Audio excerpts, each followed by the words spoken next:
What's going on, Zona? What's going on, Zona?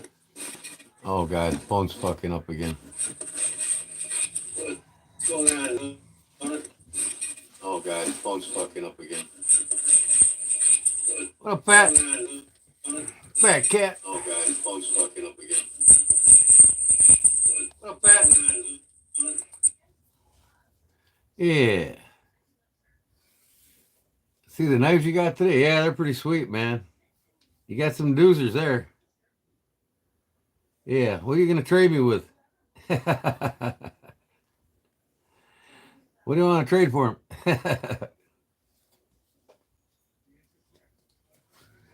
I got to get this bib done, man. I got to take it to the guy tomorrow.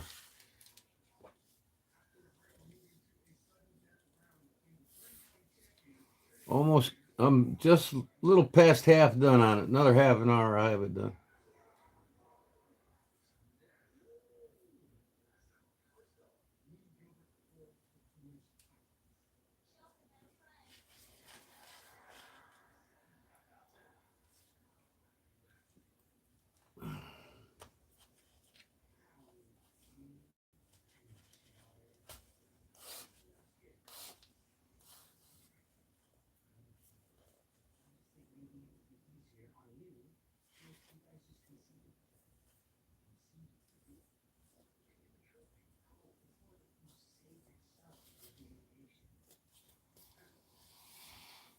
Oh, man, what a day. Cut my grass today.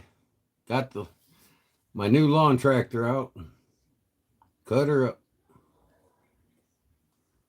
Got fucking dirt all over me. Sand blowing all over me.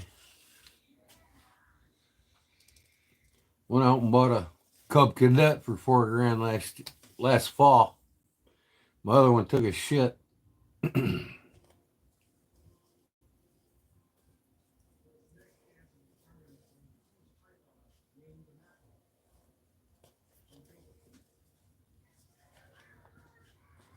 I'm doing good, Sean. How about you?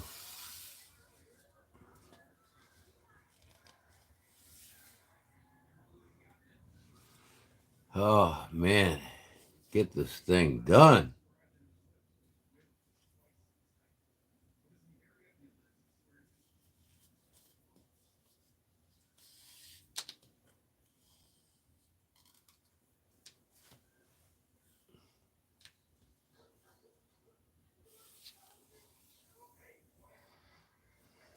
That's cool, Sean.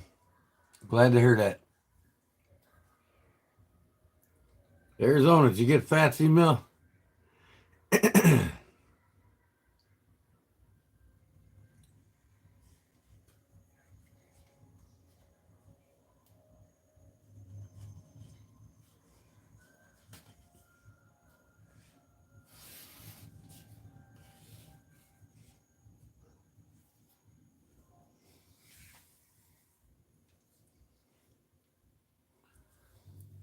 I liked. What'd you like? My channel? Subscribe?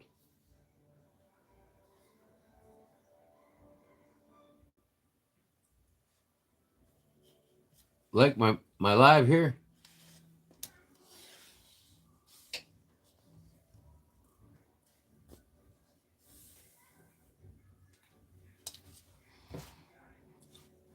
Got the boat ready now today, ready to fish. Yeah, I gotta get mine ready.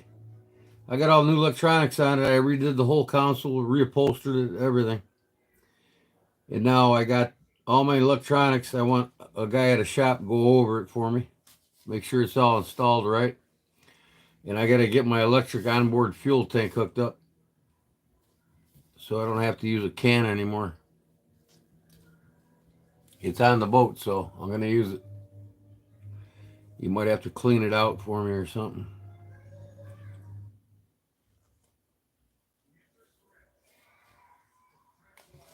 But I haven't been out yet. I was going to go get my fishing license today, and I didn't even done that yet.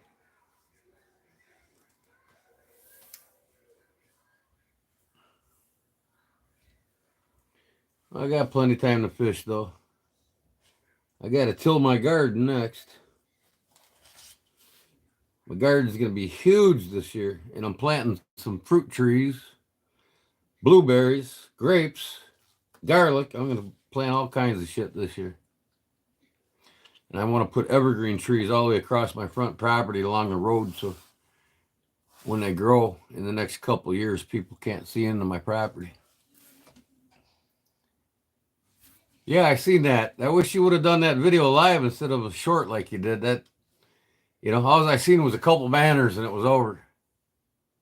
You need to do a live video when you go to a flea market. Oh, yeah. We want to see what's at them flea markets now. That would have been great content for your page. I'm lacing a Harley motorcycle bib tank cover. Tank cover bib. Lace this side and I stitch a green stitch along it, the color of the bike. I'm finishing this side now, and then I'll stitch the lace, the green thread on that side too. Then I got to do a square knot weave with real leather here. I do custom Harley seats.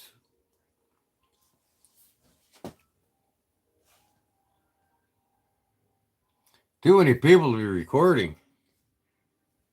Don't you got a GoPro? Go get you a GoPro and put it on your head, man, or on your chest. Put it on wide angle. I got 3 GoPros. Just turn it on. Don't tell anybody you're recording.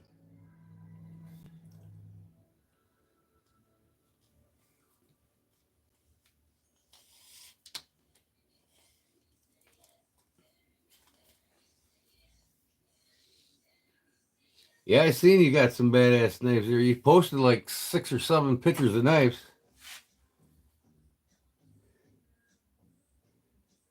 I definitely want to do a trade with you again. My wife says I can't buy knives for a while, so I got to trade now. I just want to get rid of all my modern folders.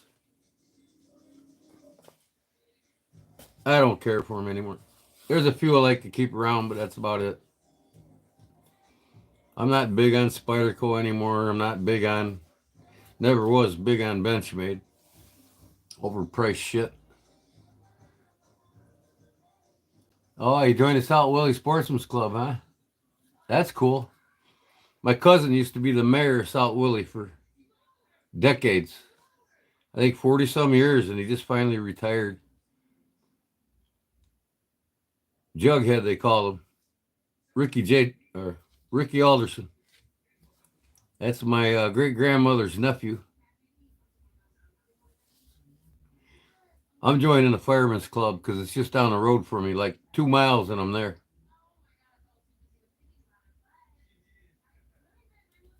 I live on Essex Road.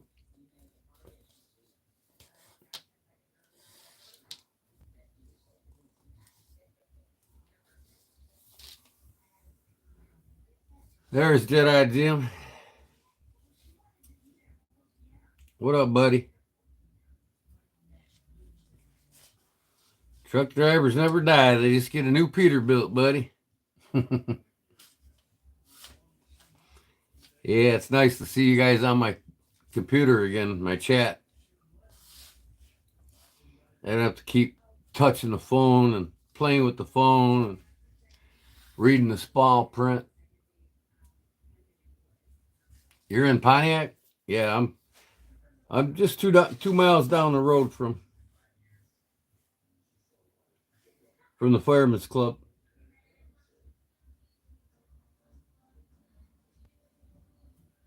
That's a pretty good ways, Pontiac. It's about 35 minutes for me.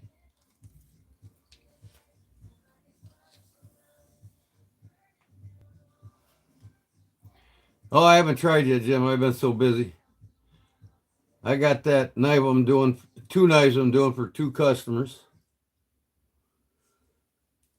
Cooking dinner for my disabled parents. last couple nights in a row. Getting this Harley bib done for this guy because he already picked up the seat and he wants to go riding with it. The guy's got 4 bikes. I mean, he don't really need it, but I don't like to make people wait. So I'm getting this done. I'm going to deliver it tomorrow. There's an awesome antique store there next to where he lives. And Star Rock State Park's there. Go over and check out the bald eagles while I'm there. There's like 35 bald eagles that live in the trees. Not even an eighth of a mile down from the dam, and they're constantly flying into the dam. And the Star Rock's got a big, huge rock that's 300 feet up. You climb to the top of it in a trail. And it's got an observation deck that looks right over the dam. And you literally watch the bald eagles come down and get their food.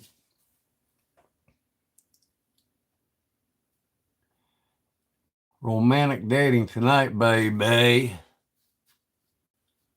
Yeah, Star Rock, you been there, Sean? It's an awesome place.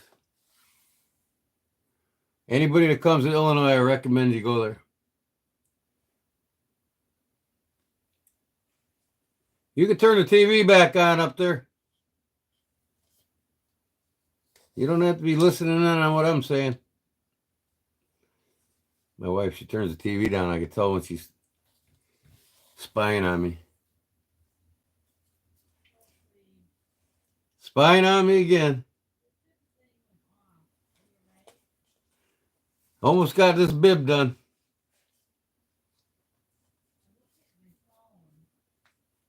Oh. Yeah. Ransom, Missouri? Ransom, Illinois or Missouri?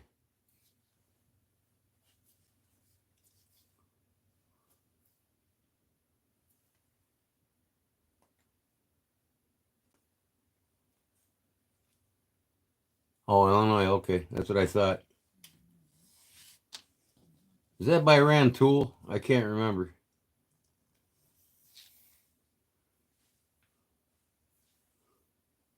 That's where the military base is.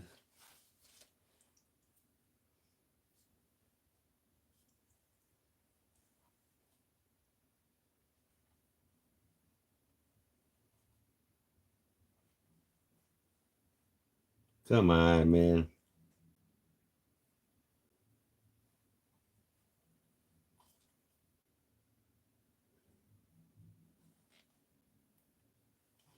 Always got one that's booger to get in. Always got one.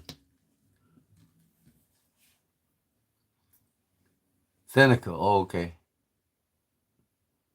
Yeah, Seneca. I worked on a couple jobs over there by Seneca. I used to live in I used to live on what is that, 70, 71, something like that, out on the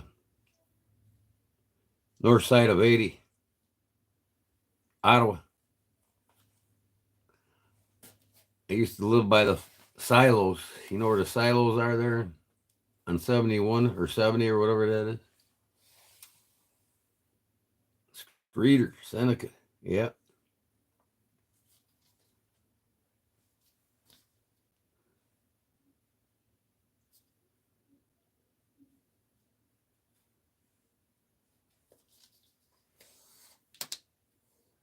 Almost done.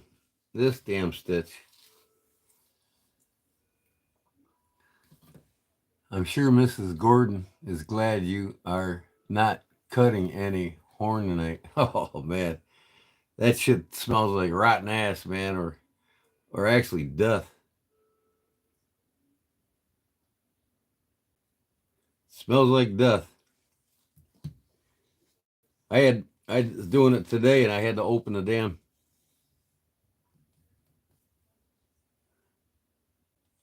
Oh shit. I forgot to go in the other hole. All right. Yeah, I was doing it today and I had to open the big garage door. Use my leaf blower and blow all the dust out. It was terrible. Sure, send it my way. I'll take the $100.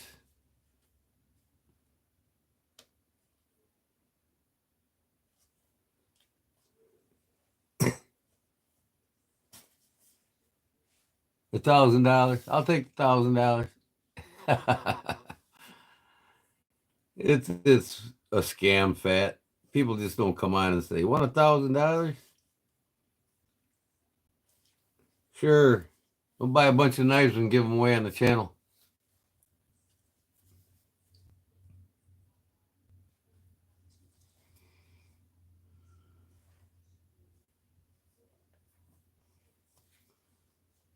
Got like 5 holes left.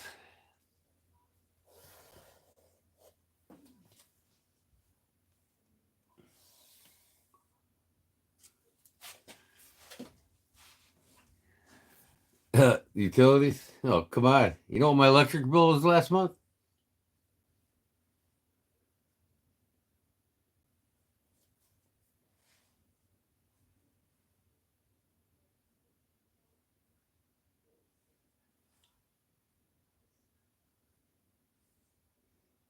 $400. You all think your utilities are expensive where you live. Come up here.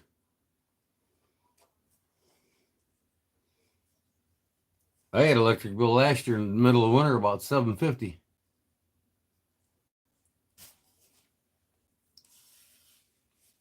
I'm all electric though. I don't have no gas.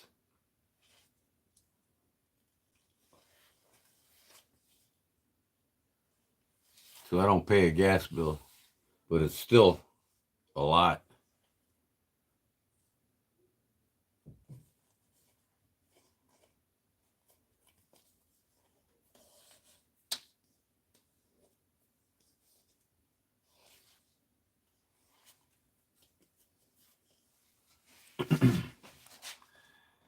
uh Hey Zona, where's Justin at? He's a loner now, ain't he?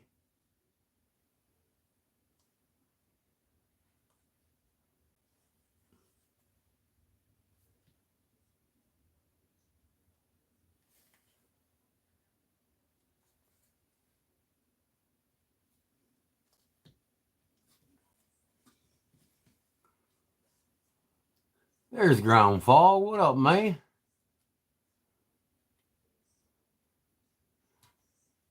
Yeah, Justin don't want to be here that much anymore. He likes controlling things.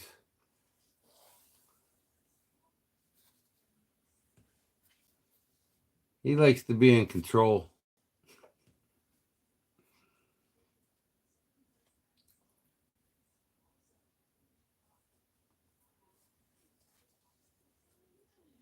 I yelled at him. I told him, no more fucking deleting people when they say hi. And no more fucking arguing about shit.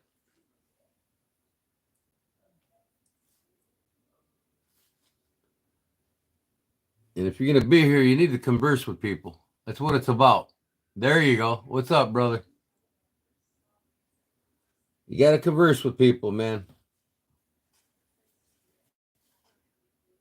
People like to talk to bullshit. I guess, but if you're not a people person, I guess what does it matter then, right? I guess you got to be a people person to converse. I am. I can bullshit with anybody, even if I don't know them. I'll strike up a conversation for an hour. Now, what the hell does FC mean? I have no idea what FC. Is that somebody's nickname? Oh, Fat City. I got you. I'm sorry. FC, Fat City. Oh, yeah.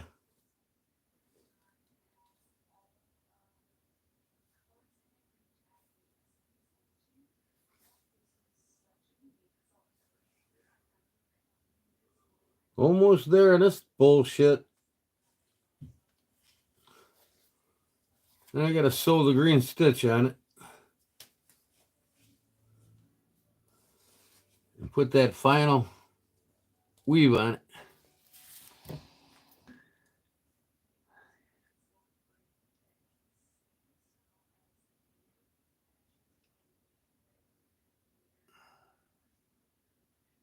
Yeah, you got a family, Justin. I mean, and plus you like to sleep, so you're getting tired all the time. People in here put you to sleep all the time.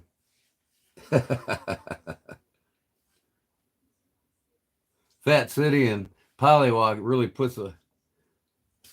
makes you fall asleep, don't they?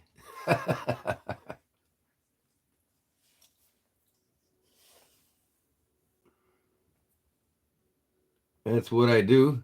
Yeah.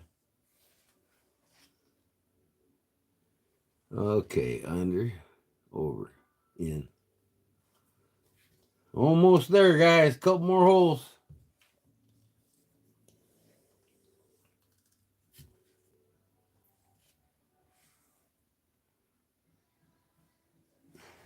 Almost there.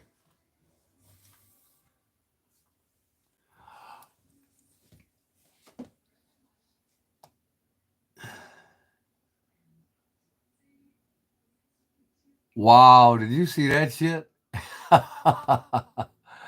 Ah, okay. Yeah, definitely hide user from this channel. Wow, what a retard. That's completely out there.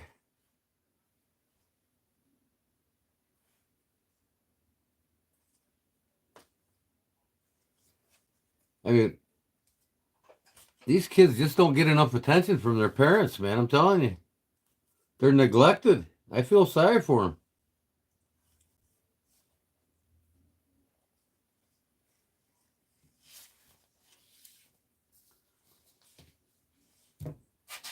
Justin was on it.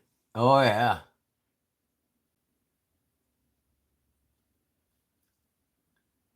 What does that mean? Can you shout out, my friend? How come people come on here and want shout outs? I don't even know you. I don't even know them. They want shout outs. Yeah, hi, guy. I'll give you a shout out. I don't know you, but, whatever.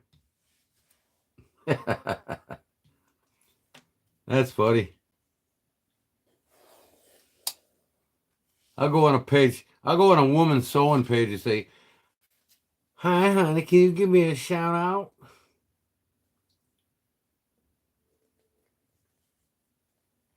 I'm telling you, these kids need attention, man. They're starving for it. Their parents just don't do their job.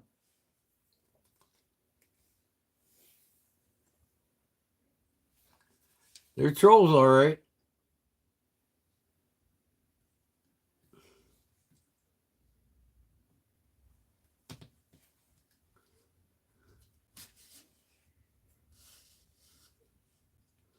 Come on, baby. I'll be happy when this is done.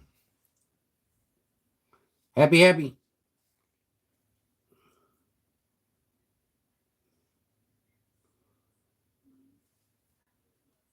Happy, happy.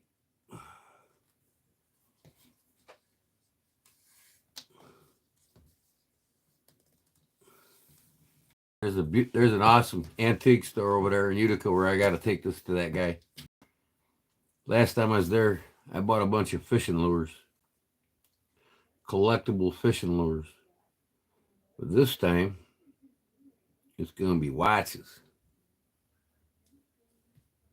I'd be looking for some cool pocket watches.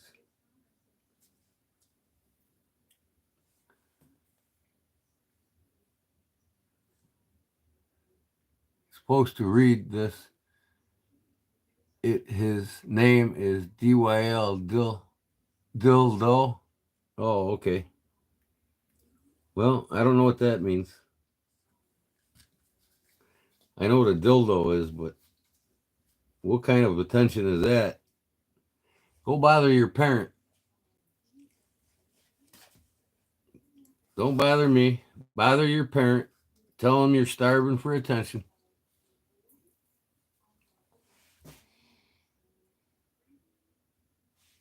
Good sleep after work. You didn't work today, did you? Fuck that. It's Saturday, man. I don't work on Saturday.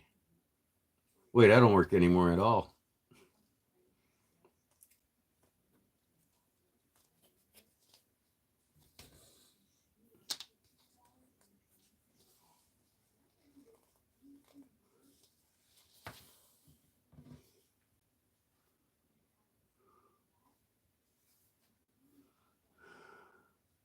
Into the next hole. Into the next hole.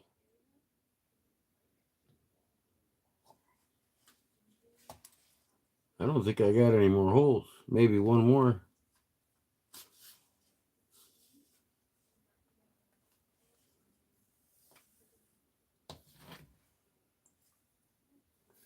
I'm boring. I am who I am. You're not boring. There's a difference between being a nice person and being boring. If you're not a nice person and you're boring, then you're boring.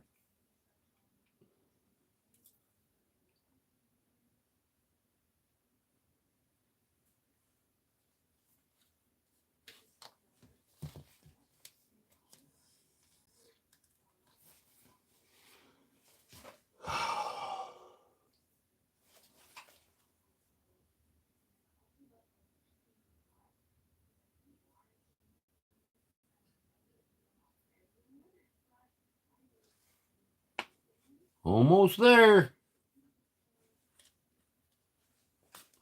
Last hole, I got to go through it twice to make the knot disappear. Hey, Darkwater, what's going on, buddy? Yeah, I wanted to show you something, Darkwater.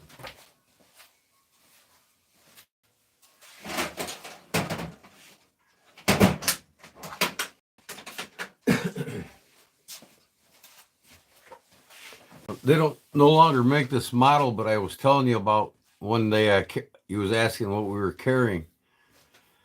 How's it going, boats? Or you're not a boat. Wait, that's right. Shipmate. I'm sorry. Uh, anyways, this is the knife company in Italy. I don't know if you heard them before. Extreme Ratio.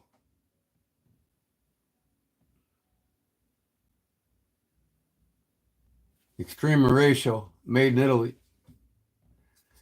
Now, this company makes a lot of tactical and fighting knives, survival knives, and knives in general for the police and the military in Italy. And these things are like $230. You can get this one on sale right now for $170. But this model's discontinued. It's got safety on here. So when you put the safety on, the blade won't fold. It's a red fire safety. Now you can fold it. But check out Extreme Ratio in Italy. They're badass knives, man. I'm telling you. Look at their combat knives. Incredible.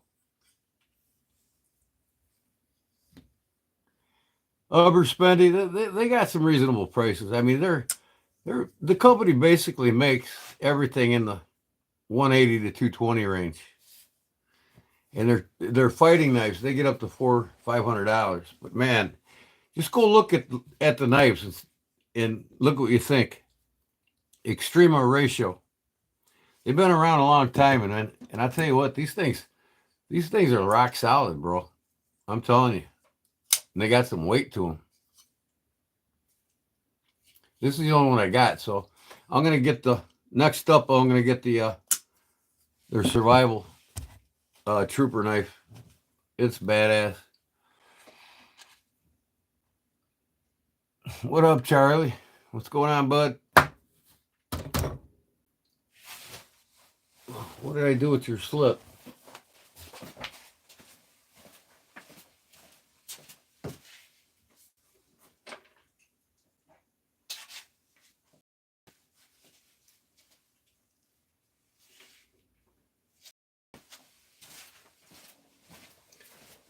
Anyways, here's where I'm at on these scales for this buck 110 I'm doing. I'll put them back on here. Hold on, I'll show you.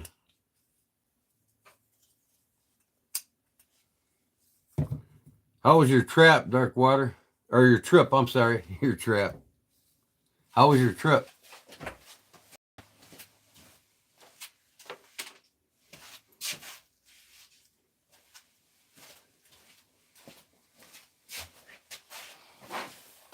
Okay. This is the one I'm doing in Elkhorn. Or elk. In Ramhorn.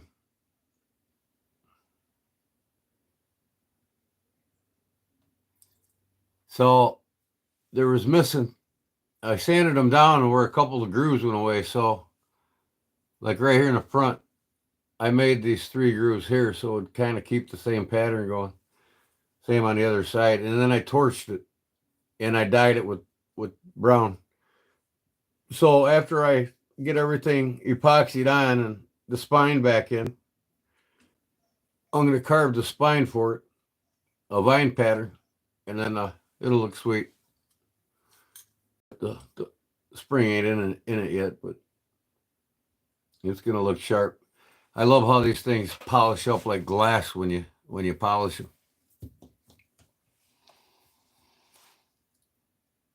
Oh yeah, I could definitely use some antlers. I'll pay for the shipping. You got some elk? I got 1 elk left. My cousin sent me from Douglas, Wyoming. No, she sent me a mule deer. But look at this thing's ancient, man. I don't even think I want to use it for anything. It looks like some animals were gnawing on it.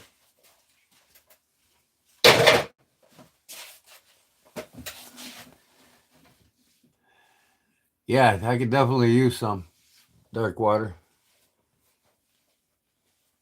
I'll give you my email right here. I'd like to get your sticker too, and I'll send you mine.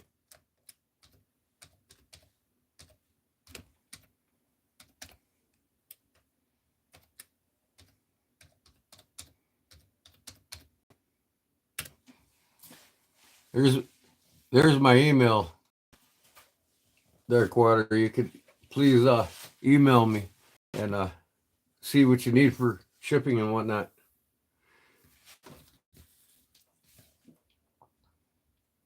I mean, you can cut them up to box them, you know what I mean?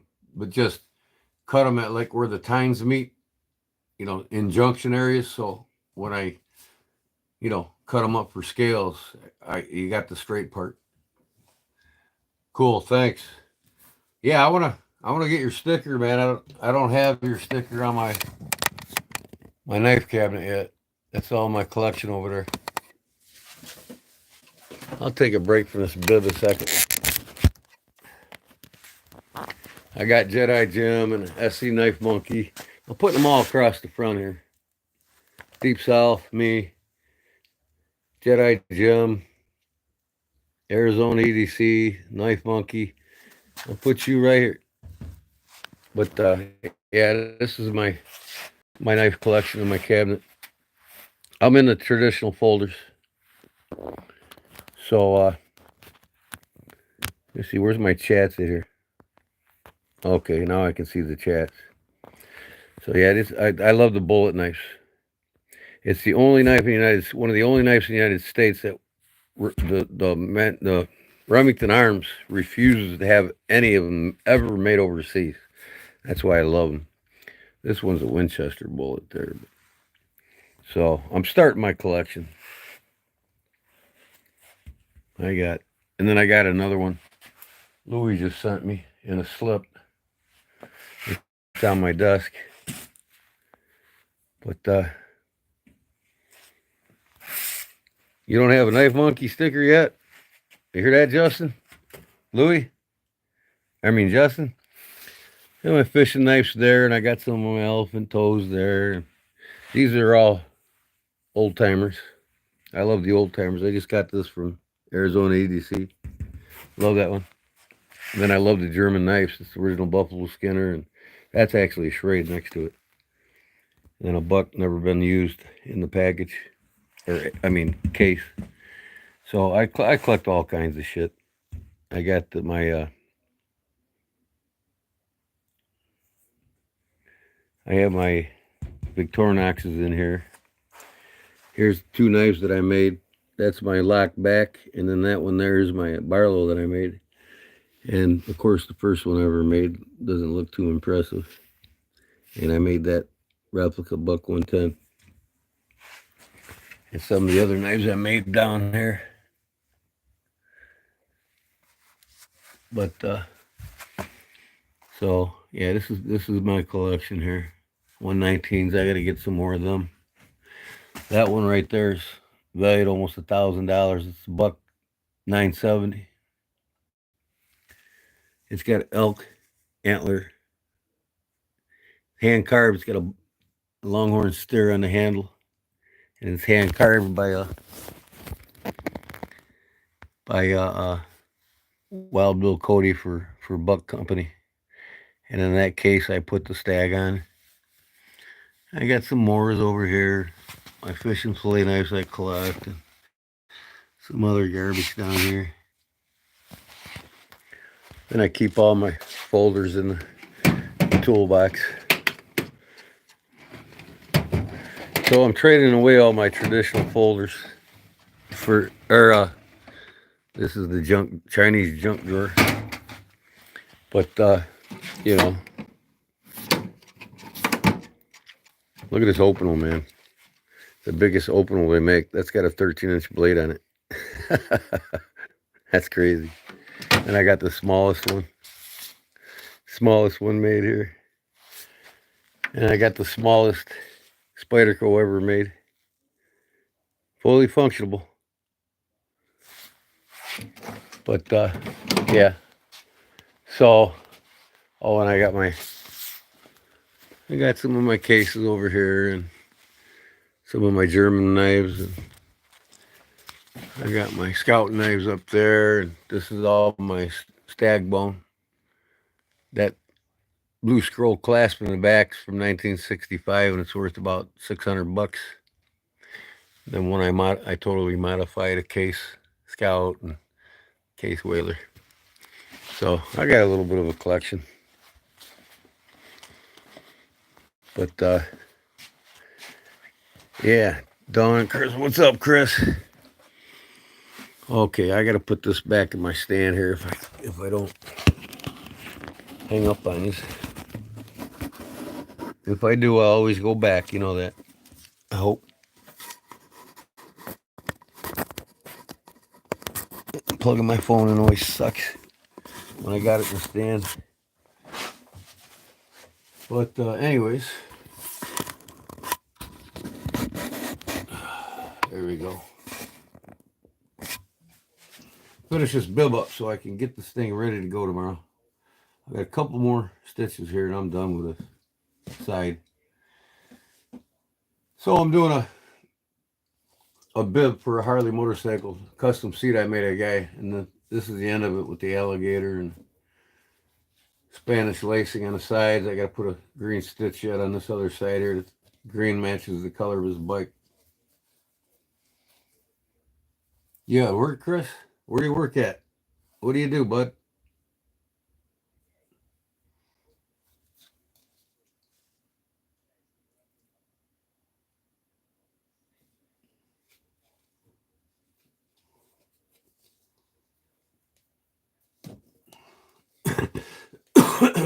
You going live, Darkwater? Is he still in here?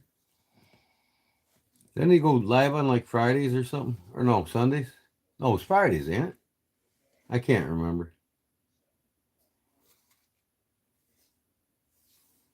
I think I got one more hole in here.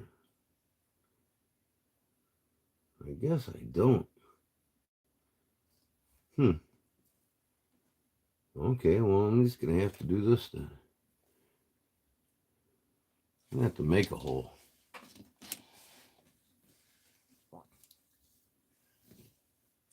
What's your age, no name? Why are you asking me my age? How old do I look?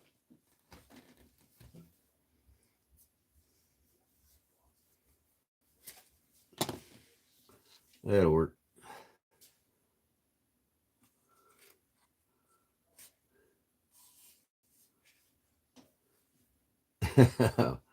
Hey, how old are you?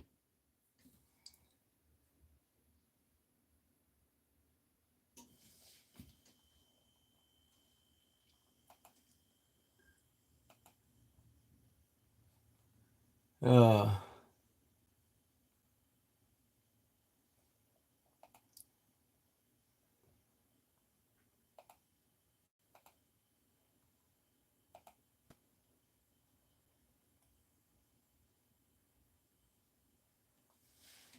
get your ass off of YouTube and go to school. You hitting the sack there, Jedi Jim? We'll see you later, bud. Thanks for stopping in. I'll catch you next time, too. Tomorrow, Sunday Fun Day. Try to win it and get some leather.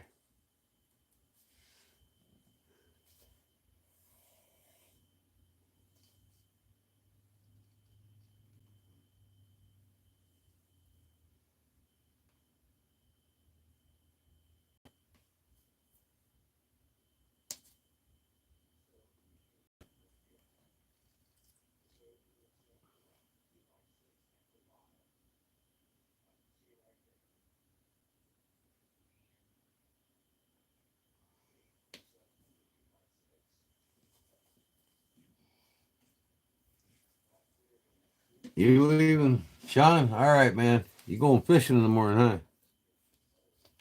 Thanks for stopping in. This is it right here. One, third one down. Okay, here we go. Come on, let's go so I can finish. There we go.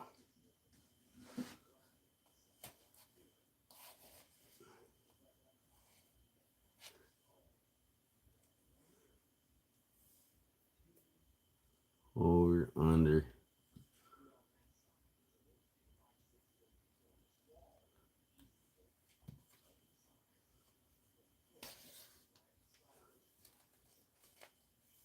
To that last hole one more time, and she is done. All right.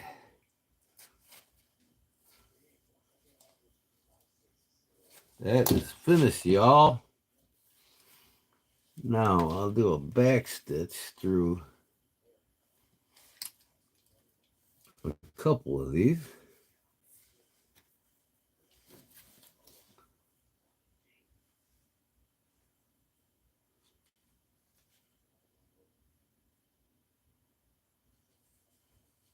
Yeah, one will do. One will do. My pliers.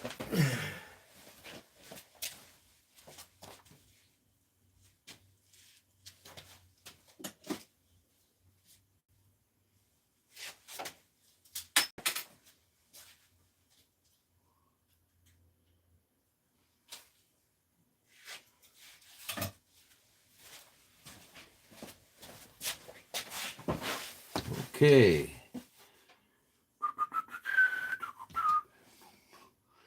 Get the old three-bladed side buster out here.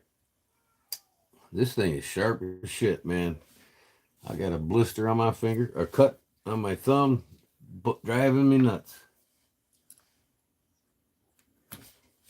There we go. Now we just got to do the stitch along here, and that's all he wanted. He didn't want that crisscross pattern, so that's fine. He likes to see more of the gator. Less I got to do. Yep, I was gonna get my license today, and I forgot to. I got some 5-pound smallies in the river here that's got my name on them. I catch them every year. Oh, there's a Charlie Cook sheath. I had my side buster in it today. What the heck did I do with it? Yep. Ground fog. What a name. Ground fog. It's cool. It's a cool name, actually.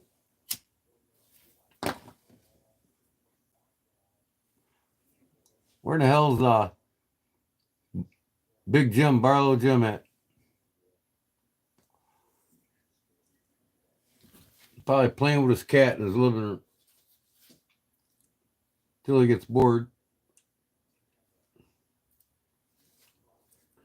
Okay, now I got to split my screen here. What up there, Sugar? How you doing?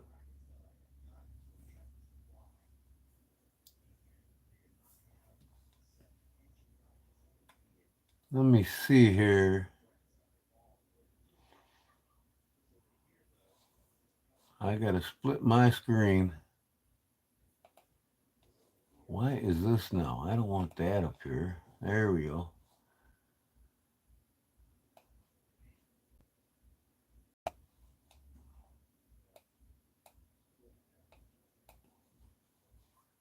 Okay, now I got to.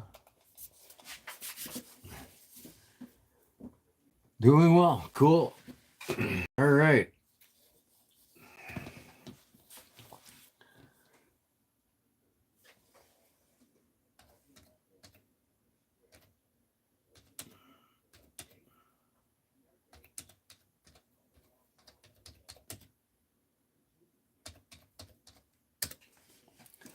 I don't know what the name of that knot is for this. I'm going to have to look.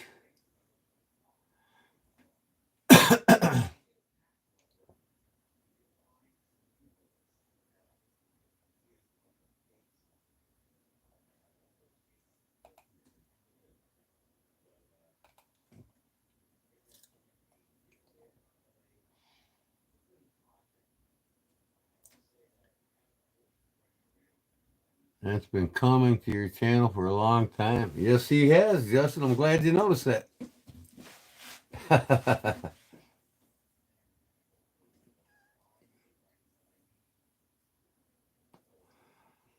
Yep. All of his hair been coming here a long time.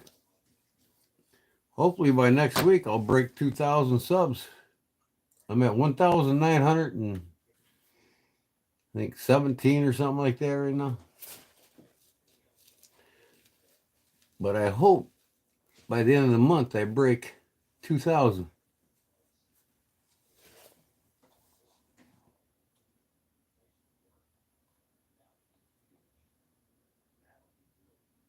Hello, Flitz.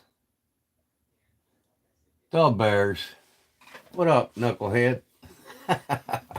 What up, Jerry? Oh. Okay, let me see here. This to the last home game. I was at the last home game. Started raining on us. The Giants don't stand a chance against the Bears this year. You better hope they don't play them. They're gonna beat the whole North this year. Green Bay, Detroit, Minnesota, they don't stand a chance.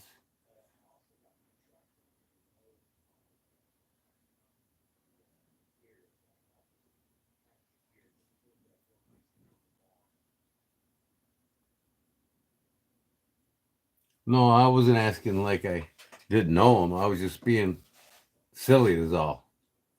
I know exactly who Ground Fog is. He's won a couple things from me.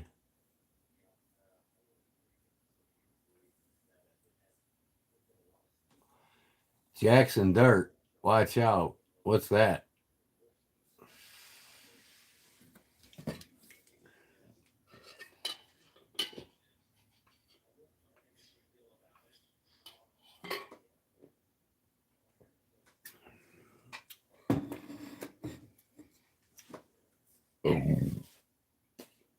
Oh, pardon me. Yeah, I cut my grass today. My new tractor. Man, was it nice. The old one took a shit, so I went to Tractor Supply and paid $4,000 for a Cub Cadet with a big deck on it.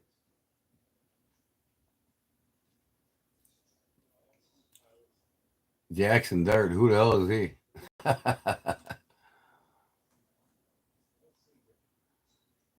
It's going to be a while before the New York goes anywhere in playoffs. They need to rebuild.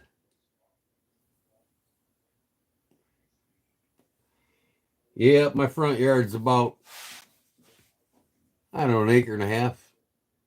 And my backyard's 5 acres, but I don't cut it. Just a little strip around the back. That's it.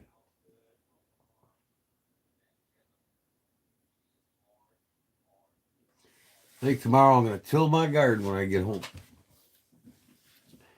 It's going to be huge. 200 feet long by 100 feet wide.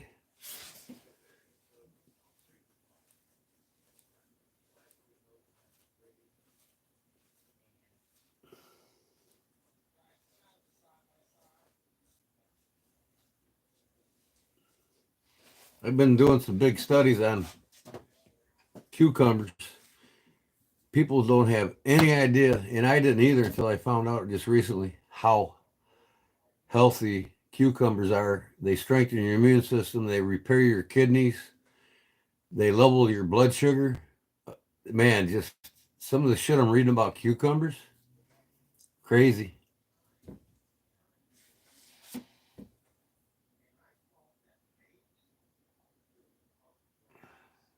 Why does people come here? I never seen them before. Ask to be a mod. That is hilarious.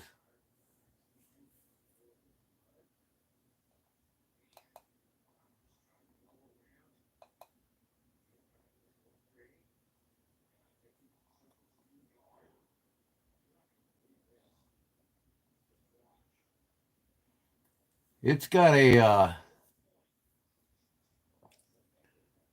want to say 52-inch deck on it. It's a Cub Cadet. It's a bigger one. Brand new. Cost me $4 grand. I think I paid like 180 a month on it.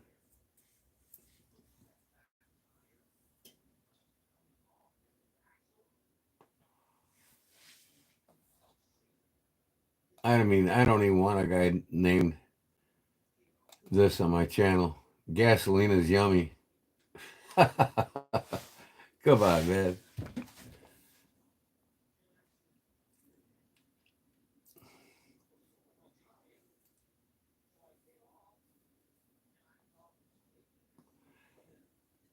I think it's a 52-inch deck.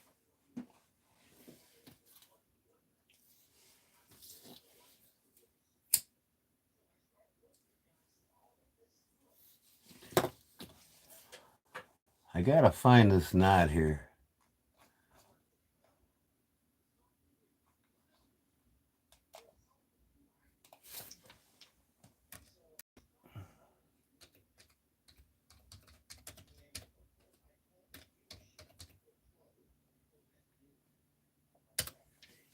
I'll come across something here.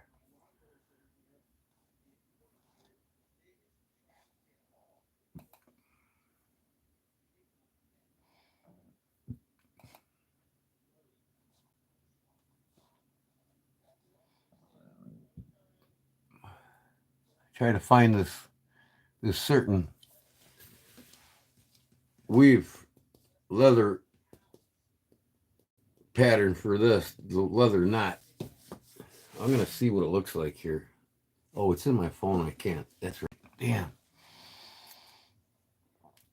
I purchased a Gravely 2 years ago to cut my 5 acres. I got a 60-inch. It's a lot better than the Ford tractor with the 5 foot finish mower. Yeah, I got you.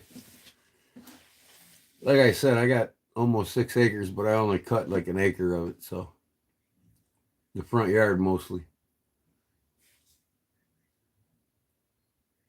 It takes me about an hour, hour and a half to cut it. That and a little bit in the backyard around my patio deck.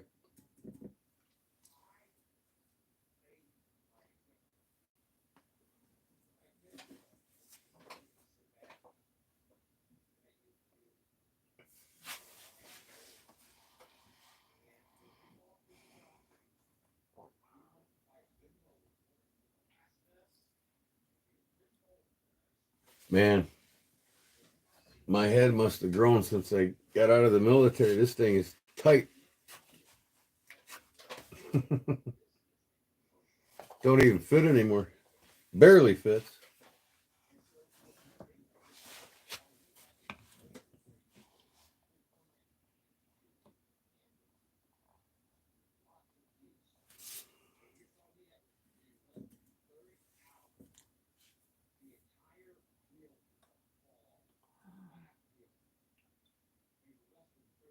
Oil.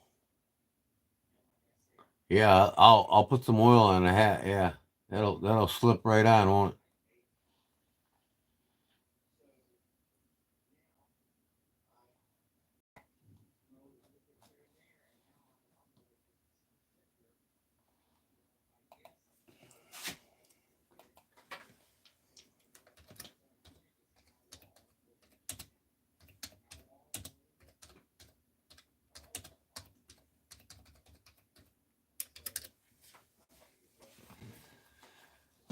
Oh, let's see if this will do anything.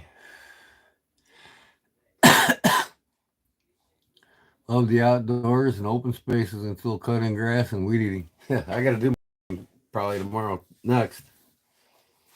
That'll take me another hour. I got trees all over my front yard,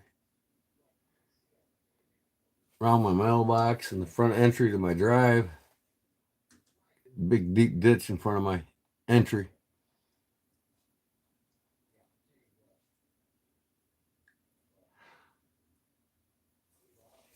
You hate mosquitoes.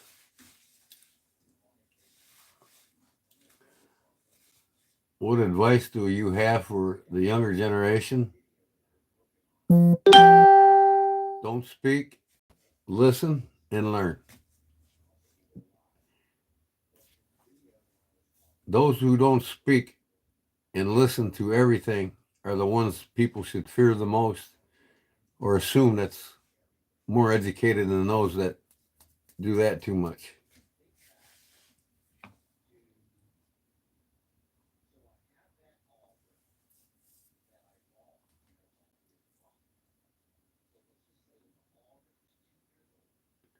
Nice to see you, John. Thanks for coming in.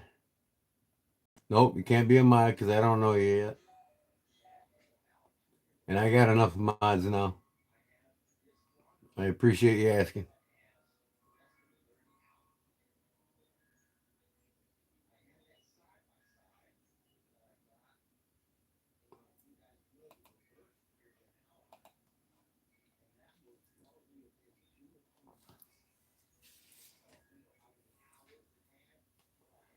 Hello.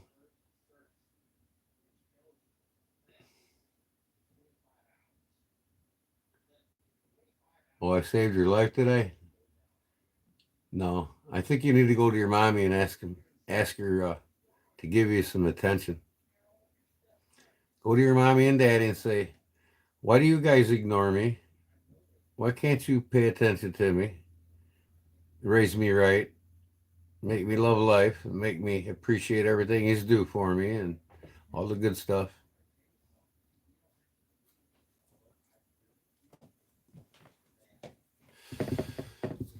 Okay, I gotta look for something.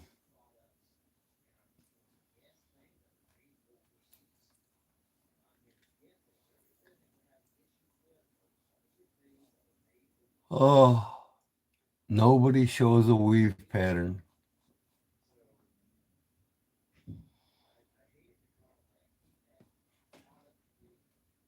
See if this does. Nope.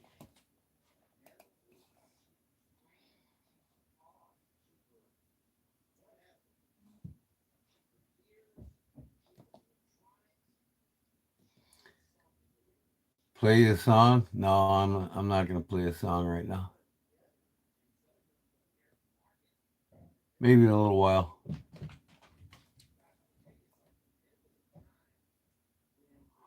Yes, they did, Fat. And all these young kids coming in here like trolls and shit. They're the ones that need attention. The ones that talk stupid shit. They just weren't raised right. Their parents didn't pay no attention to them.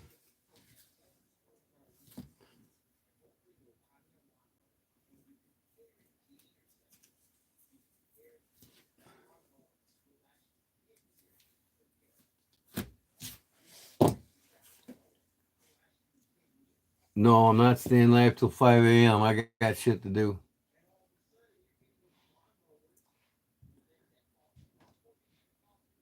You're in Canada catfishing. That sounds like fun.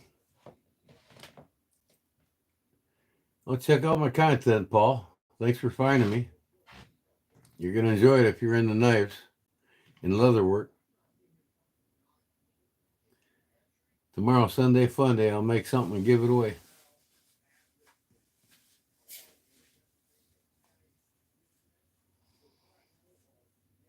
9:45 p.m. here.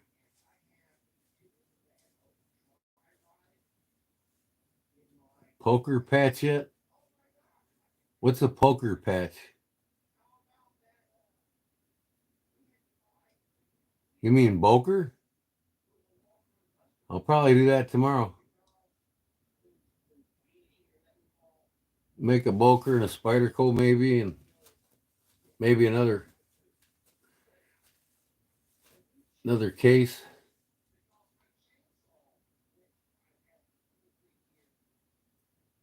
Cats are hitting, but I miss my family. Oh, I bet, Paul.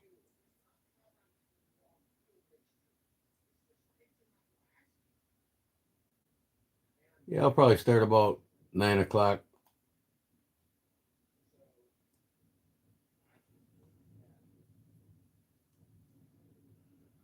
Make Cutler great again. Cutler, the quarterback for the Bears, he don't play football anymore.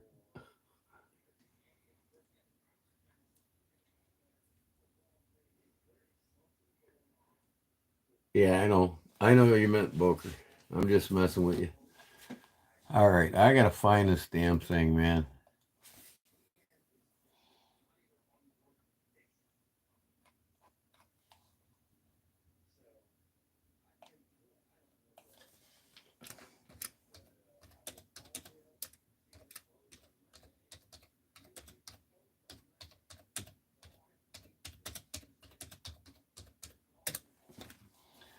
I just can't find what I'm looking for here.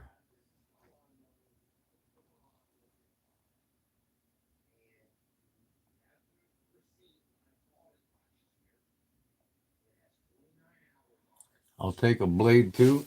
Yeah. I see my mods are busy getting rid of all this bullshit on my page, huh?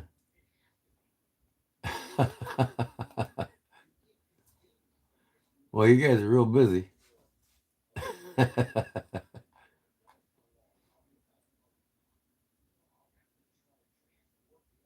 You should have erased them, Arizona. That's okay. I got it covered. Yeah, I miss all night too, but I got to get shit done. I got lots of stuff to do. My parents ain't capable anymore of taking care of themselves as much. So I go over there every day and do what I can for them. Sometimes I cook just about every other day for them. Yeah, I just love the freaks. All these kids. Yeah, I can't wait to get this bad boy done. That's looking good. Ram horn.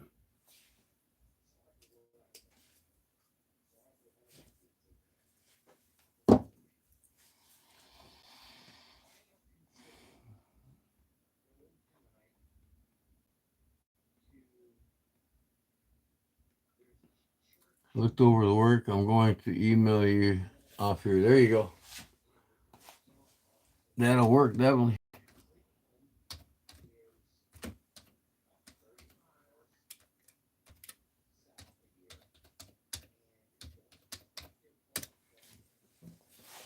There's my email. I'll set you up, man. Make any knife you want.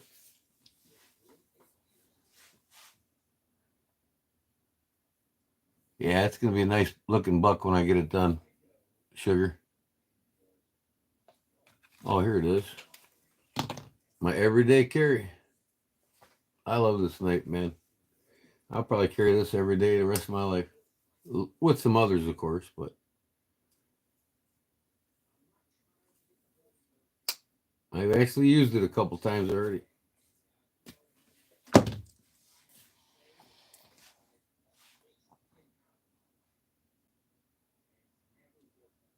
Oh yeah, it smells just as bad as antler. You bet. It smells like death or a rotten ass, whatever one you want to consider it.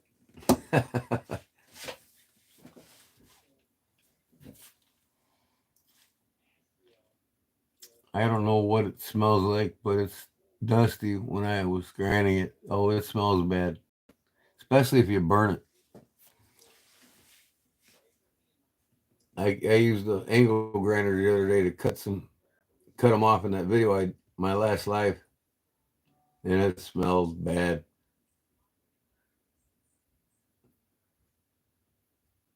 Hey, there's my Cutler Good again. I was just on his page. Here's that bib I just finished up doing the lace on this side. It's a Spanish weave with lace. It's for a Harley. It's a bib for a Harley motorcycle gas tank, and I got to do this one here now. It's like a square knot leather lace, and I think I got an idea what I'm going to do.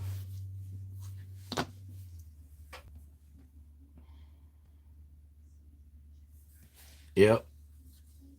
Yeah, you and I both got to go to church in the morning. I go to 9:30 mass. I'm a Knight of Columbus too, so I meet all the boys there every Sunday.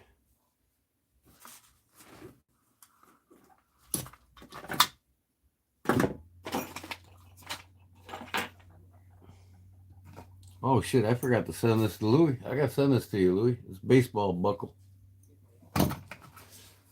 Yep. Charlie Cook's slip. I love this thing, man. Where'd I put my side buster?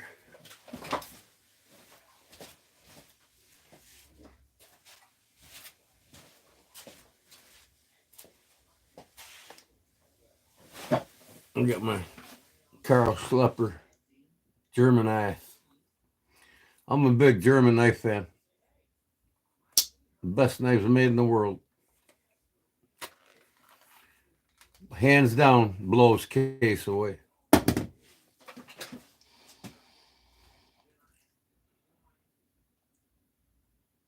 Hey, you must be a Bears fan if you love my hoodie. Yep, Charlie does do good work. Nice and clean. I did add an extra touch to this, Charlie. I actually used an undercut tool to raise the edges of the leaf. I'll show you that tool.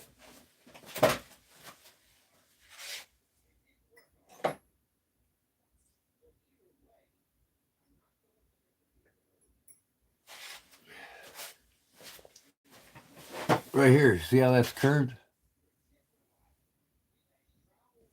I got some lag time here.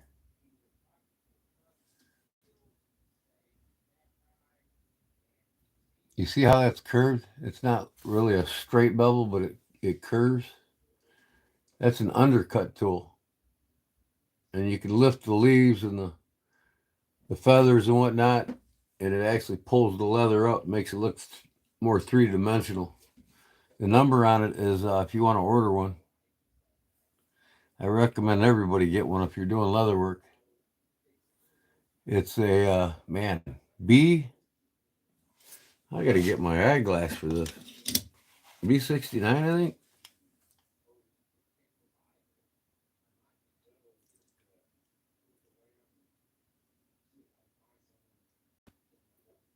Craft Tool B60. B is in boy, 60, 60. A lifter, and I don't have one. Yeah, I call it an undercut tool, but I guess you can call it that too. It basically cuts under, what you've already cut with the knife, and it lifts it up to give that dimension that you want. It's a badass tool, man. I use it on lots of things, even a lot of the floral work that I do. On this knife sheath here, or a gun holster I did.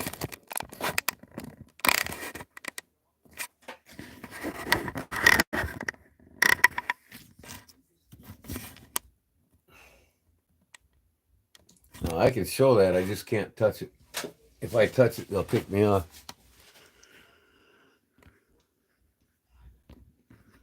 I I can't zoom in here. Come on.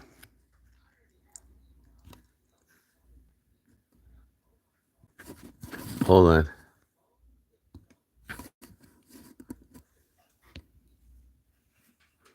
I'm trying to zoom in and it ain't letting me.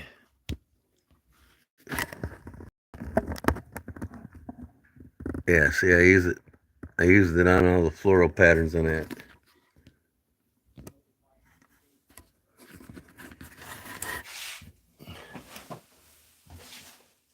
Oh, sorry about that. But message retracted. Yes, sir, Jimmy. Jerry. Oh, Jerry. I have 3 sets also. Amazon. Oh, yeah? You got one, Jerry? Yep. I got lots of them. I got tons of them. I can go over there.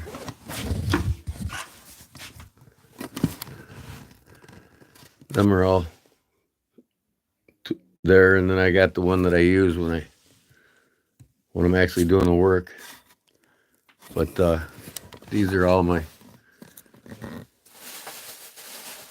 I made that stand there for my mallet, and it's got all my cutting knives in the front. Then I got tons of different ones here and there. I got everything I need.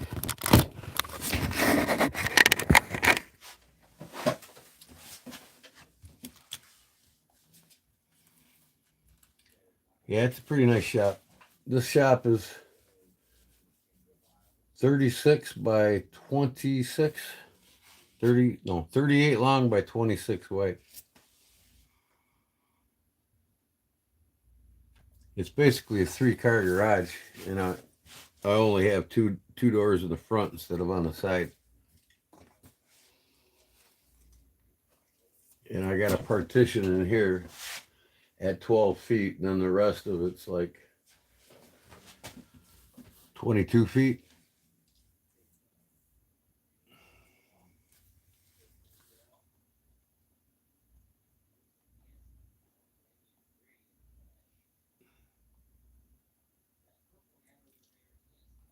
Make Cutlery great again. He's got a pretty nice garage. Nice looking man cave there.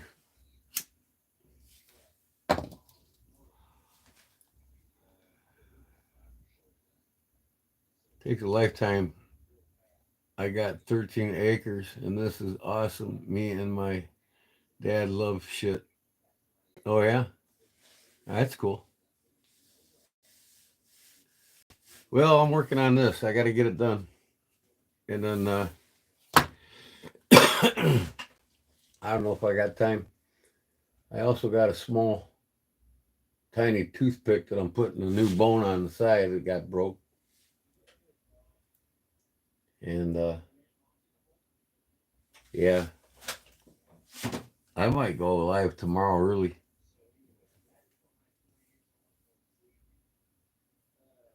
Little single car garage. Well, that's good enough. You got it set up like you want it, and you know. But this is all going to become. We live upstairs. It's a barn, Gambriel barn that I built.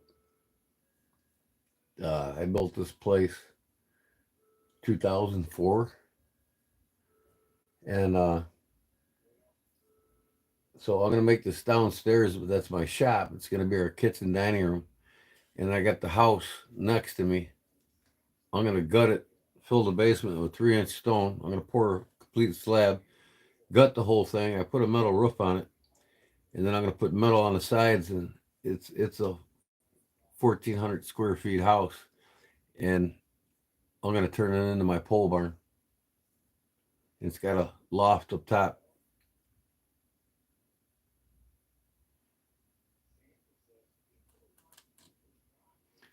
Mine is a detached garage, 24 by 30, but a half of it has my 20-foot bass boat in it. Oh, yeah. My bass boat's out back. I got it on a 20-foot by 8-foot slab.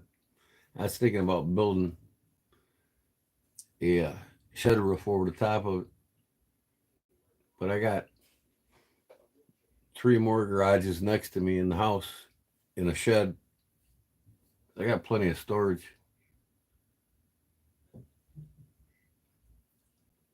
It's enough for me. Sounds horrible, Charlie. What's that? Oh yeah, sounds real horrible, don't it? Uh, what's your name? Making cutlery great again. What's your name? I like to call guys by their names. I forgot your name. Blacksmithing, all you do, or you got a full-time position? No, Paul. I'm a retired union carpenter. I spent 38, almost 39 years as a union carpenter, and I retired 3 years ago. So I do whatever I want now. So bladesmithing and leatherwork is what I do. And I also do custom Harley motorcycle seats and occasional car here and there. I do a lot of older Chevy pickups, and I just finished a '57 Chevy for a guy, and I did a '67 Dodge Coronet for a guy. So I keep busy.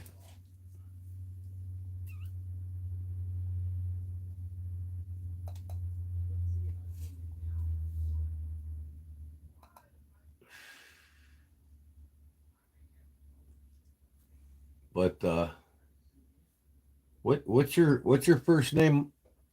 Make cutlery great again? I can't remember. Mike, that's it. Okay, Mike. Okay, Mike. I'm sorry. Yeah, I like to know guys by their first name. I forgot Fat's first name. It's like Shayla or Kate, Caleb or something like that.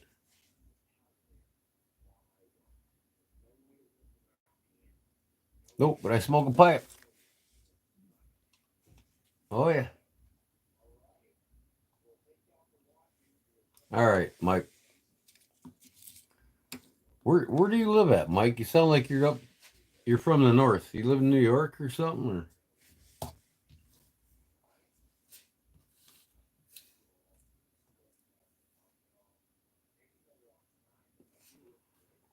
he does, and all of us have to scratch them. What are you talking about, Zona? Tennessee. My brother just came to visit my nephew playing baseball, and they honored my dad for 10 years of being a president of the kids' junior baseball league back in the day. So they did a presentation, gave him an award today for that. They recognized all the presidents from the past in history. My dad coached when we were kids in high school or in grade school, and then he became the president. So my brother come down from Tennessee. He moved down there about 3 years ago. He got a place in Lebanon, right south of Nashville. Lebanon is booming big time. It's growing like you wouldn't believe. Every time I go there, it gets bigger and bigger. So you close to the Nashville, Lebanon area?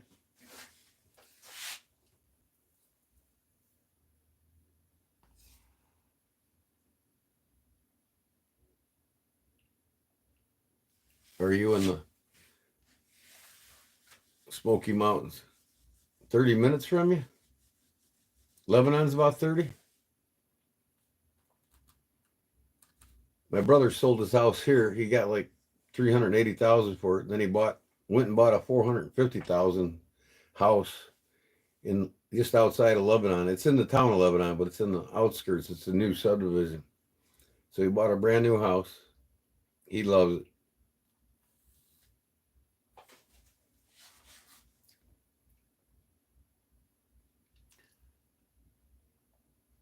That's cool. Yeah, I go there to fish. Percy Priest. He's got a pontoon on Percy Priest.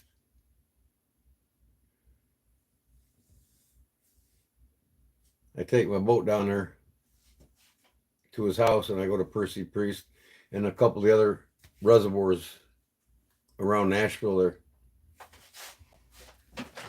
I'm big into bass fishing, and I love walleye fishing too.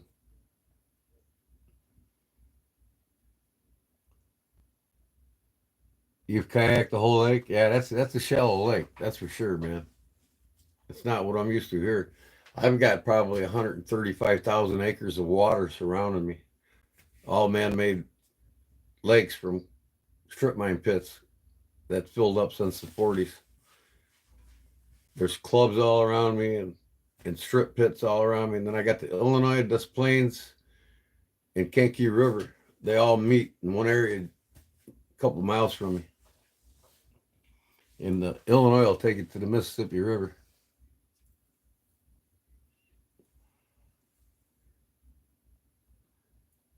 I just snagged my thumb with a hook bastard. What, a bass? Oh, I love fly fishing bass. Oh yeah. And then I fly fish for bull reds down in North Carolina on the just outside of the ocean area there. But I got here. You see all my flies I've tied right here on the wall there. They're on a magnetic styrofoam board there. That's all the ones I grab when I go. I got probably 40 fly cases full. But if you look at this here, this is my fly tying station. And I got my vise over here. So not only is this my leather working station, but it's my fly tying station too. I love making flies.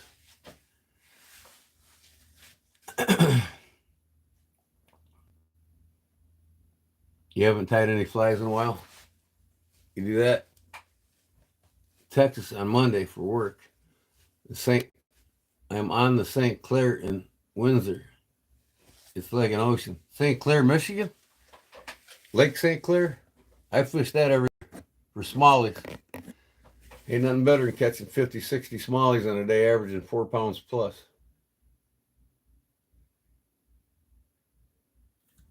Oh, you haven't fished in a while? Yeah, I haven't fished this year yet. I'm surprised, man, because I'm usually on it. But, man, I've been so busy with my parents and custom seats, and I got knife orders coming in now. And finish this up for this guy so I can take it to him tomorrow. I might go live tomorrow and record the antique store I'm in, show the knives and in the watches. I'm in the watchmaking now. I love watches.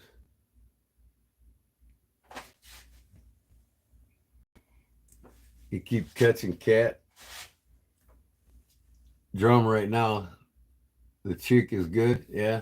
Well, here you don't have to catch them at all. They just fly into your boat. But we got the Asian carp here on the Illinois River.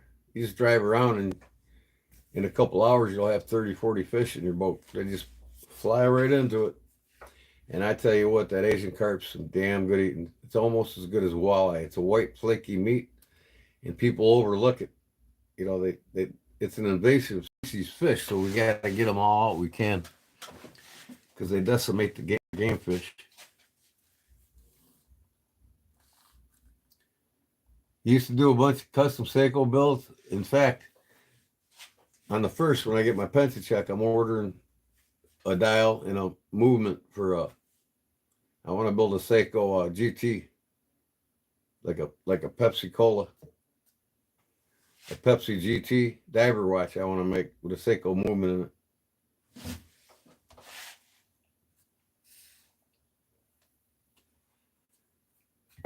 This one here that I got on now, this is a bullet, but you can see the movement. It's kind of like skeletonized.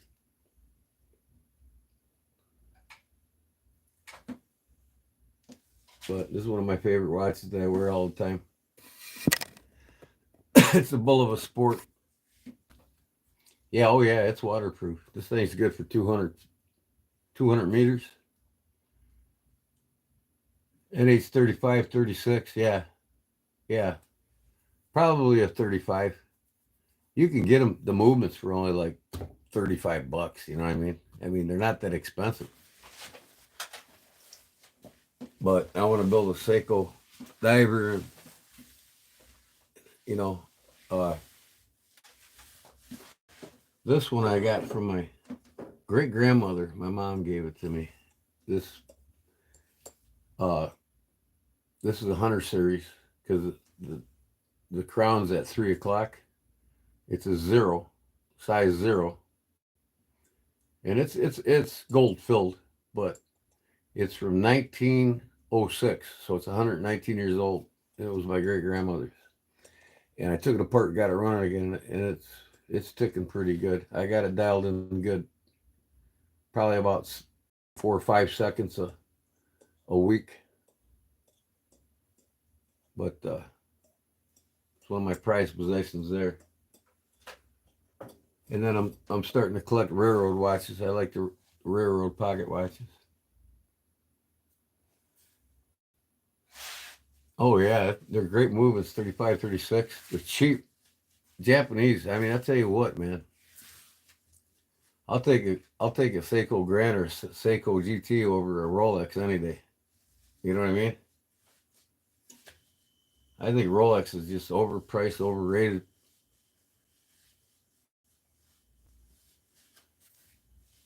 Yeah, this thing. I love this thing.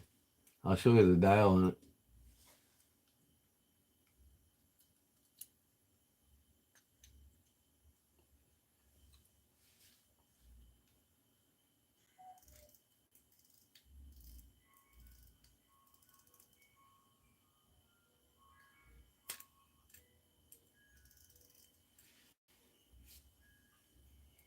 Can you see it good, clear enough?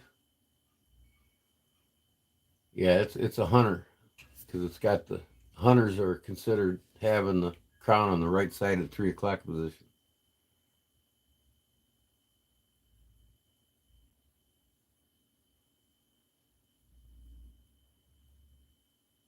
Yeah, it's beautiful. And you look at I mean, this is guaranteed 25-year, so it's gold filled, but it's got a beautiful dove and scroll work on it. And then in the back, it's got a church with a cross.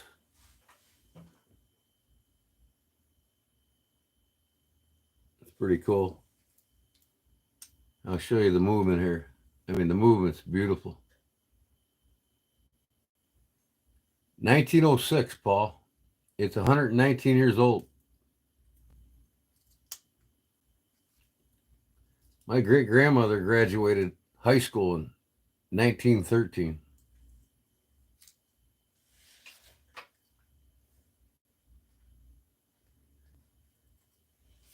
Look at how well that polished up, man. I polished it up really nice, but I don't know if you can see it. American Waltham Company. It's a Waltham. I forgot to tell you that.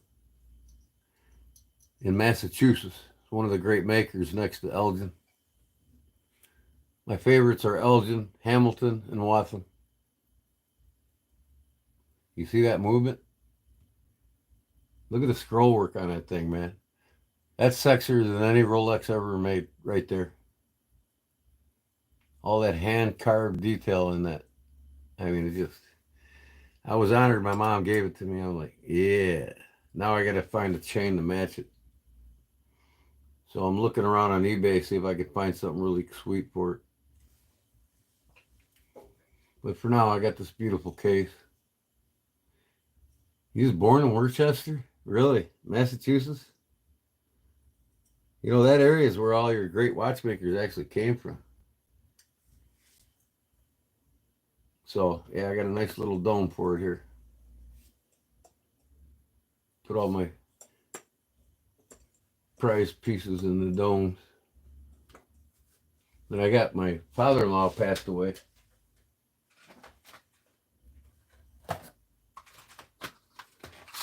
I use pill containers to put my watch parts in. Works perfect.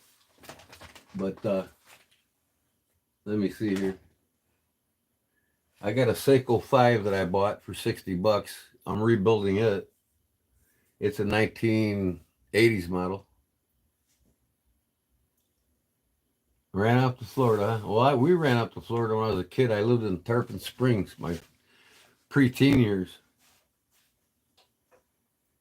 But yeah, I got this medicine tube here.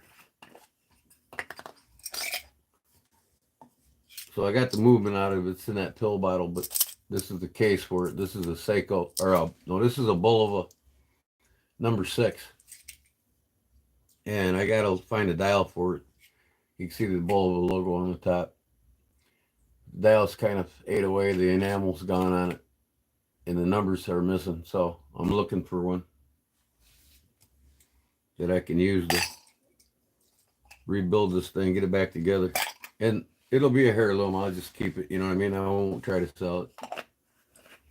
Seiko 5 field watch on today. Oh, wow.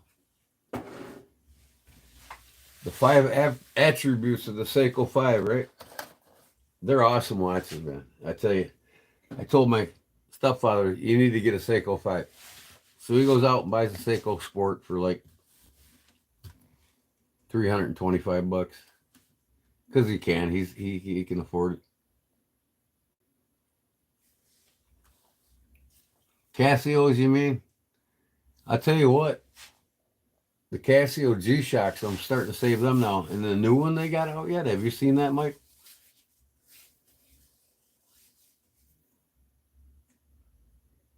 Thanks, Brandon.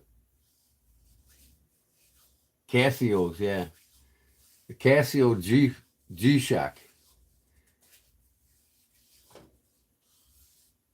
They're incredible watches. I mean, their premier model sells for like $900. The Casio G-Shock. And they just went all out on this watch. I mean, there's all different types of Casio G-Shocks now, and they're just incredible watches. You know, for quarter movements, they're just crazy. And I think Casio's coming out with an automatic here soon.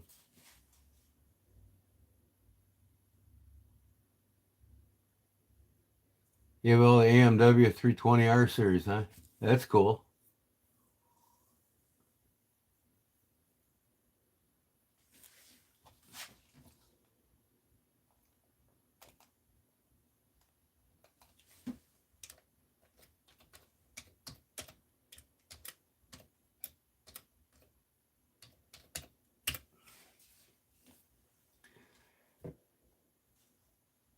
Yep. So they got a tactical Casio G-Shock.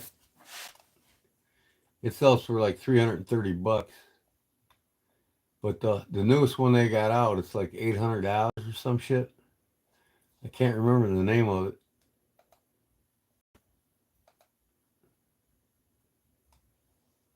Movado, huh? I have a Movado rock watch from 1987 that I bought. The whole dial and the band is made from quartz. Or not quartz, but coral reef from the ocean. It's called a Movado rock watch. It's up in my collection. The other day I was making socks.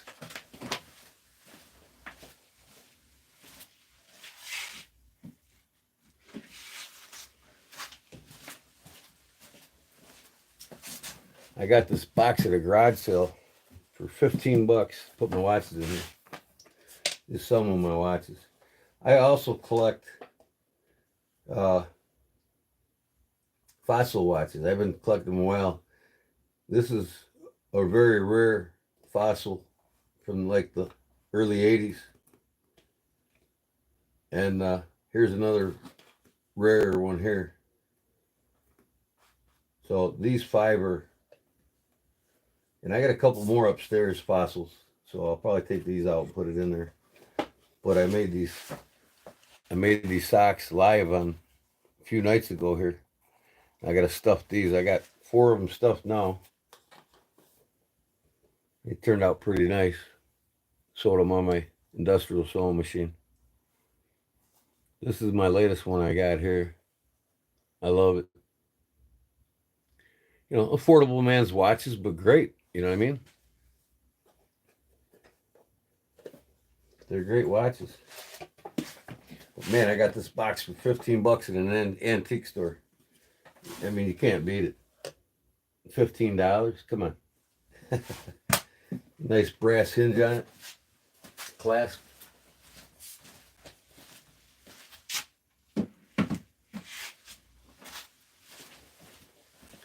All my more expensive watches are upstairs.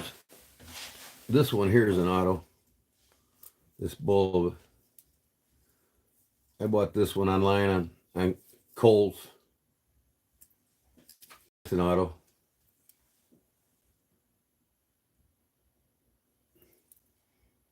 You can probably see it better now here. You can see the movement in it. See the pallet fork and all the wheels going.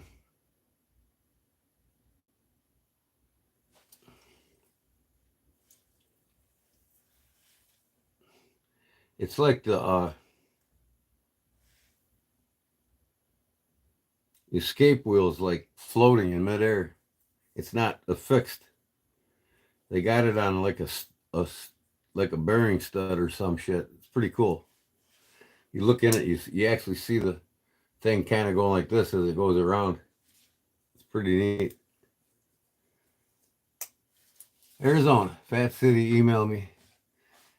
Watch boxes are so expensive. Yeah, that's why, like I said, I look for them at garage sales and flea markets and antique stores, and I got that one for $15. I probably cut the top out, put some glass in it, and put some nice style trim around it.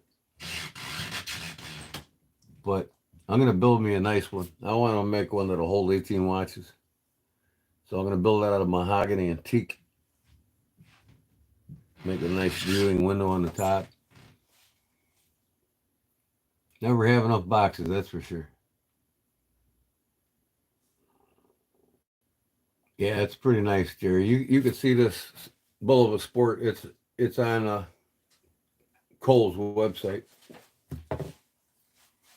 I got it on sale. It normally sold for like $7.49. I saved probably 39%, maybe 40% with my Kohl's cash and everything, all my discounts. So I paid like $3.59 for it after all my discounts. So I got it like almost half, a little more than half off.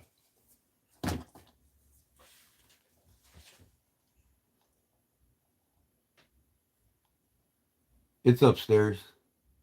The wife's in bed. I'm not going to wake her up. The rock watch. Call him, Louis. Call Justin, Louis. Yeah, it's a darn good price. You know what I mean? I love Boulevard. I'm going to get a few more of them. They up their game too, big time, man. Well, they've been around a long time, so. But definitely for sure though, these G-Shocks, I got them all upstairs. I'd show them to you. Like I said, I don't want to wake the wife up, but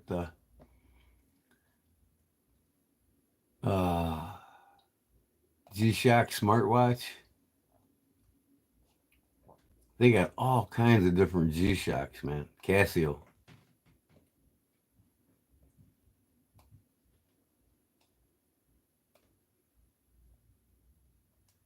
I can't find that new one though. You can buy it on the Kohl's. Kohl's actually have it on their website. I think it's like $1,400. That thing's got everything. I think it's solar too. I don't operate any heavy equipment anymore. I'm retired.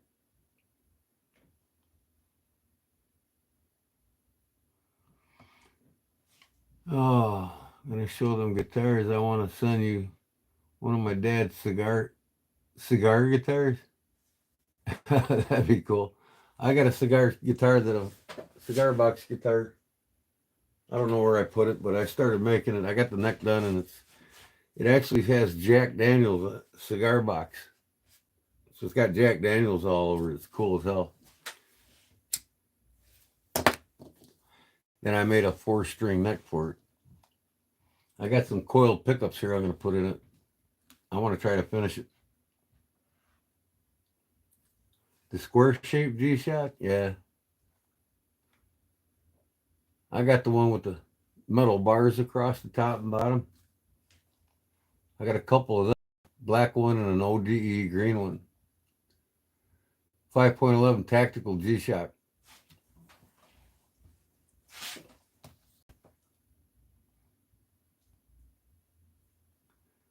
Yeah, fossils are pretty decent watches, and they've upped their game too. I mean, they got some great movements, man. You know, at like starting out at 1700.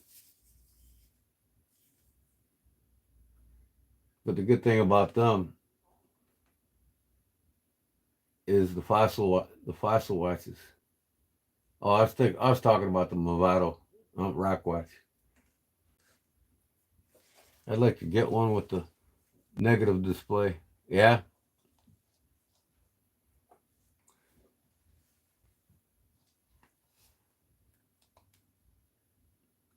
yeah. I don't think I'll ever stop buying the Casio G-Shocks. I look forward to getting the next one in my collection. I'll probably get the men's Casio G Steel connected. It's $440, but it's a badass watch. This is the next one I want to get.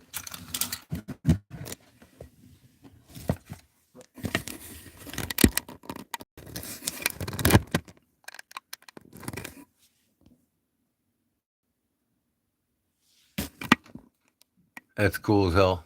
Chronograph.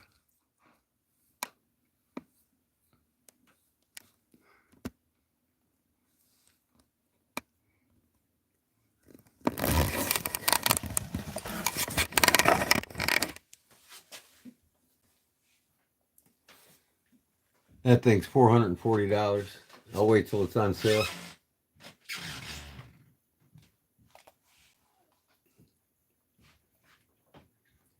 Junior Knife Collector. What's up, Junior Knife Collector? How you doing?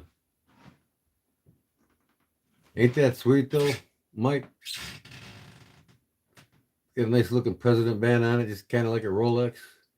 The bezel's pretty cool. Got the G-Shock, shock resistant. Let me see here what's it say about it. First G Steel lineup models to offer chronograph performance in analog format. Tough. All the dials are analog. The G-Shock level shock resistance, nano clock, multifunction, rotating disc, dude. We see black stainless steel, 45 millimeters overall. Casual sport.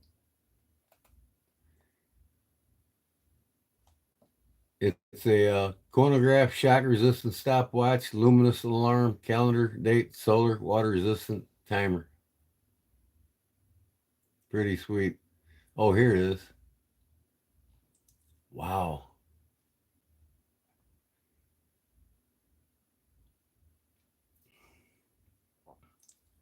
Casio G-Shock full metal 50th anniversary black stainless steel watch, 51.3 millimeter. It's a GMC for $930. Look at this one. I'll click on it here.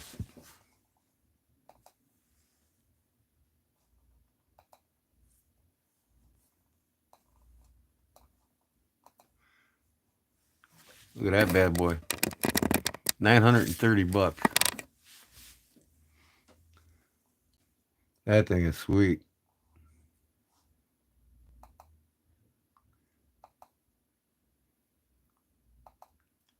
Yeah, definitely. I love the gold tone.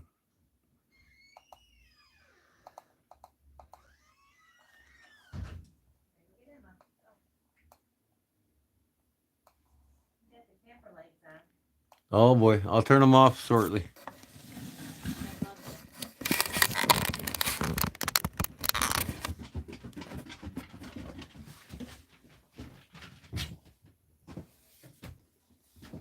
Oh, that is SEAL Team 6 on the night out. On the night out. SEAL Team 6, right? Oh, I remember them boys.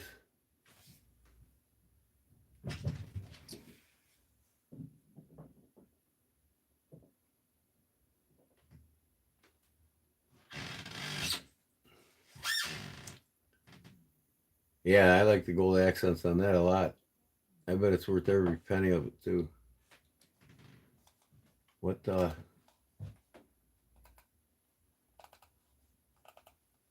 me see here.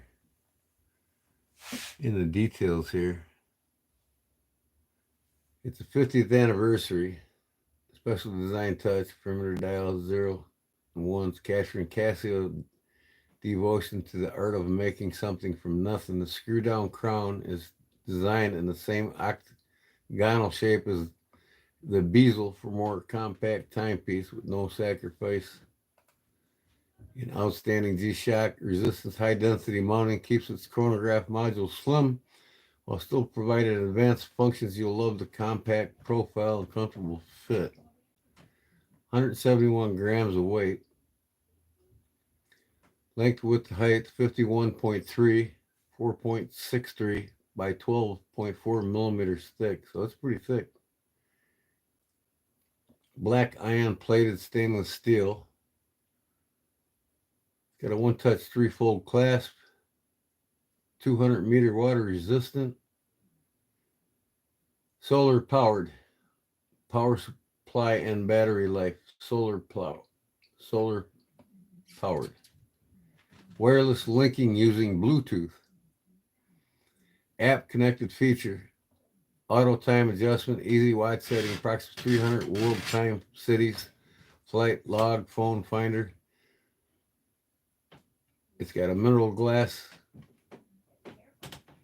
screw lock crown, dual time, home city and swapping, 1 second stopwatch, countdown timer, daily alarm, LED, super illuminator, full auto calendar to 2099, power saving hands, top save power watch left in the dark, battery level indicator. Pretty cool. Oh, you put me on to him. Yeah, I mean Casio's got them G-Shocks or something else, man.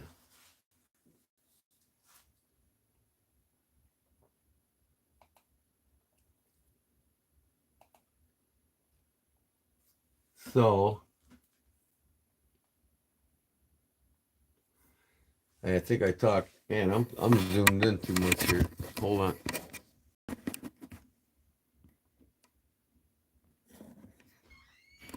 Maybe that's better.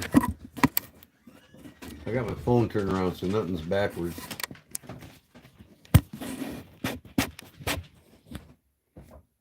No, it's still zoomed in too much. Come on.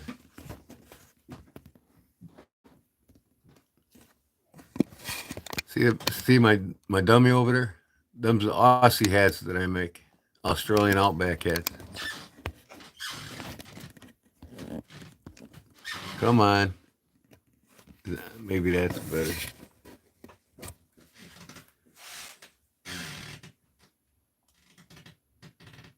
Take you around the shop. It's dirty, dude. My back area is all storage. I'll show it to you though, real quick. I mean, it's a mess in the back. I'm getting ready to put everything in the old house. But this is my knife collection right here. I got a box there I made. I need to put knives in. But this is my workhorse for doing all my upholstery work. And my Leatherwork's all done over here. Look at Amazon boxes and everything. But Leatherwork and, all my tools for it.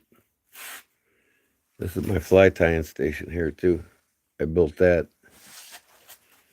But, and then of course I got all my modern folders and the toolboxes.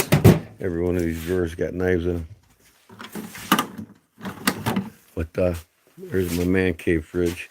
When I used to do woodworking, I built this box here. Hangs on the wall. And most of the tools I built, like the mallets I made a dovetail saw and a couple of planes I made, and some of the marking gauges I made. Then you open this up.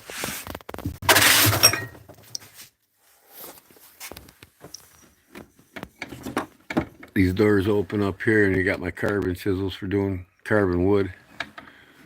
And that whole tray slides out the side over here when you close it up. But it closes up, snaps shut. But you know, then over here, this is the garage part. Actually, that's my. I make all my knives over here. This is my knife area. It's dirty. I just got done working on something. There's my anvil for pounding steel, and I got a little forge there. I got a coal burning forge with a electric bezel on the other side of my sandblaster.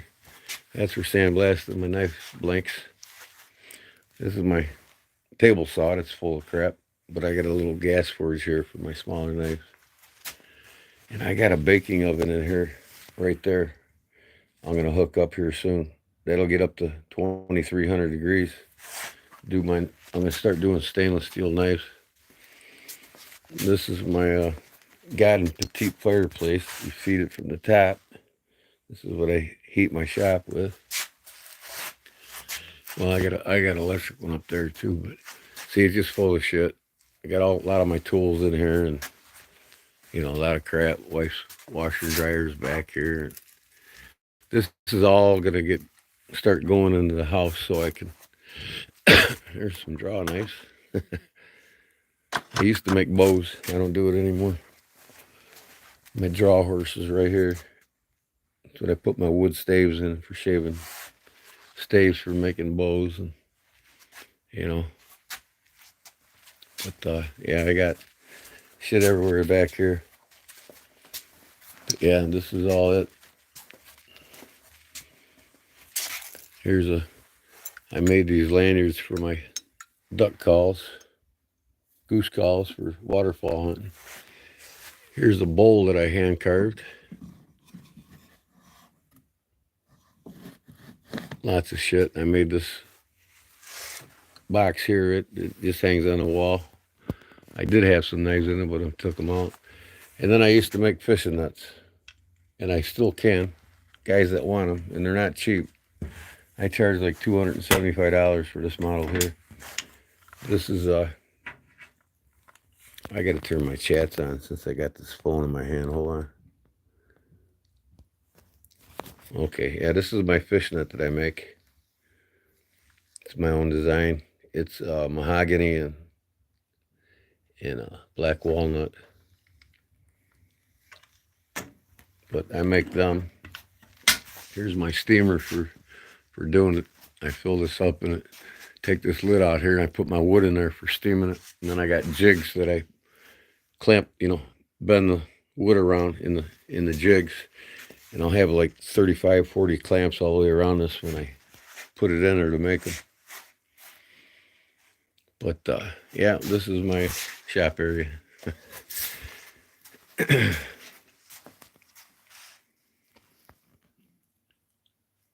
So, Mike's taking off? Okay, Mike. I'll holler at you later too, man. Nice to see you come in, bro. Keep making cutlery great again, brother. I'll talk to you again. Tomorrow I'll be live doing a giveaway. But, all right, I'm going to have to put this phone back in the stand.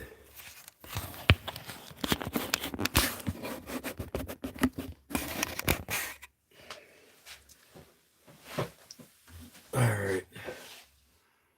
Man, why am I so zoomed? I'm still zoomed. Hold on. Maybe. Okay, that's perfect. Oh, yep.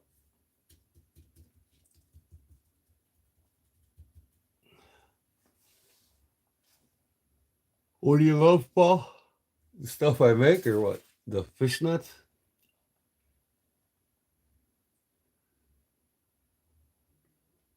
Hey, there's Pollywog.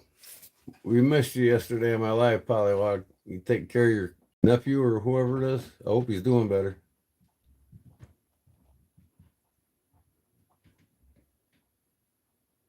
Oh, yeah. Well, it is what it is. I can't wait to turn the house into my pole barn. It would be a lot more room. I mean, I like to clean all this out of here and make this a much bigger shop area too. But no, we live upstairs and it's getting kind of cramped. So we're gonna gut this. We're gonna make this into our kitchen and dining room down here. It'd be nice.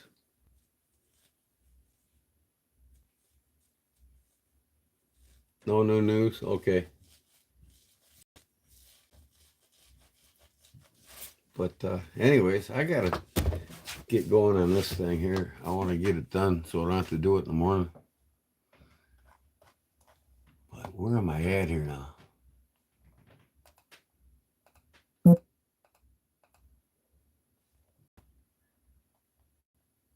Trying to find a certain weave. I can't seem to find it.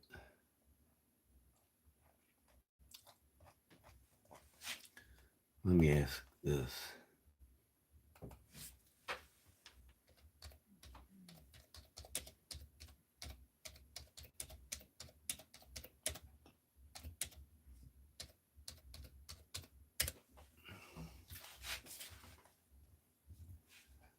Okay, let me see here.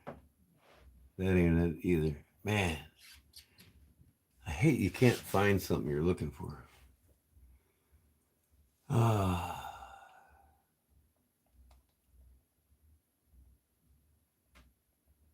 Me and my dad would freak seeing that place.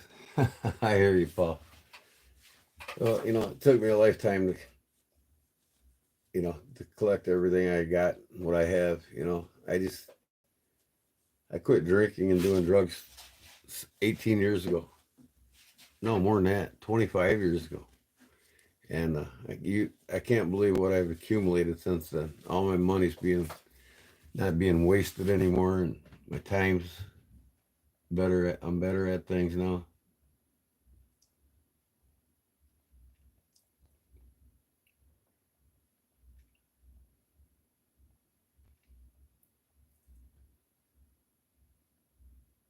Good morning, Peanut. Okay. I'm looking for a certain knot here and I can't find it. I'm just gonna have to toy around with this, I guess. I gotta find some lace.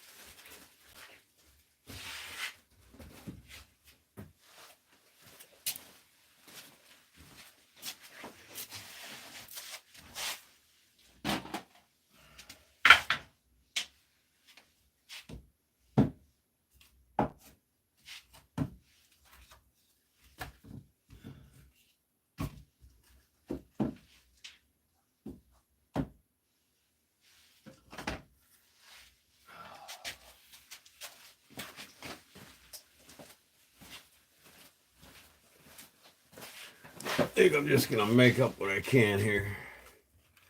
Got this black lace here.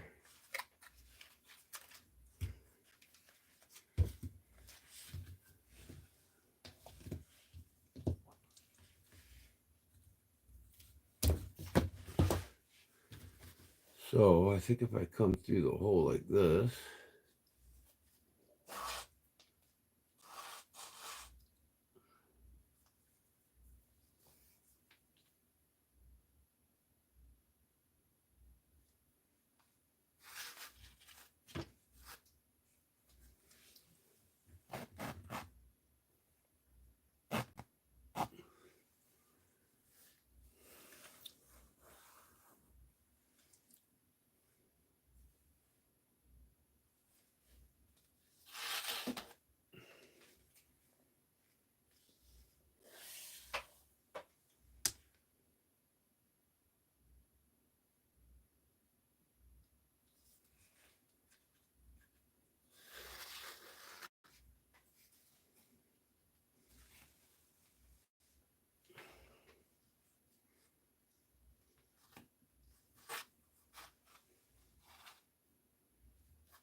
You happen to be in a nice camera? That's cool.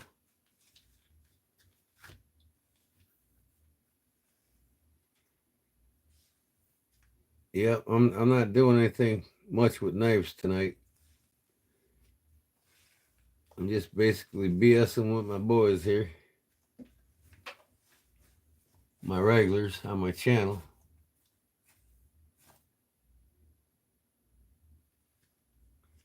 Yeah, I do live things to show people how I make things. And then sometimes I give it away.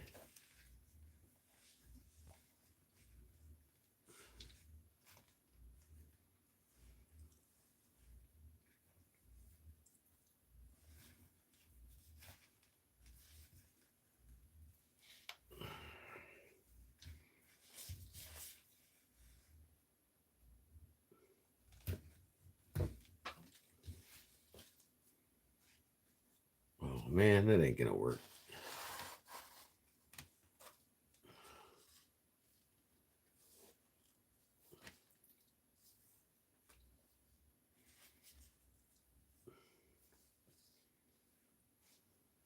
I'm gonna have to do something different here.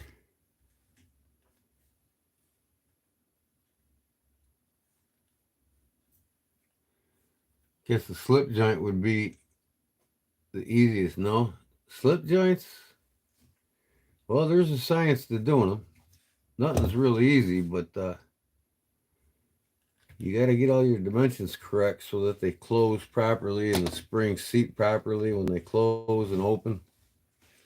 I mean, there's a lot of tricks to it. It's not easy, or everybody be doing it. But let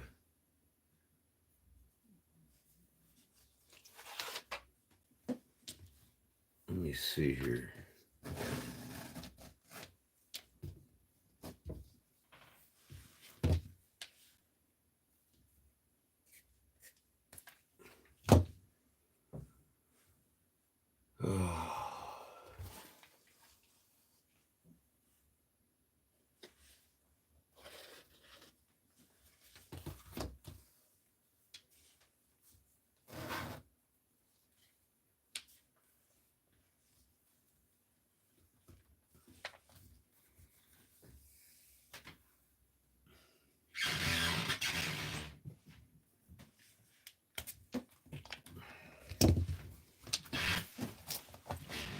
Slip joint is hand hard camera. Fixed blades aren't easy either. Definitely less complicated. Yeah, fixed blades are actually easy for me. It's more time consuming to do slip joints because there's a lot of individual moving parts, that have to be, the tolerances on the moving parts got to be spot on to make it function properly, and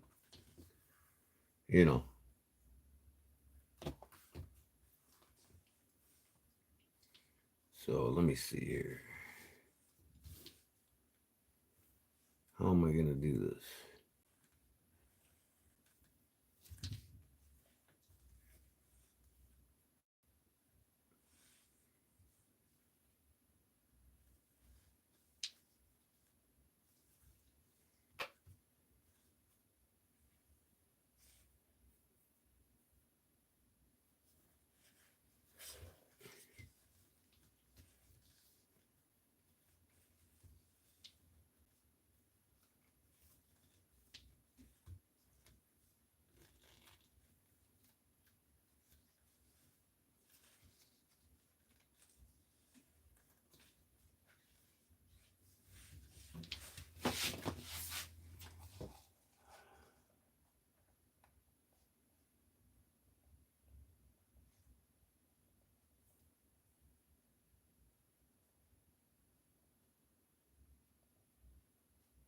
It was old. The best knife I ever had was a German. I lost it. So yeah, like this here, K55K with the cat on it. That's an oldie there. They've been making these for well over 150 years. That's my choice, German knives.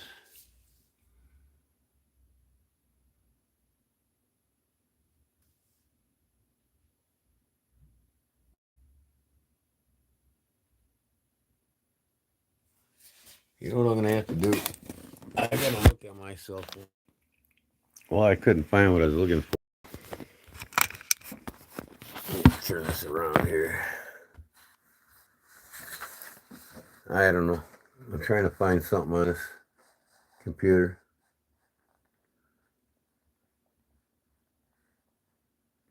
Slip joint knife. Get you a side buster. Start out there. Inexpensive. Case side buster. Then you can go from there.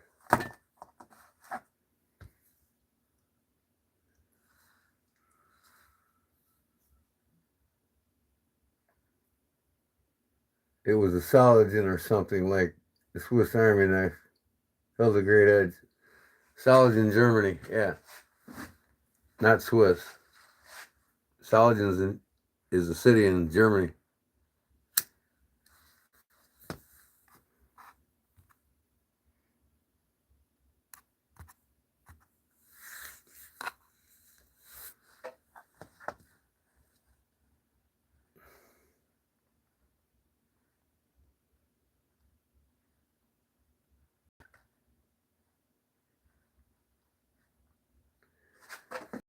Oh my God. Why can't I find what I want in here?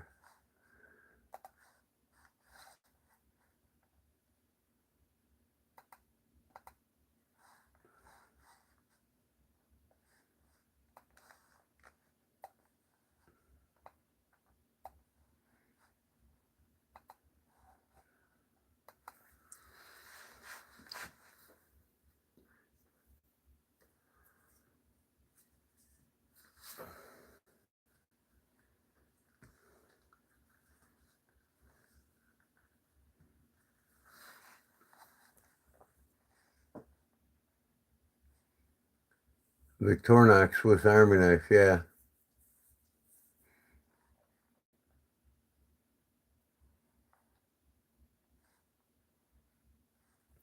The Victorinox say rust free, not Solingen. The German knife say Solingen. I'm out, guys. 5 a.m. going to be early. All right, Charlie. Thanks for coming in, bud. I'll see you tomorrow night. Probably between 8 and 9 o'clock. I'll have my fun day giveaway. Thanks for stopping in. So,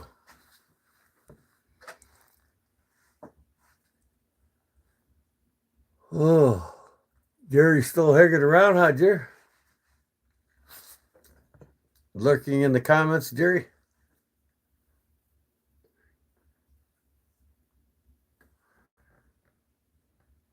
So I'm trying to find something still here. Let me see. Google. What the heck is this?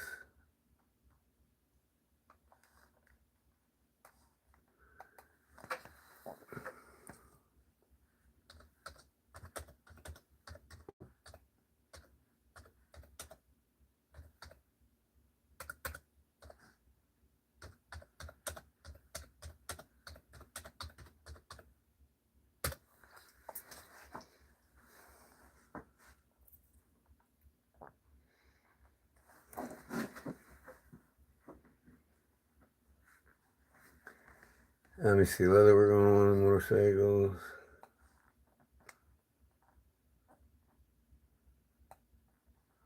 About midnight there? Yeah, it's 10:56 here. So you're on the far east coast. Yeah, 10:57. Yeah, you're almost 11:57. Yep, on the east coast. New Zealand. What's happening in New Zealand? Paul, watch the cursing. Oh, Okie. He's an Okie, huh, Paul?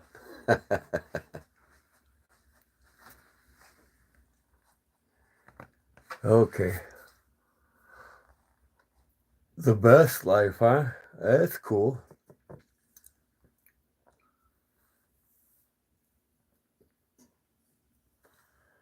I don't know about that tonight, Polly. I'm trying to get this tank bed done.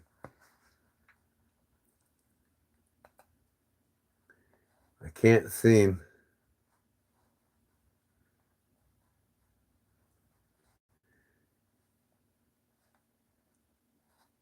to find exactly what I want here.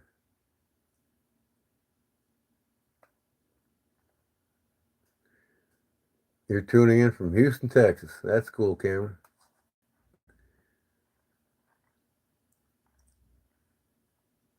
Oh, Jesus. Why do I get these? Wow.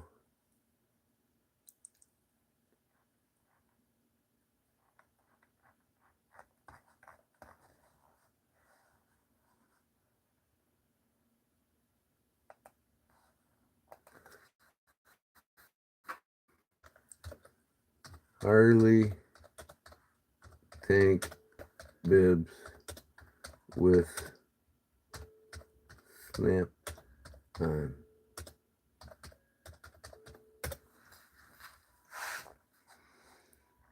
Now, if I can find what the heck I'm looking for here.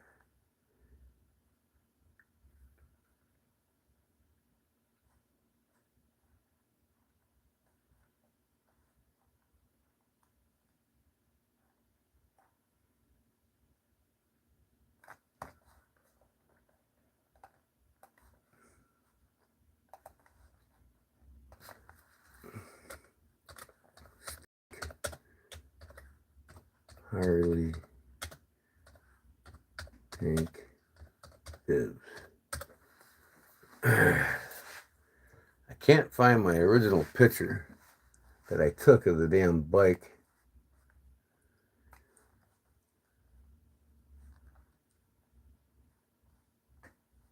I used to have a Texas toothpick mini knife. I'm doing a Texas toothpick redo right now. The scales, the bone's cracked on one side, so I'm putting new bone on it right now.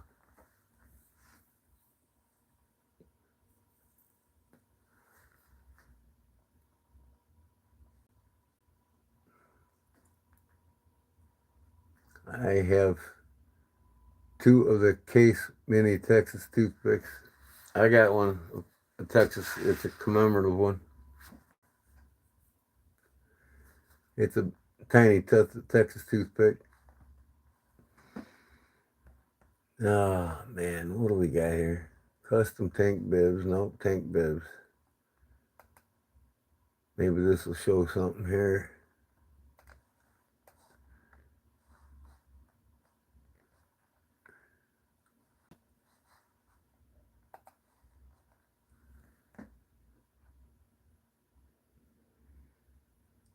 See the gancho in the middle.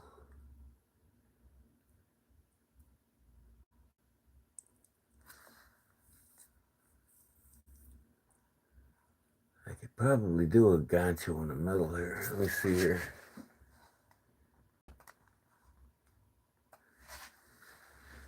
So I'm fishing early the other day, and I have to go down on a later, and a rabbit jumped and hit the wall and fell off into the water. Yeah, he fishes too. Some mods will zap. You're easier than me.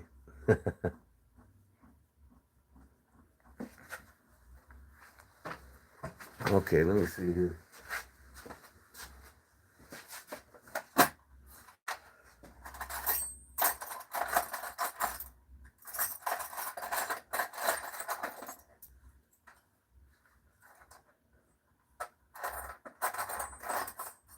Man, oh my God, a damn heart.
Okay.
Oh my gosh. Sorry, folks. Quit hate. Driving sounds miserable. Carry a pew pew. You're gonna get better. Have you ever anodized titanium? Yeah, it's easy to do. You just need baking soda and electricity and water.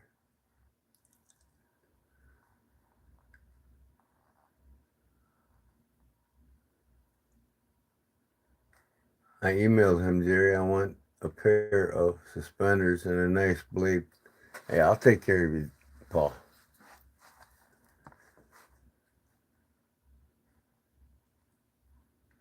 You're quitting your on-the-road job? I got robbed in February and want to be home. What do y'all think? Yeah, well, hey, if you're not happy, don't do it, bro. You know, just look out there. The market is expandable. You could find a job similar to what you like to do. Man, I gotta turn this heater on. It's getting a little cold in here.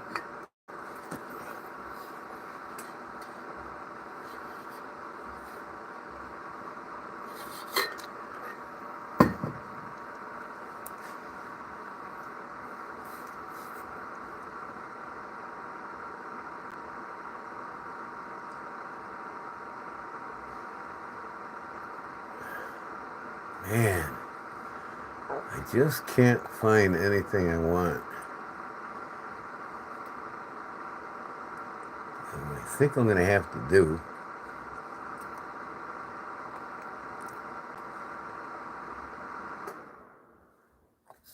Come on.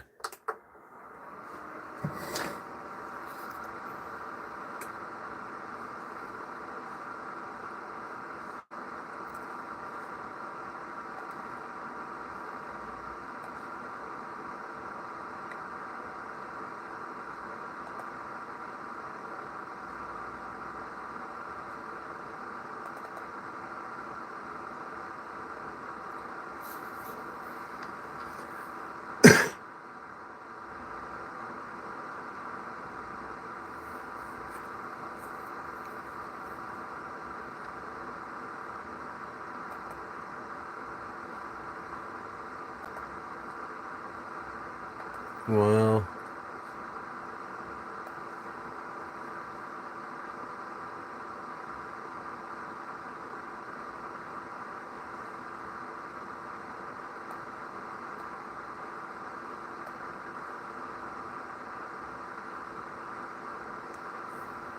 You got a new Zippo. It's got a laser engraved elk on it. That's cool. Lights up a marble just right.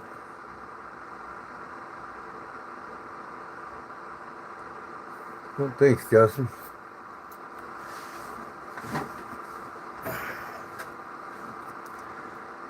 Yeah, I just can't wait to get rolling on these knives I got.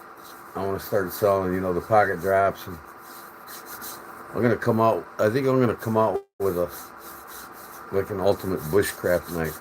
I want to have that in my pocket drops, and I'm gonna run with them too. And as soon as I get my milling machine, then I'm gonna start doing lockbacks and traditional knives. I want to do traditional folding knives.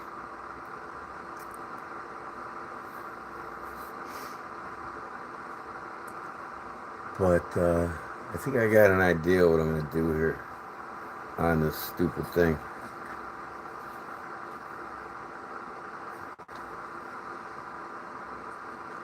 I'm not sure.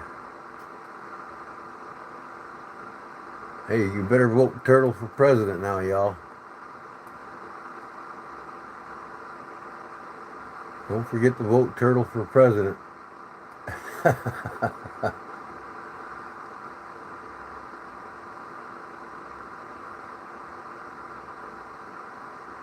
Duty's daggers.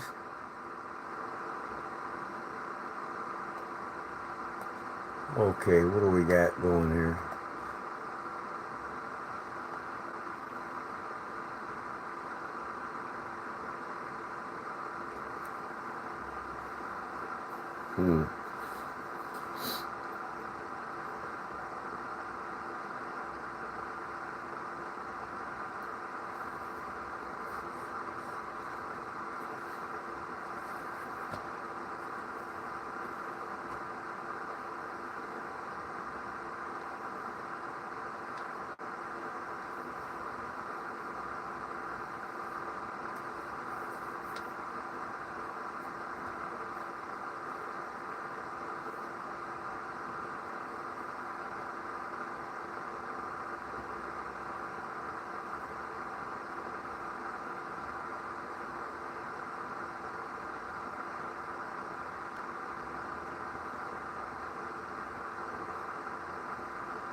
Is that the Reader's Digest back into basic book?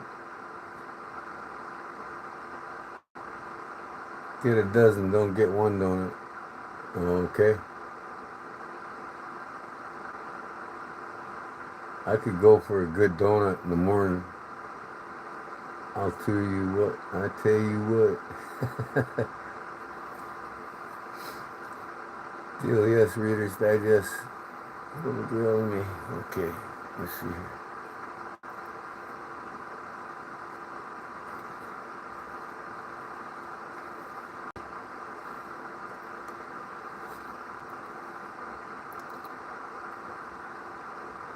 I think I'm onto something here. Oh, let me see here. Over.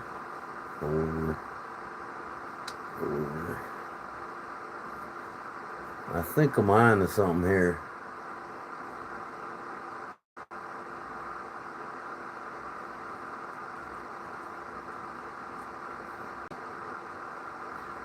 If I can get this right.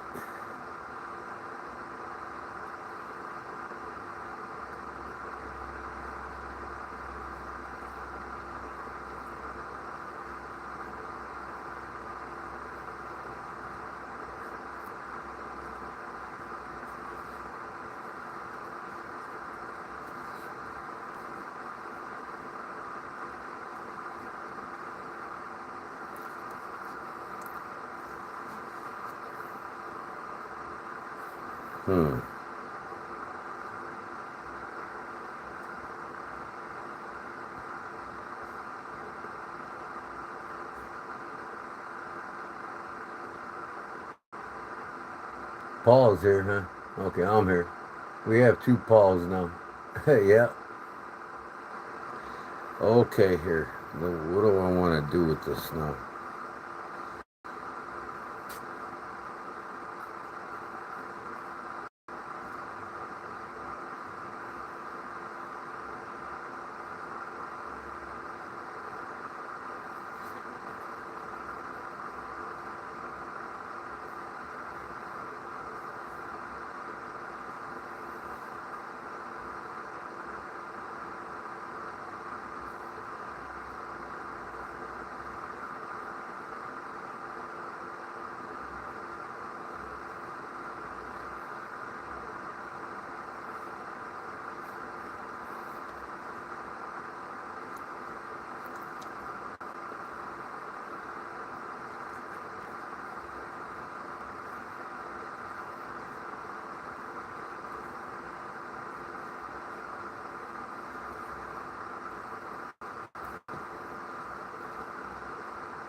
I'll show you what I'm doing here in a minute.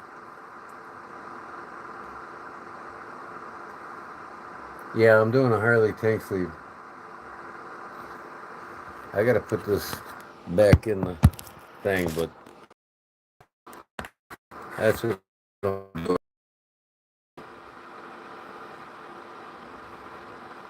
It's bib for a Harley tank. Covers the gas tank. Seat to the display panel.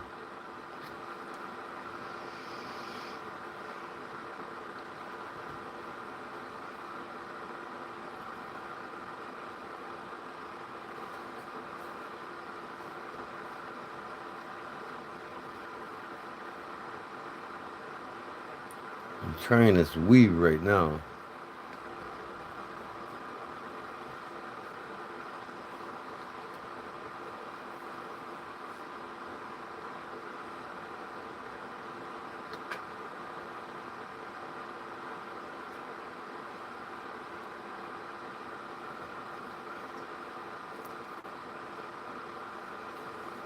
I'm just toying with it right now. I'll probably have to take this all apart and do it again. Now that I know what I want to do.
Oh, man.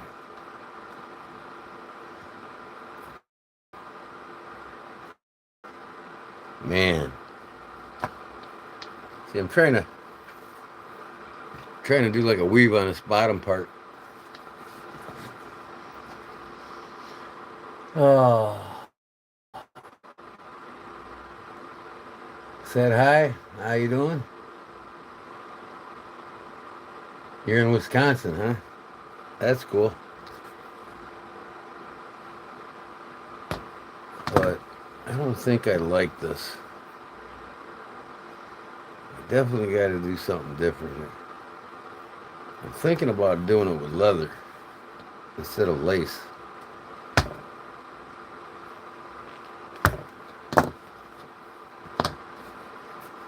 I can always do something. I gotta get some.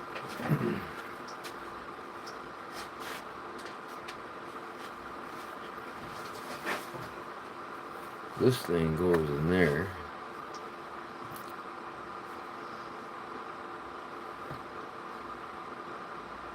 Now, if I cut slots in that,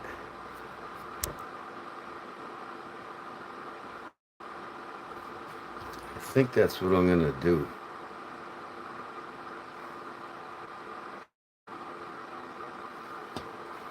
I gotta look for some leather that I need for this. Hold on.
Okay, I got this genuine calf skin here, black.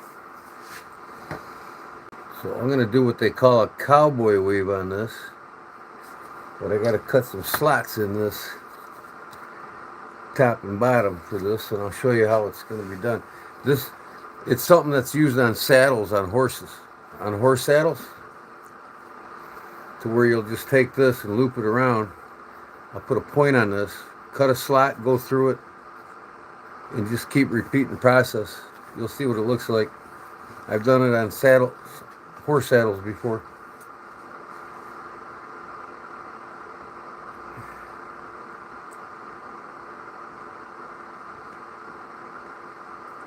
Jacksonville. I was just outside of Jacksonville when I was a kid.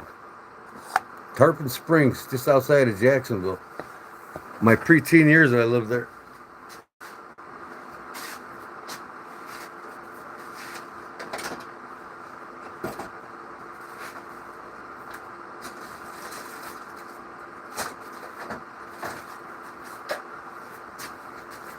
Gotta get my right slat cutter here.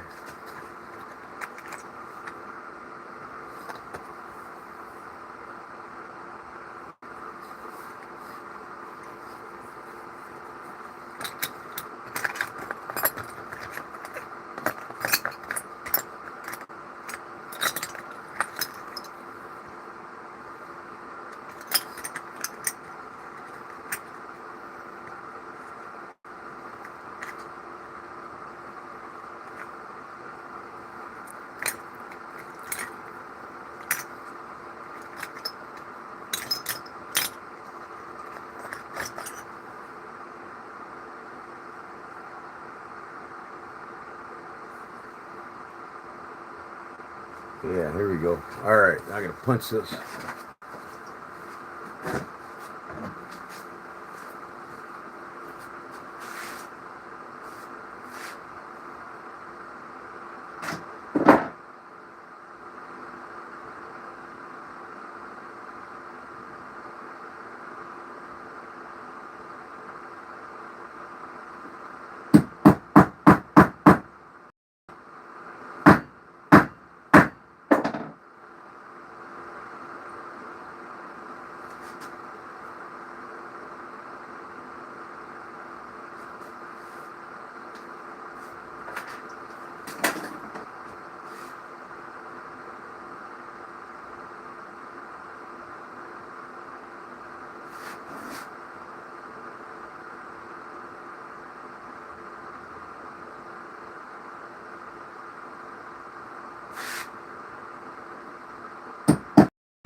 Okay,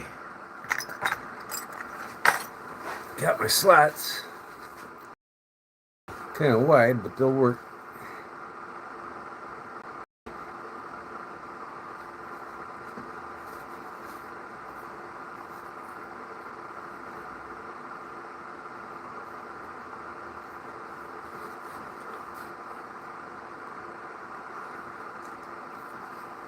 Now, where's that piece I had?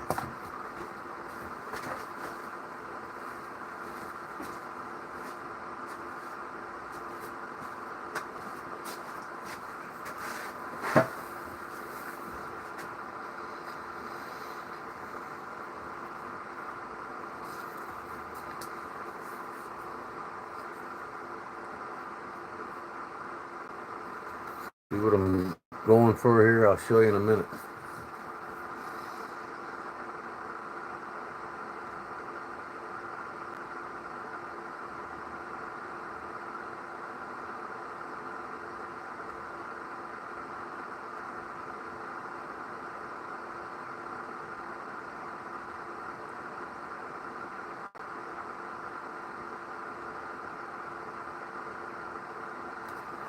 Okay, now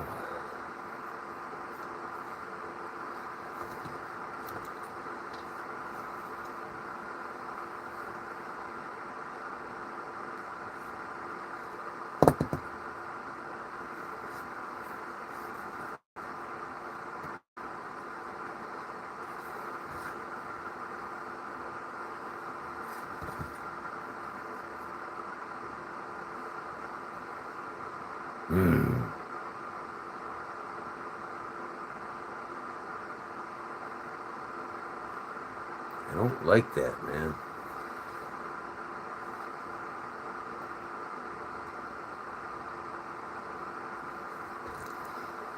I need to put another slat in this damn thing.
Come on, man.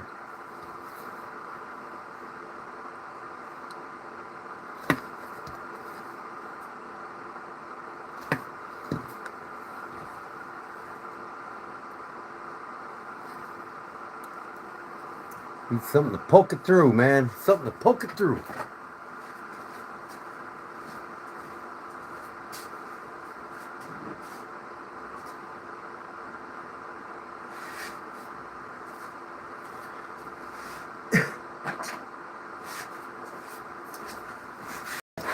Ugh.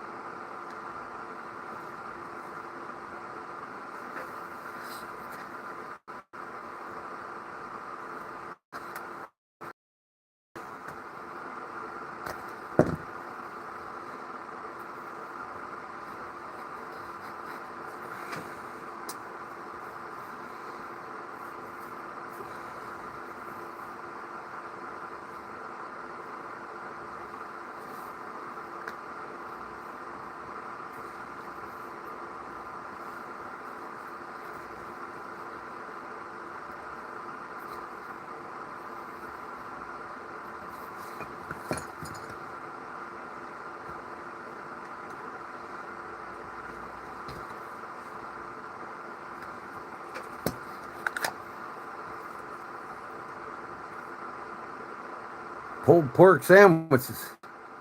They're making me hungry, man. Makes me want to go up and make some ramen noodles.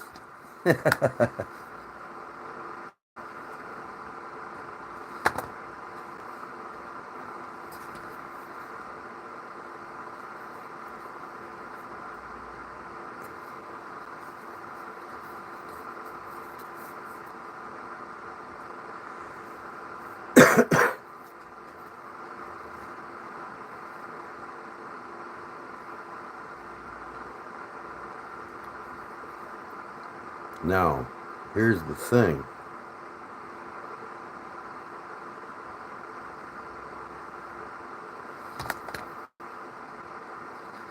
I wish I didn't make these slats because they're too fucking gaudy.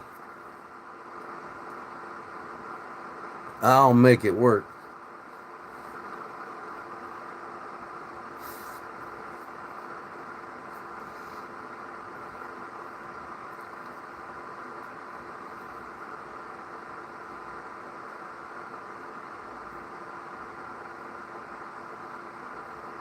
Let me see here.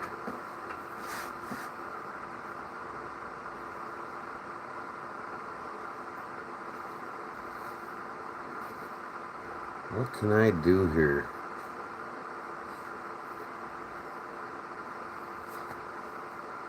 Bring this up.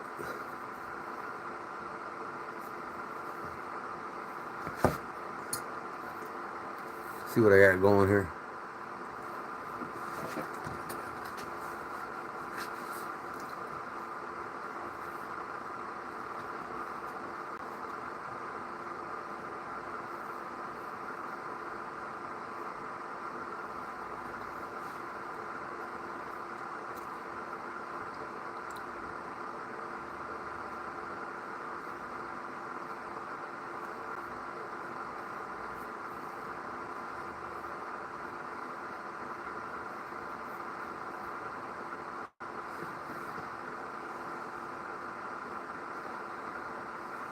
I wish I had some kind of medallion or something. I need a concho, a round concho, man. See how I can make one.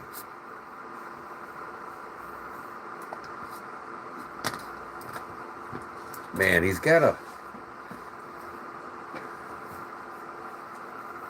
Nope, car, sorry.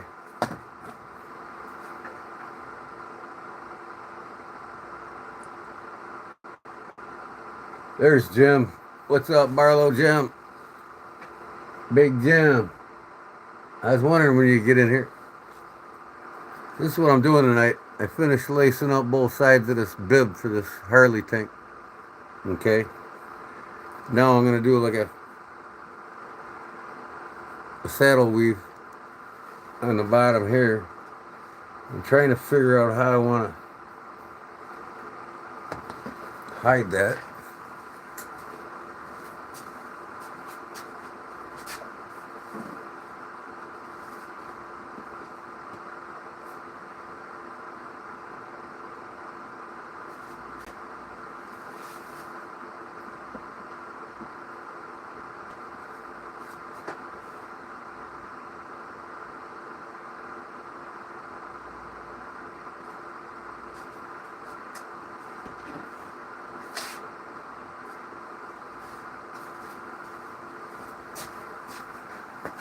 Trying to figure something out cool here.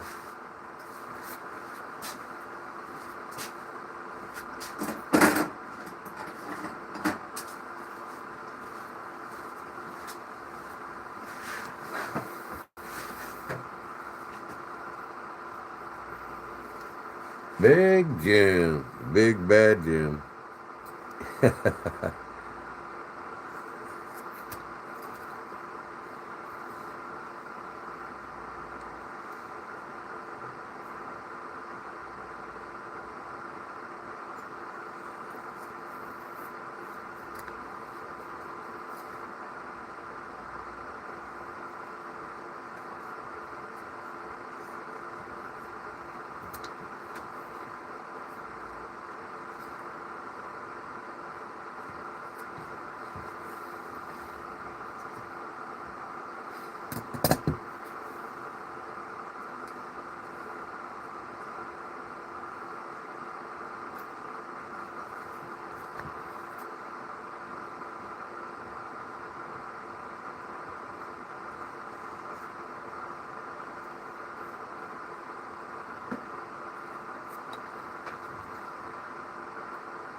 Barlow is a knife. You bet it. You betcha.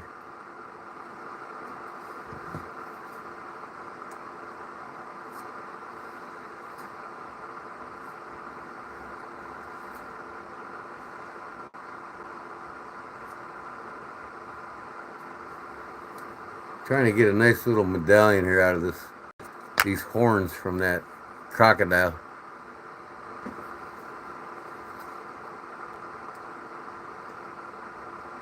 All in all, I think he's gonna like it. So now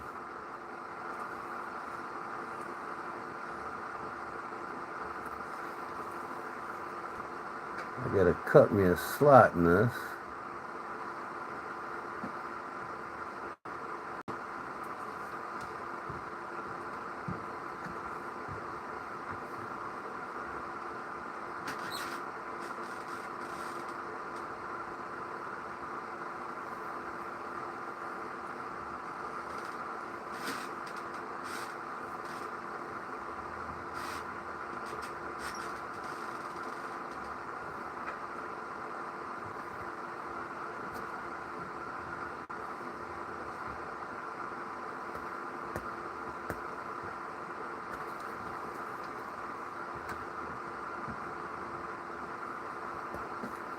Wow.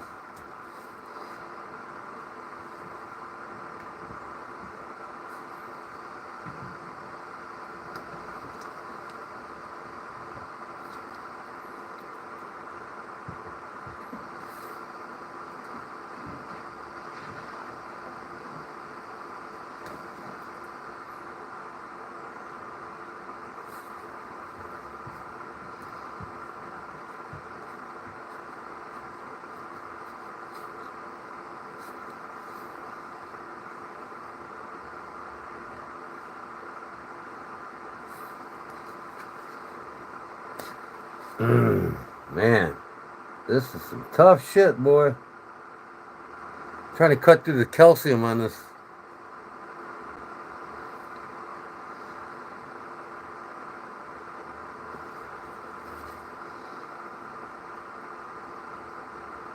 Okay,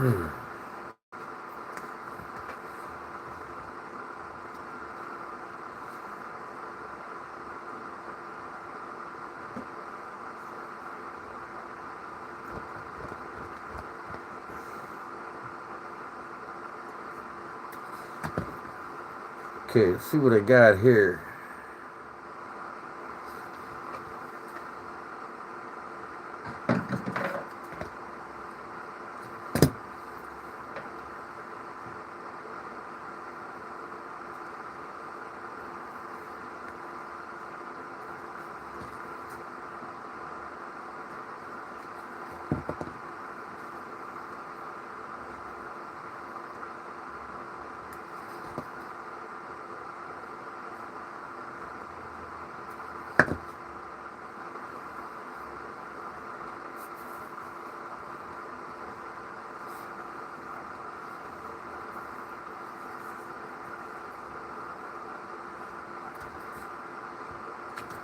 I'll show you what I'm doing here in a second.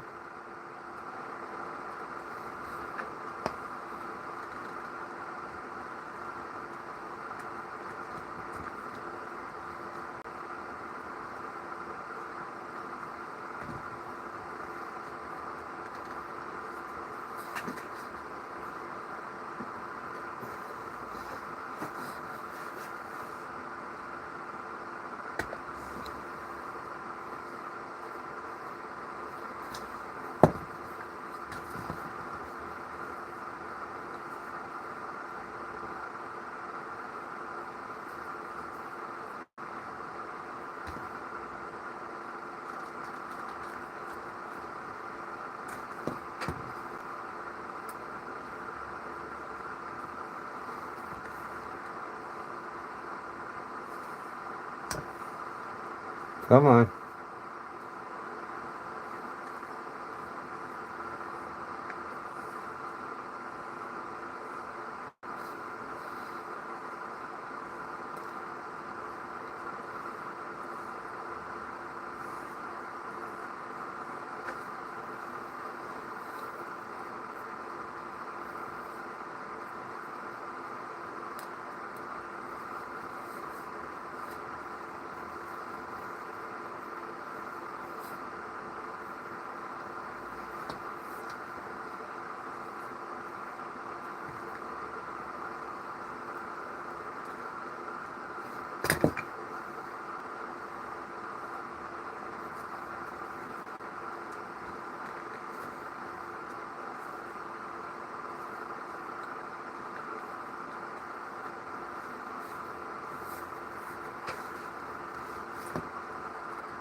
Ah!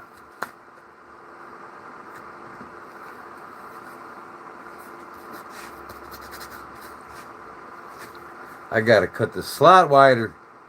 Wow.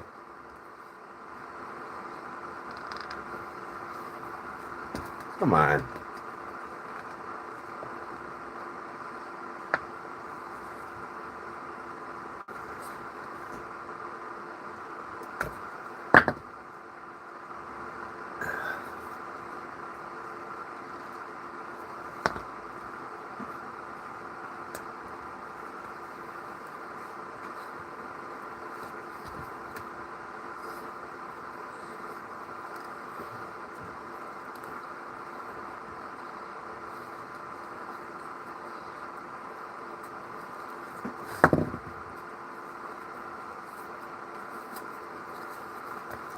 Holy cow.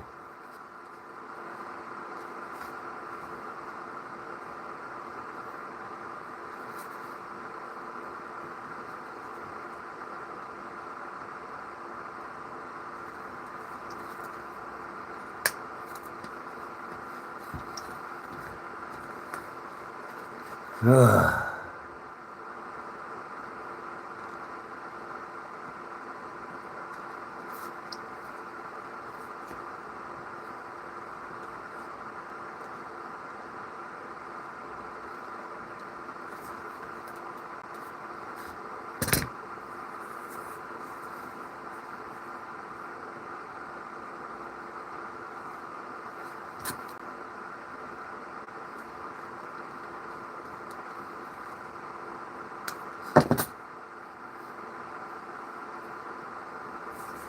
That's better.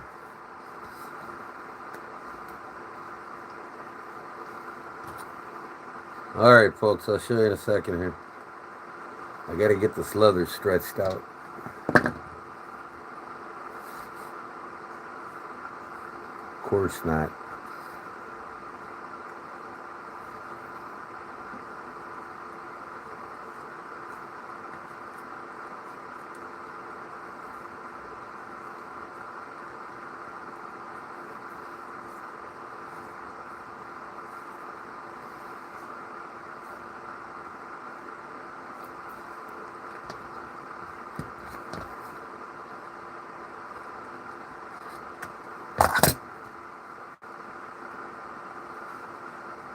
Stretch out, baby.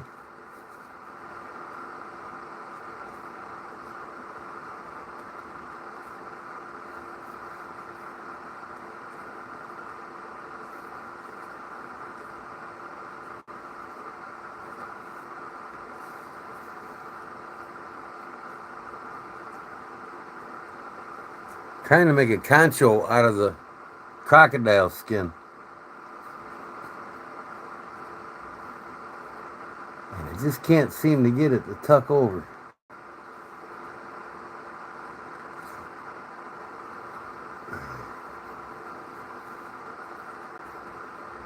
I'm getting there.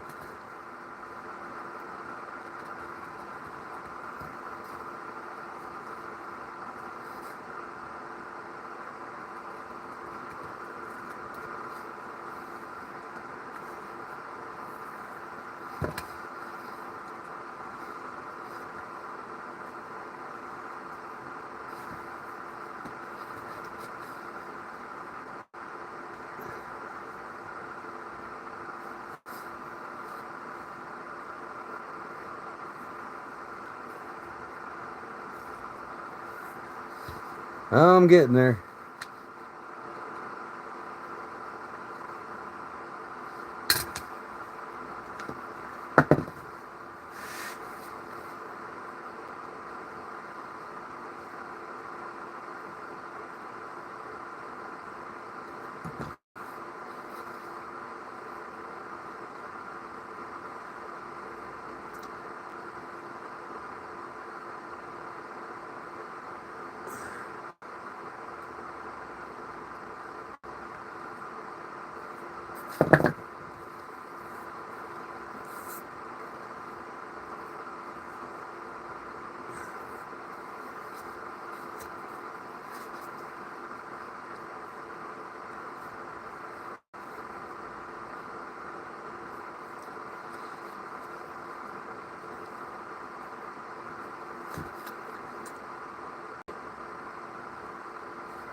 See here, I'm making a concho out of that crocodile.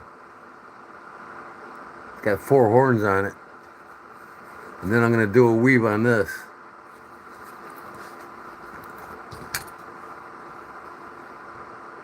Alright, Cameron, thank you for stopping in, man. Appreciate it.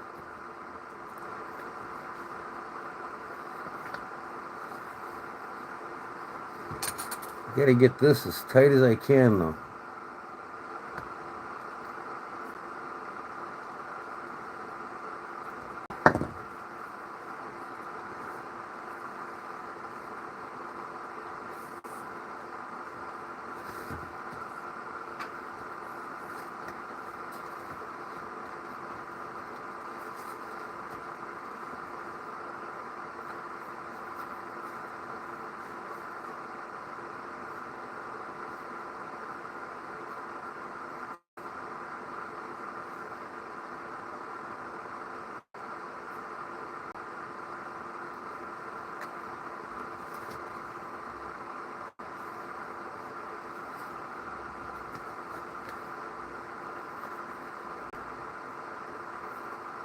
Okay.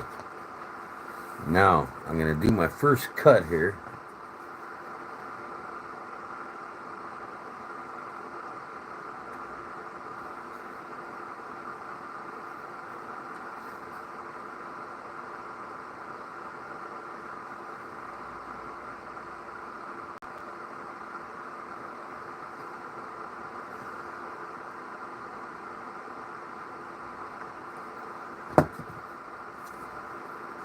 And that goes inside of that.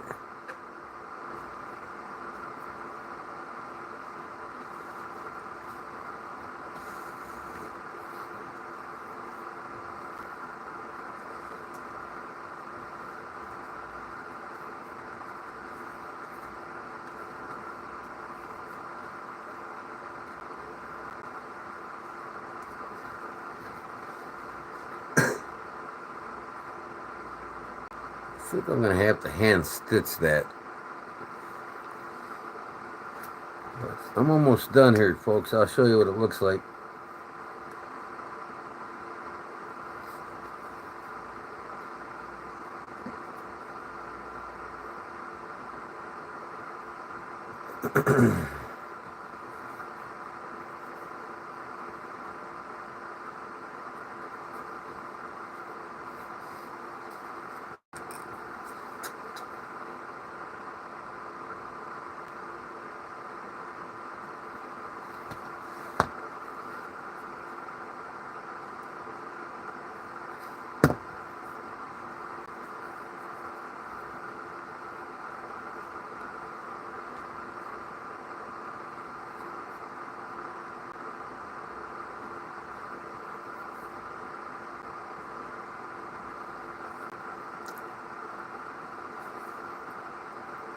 Come on.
I got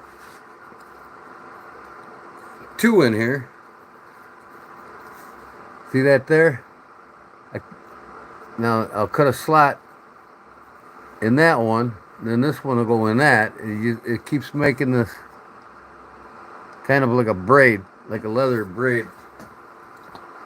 It's used on accents for horse saddles. This has been around for a few hundred years.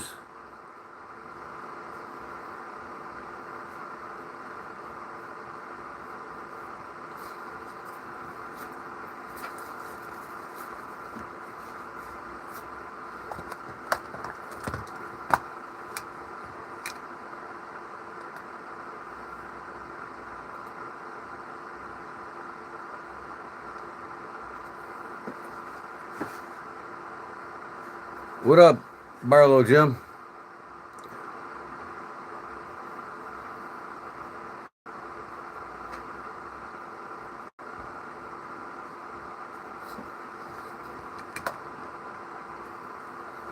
Getting there. It's getting there. I wanted to do something different for this bib. And I think this is the ticket.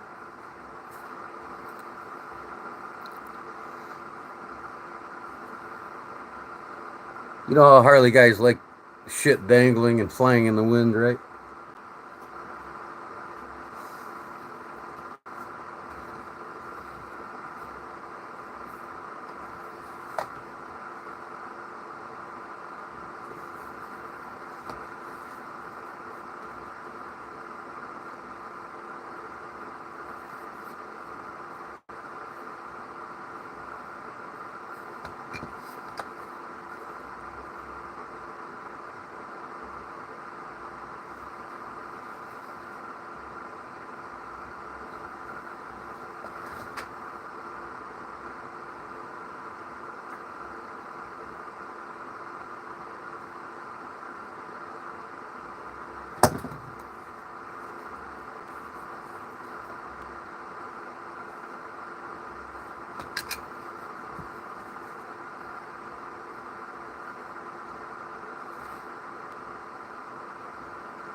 But when I'm done, I think I gotta.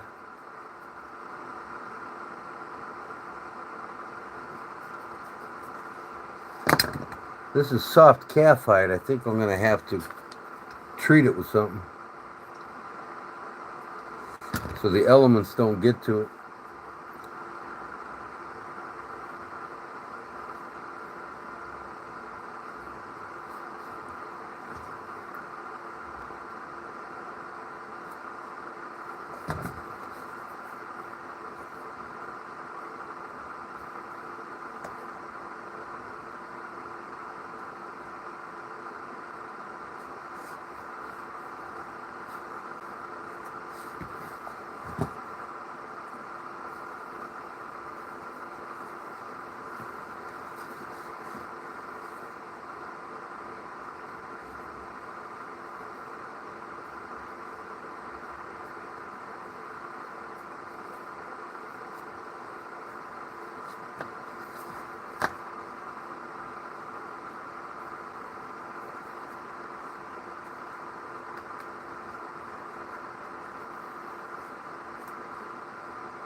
A few more times and I'm done with it. I'm done with this bad boy.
It's the little details that mean a lot when you're doing custom bike seats and accessories for bikes.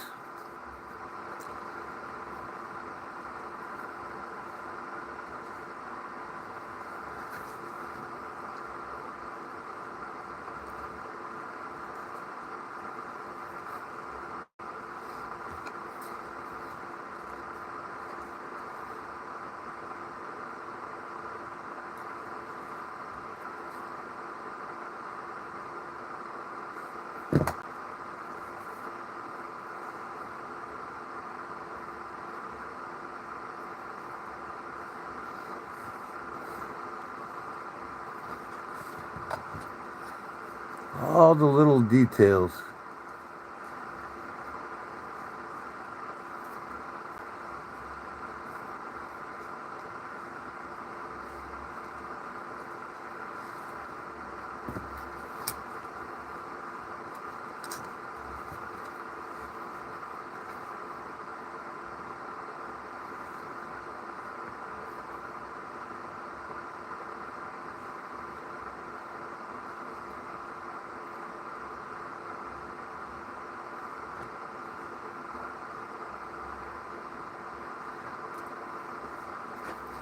I think this looks pretty good.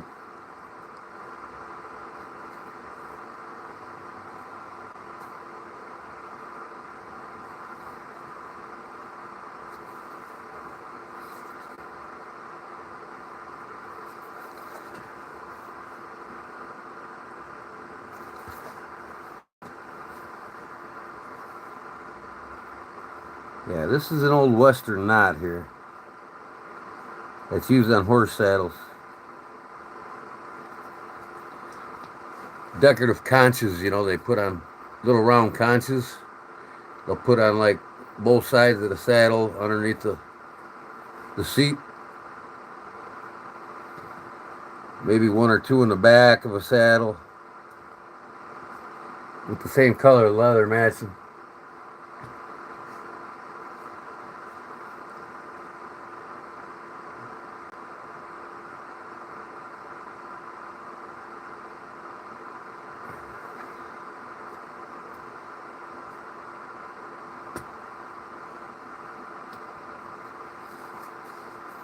I'm trying now to make everything nice and uniform here.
What I think I'm going to do is put a little stitch on the end of that so that thing stays flared.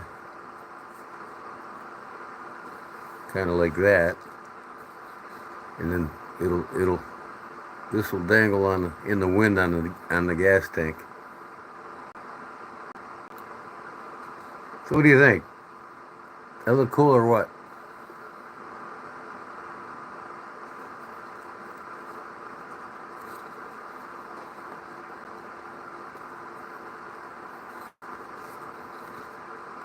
So this is that plastic snap here that goes through, and it's covered with the front concho that I made. This will snap into the frame of the bike and be the dual tank that goes up the middle, and then this covers the gap on the tank from the seat up to the instrument panel. So now I just got to stitch my other green line. That's the color of his bike. I got to stitch it here now.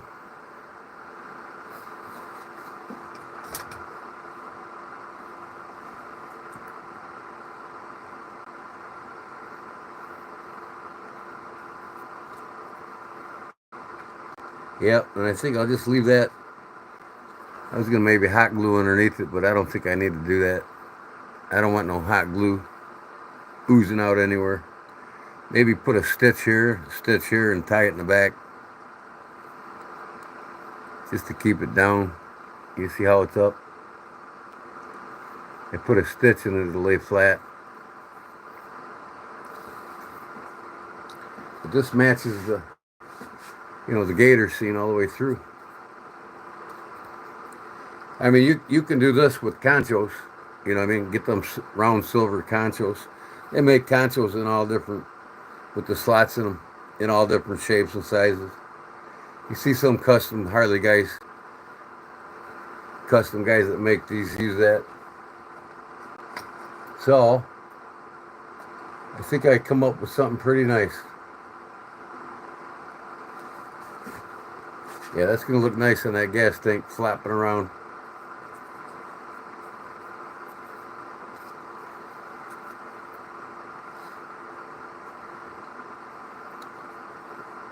Wind will grab that.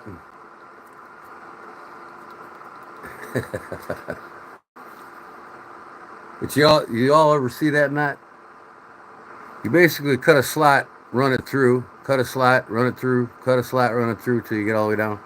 That's used on a lot of on saddle work. So hey, a Harley, right?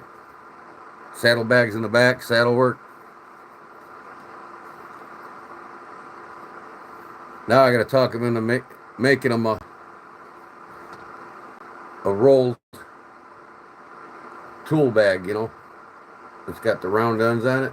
Rolled tool bag with the straps that come over the front and snaps. Putting tools or whatever in above your headlight. I'll talk them into that next. Gator slapper. That's it. That's the gator slapper.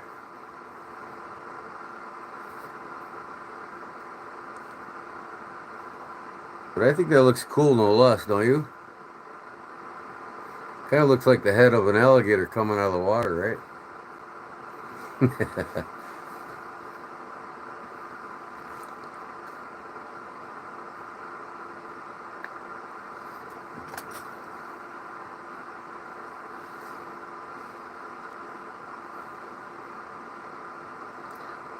He said that seat when he came and got it, he says, you know, if you look at my business card for my Leatherwork, I got his first seat on the front of the business card I gave you all.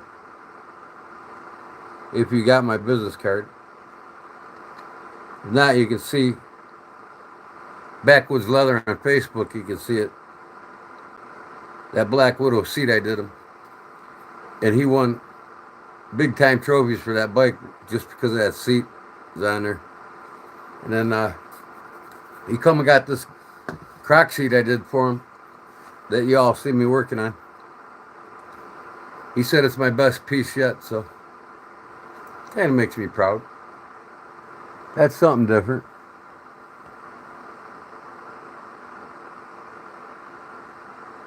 You know, instead of just a piece of silver here, right? So now I got to run this through the sewing machine and get that stitch on it. I need to put my phone back on the charger so it don't die on me.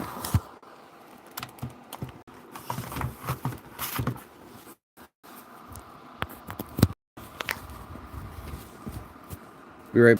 Yeah, I'm at 40%. So I'm gonna put the phone over here.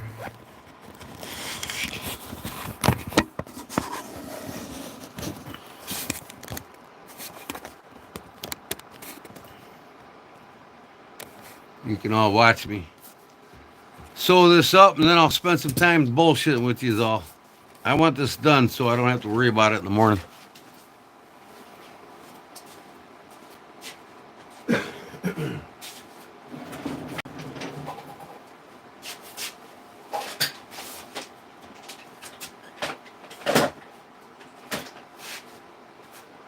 So give me about 20 minutes and I'll be BSing with you all.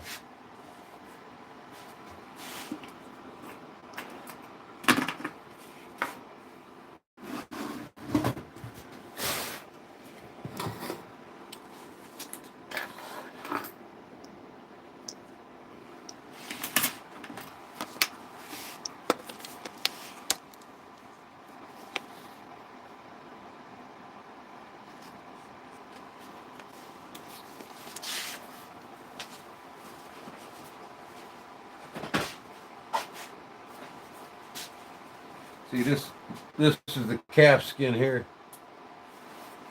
Very thin. I mean, it's calves from baby cow.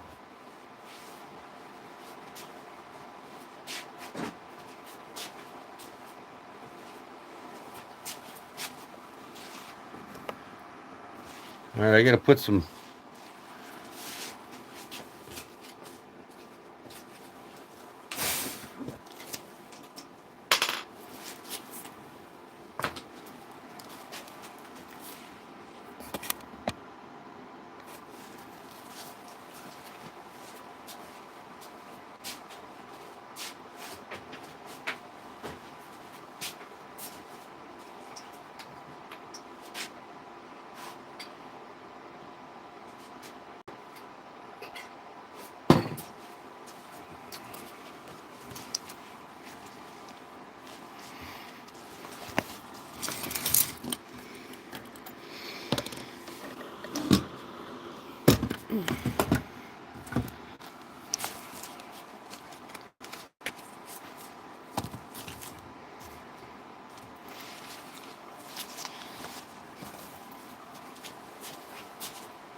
Change out my threads.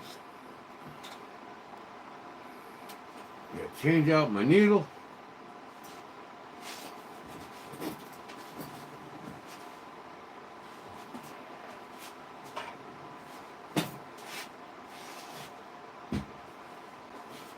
There's the green thread I use. It's a pretty thick thread. It's used for decorative.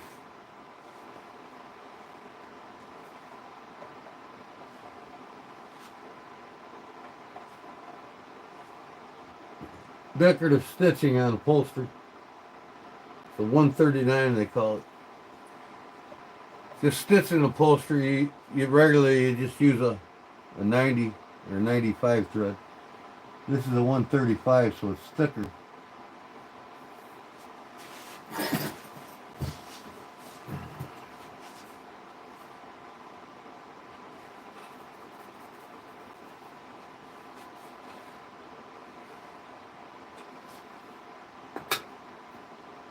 Change out my bobbin.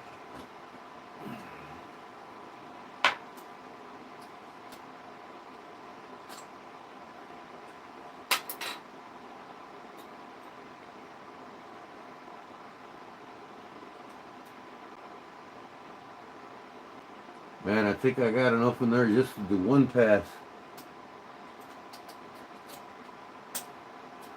We'll find out.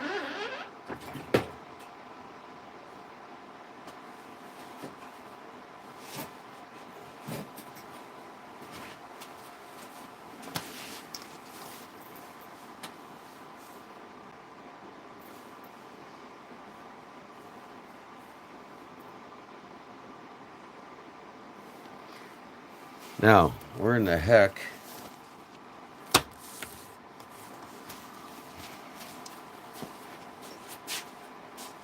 seem to have lost my lighter.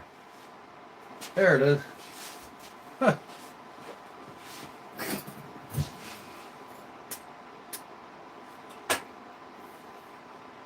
First thing I gotta do is change my needle. I need a bigger needle going through this fat leather.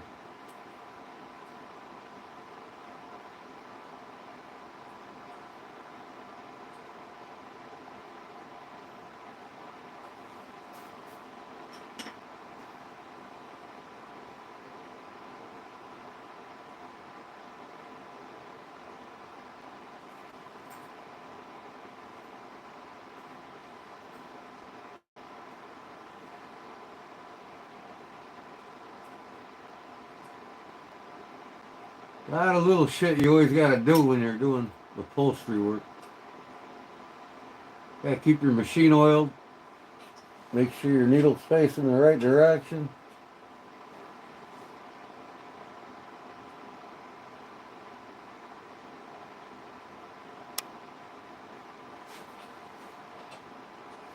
If it ain't facing the right direction, it ain't gonna pick up the bobbin thread. Alright, now I can thread it.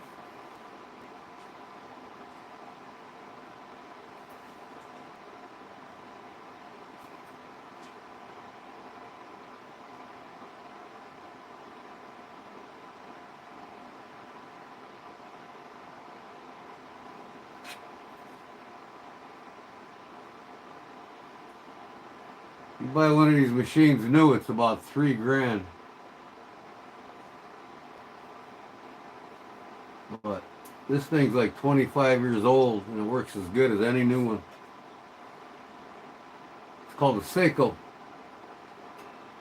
STH8BLD3 Seiko. Industrialized sewing machine. It'll sew through about 3/8 inches of leather. I used to have one that I paid almost $5 grand for doing work. It sewed through 1 full inch of leather. And I missed that sewing machine, so I'm going to have to get another one.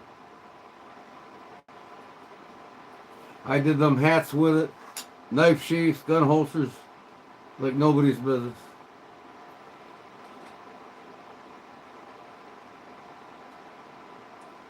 I can't answer your comments right now, but I will here shortly.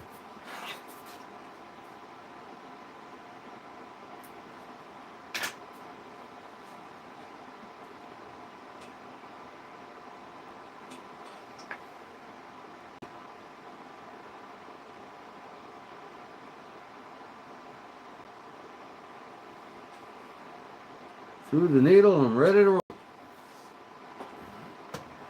All right. Now,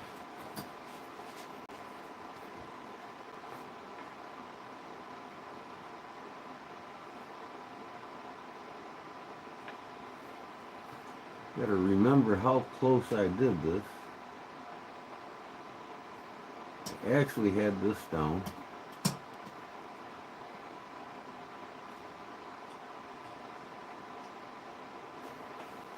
Well, first I gotta pick up my bobbin thread.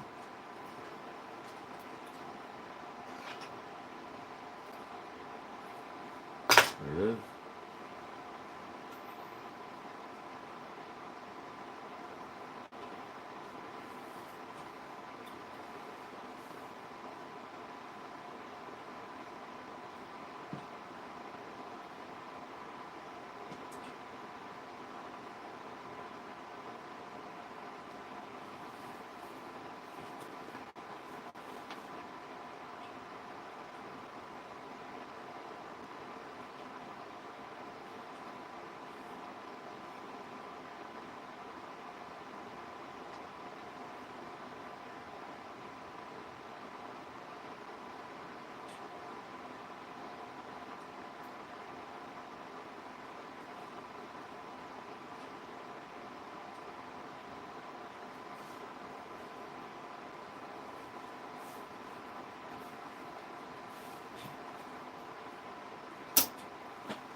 Start it by hand.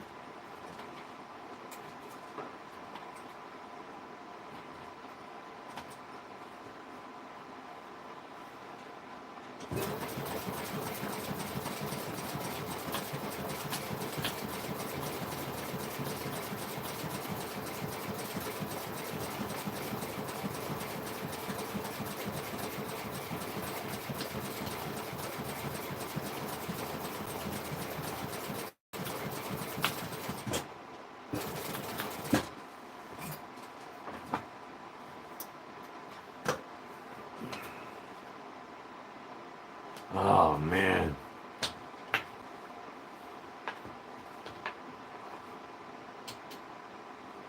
I made too tight of a stitch. Don't even match the other side. Ah. Do it again.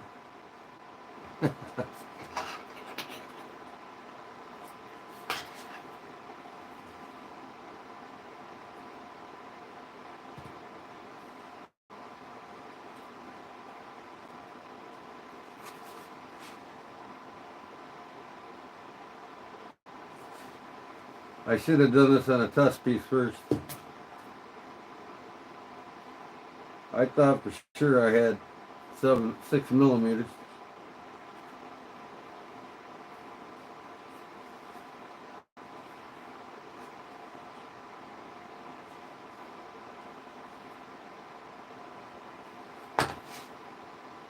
Come on, man. Why did I do that? Why?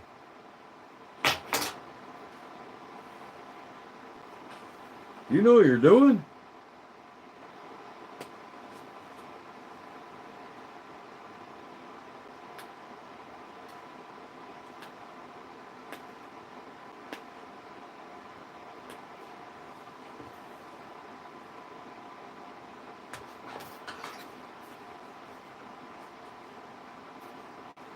Now I'm definitely going to run out of bobbin.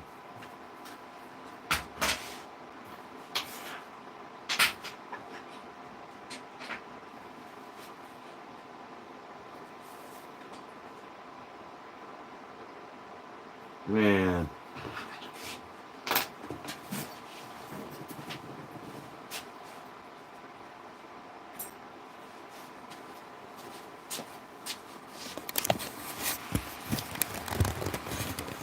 Well, I guess I'll talk to you for a while I do this.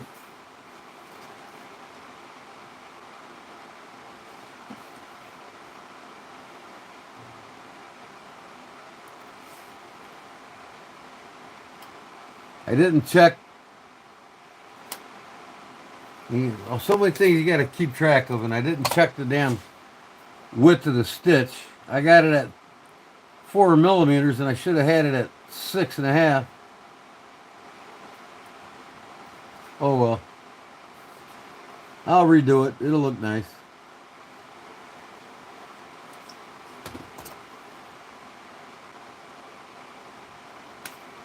Now I got to wind up a bobbin because I know it. I don't have enough thread on her now.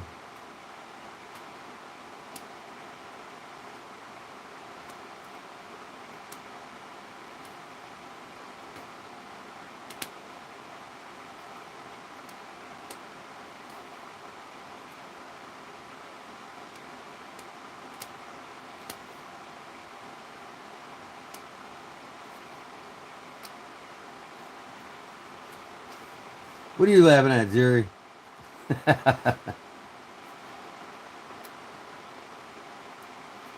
I don't do this kind of shit too often, man. Must be about being live on YouTube that made me do it.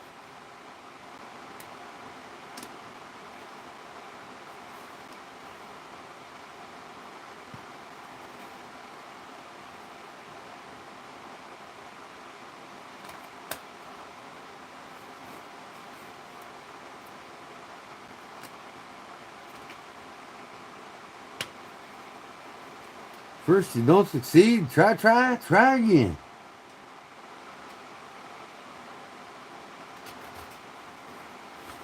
Man, I tell you what.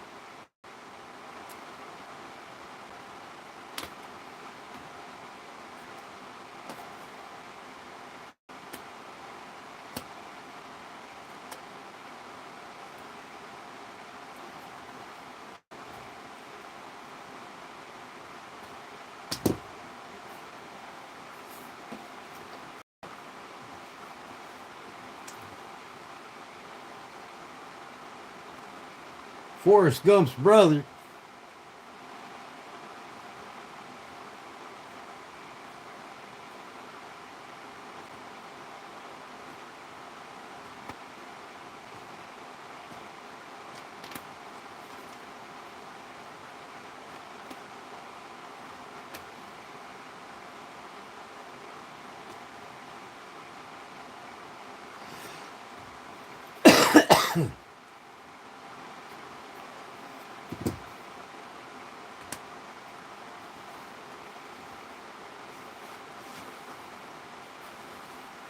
Well, you guys talk about some off the wall shit, you know.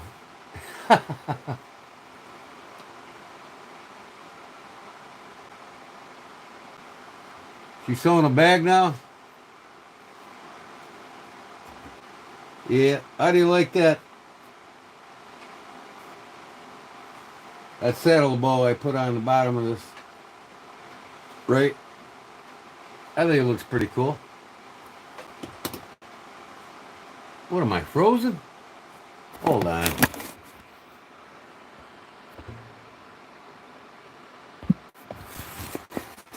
I froze for some reason.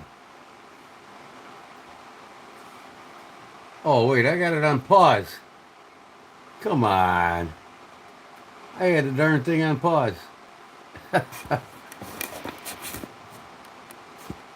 See what my lag time is here.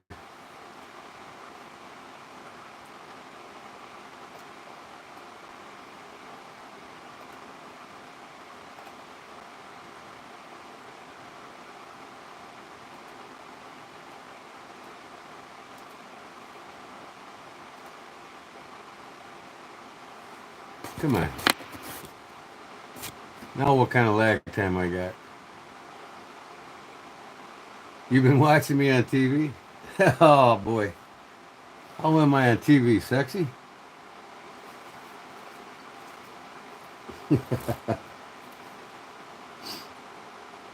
Yep. I done a lot of purses. Sold women a lot of purses. Never had this problem.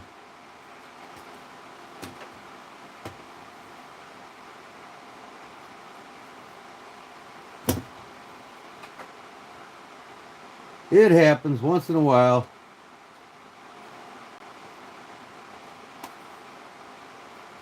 What kind of bag she making, Ray? Yours is a dumb TV? Jumbo Gordon. A Jumbo Gordon TV?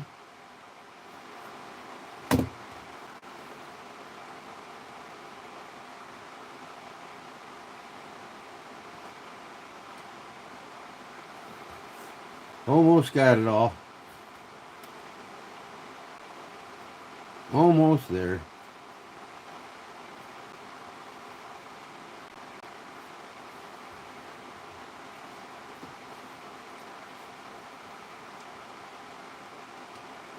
Yeah, now I gotta change the thread.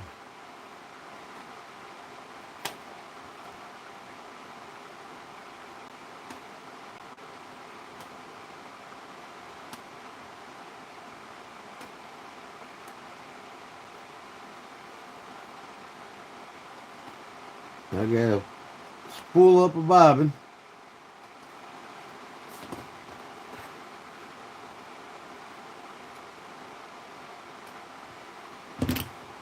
Jerry, time to go sleep. Sleepy?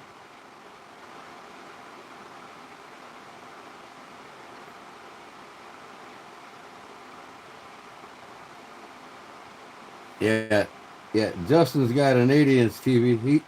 He's hard at seeing. See, he's got to have a big TV.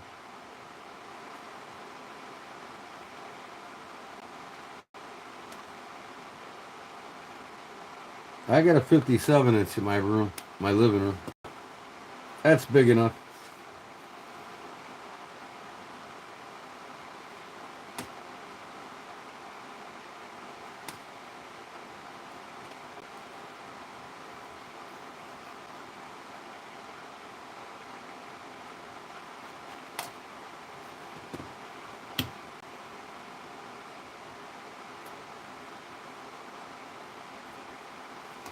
I'm gonna run a pass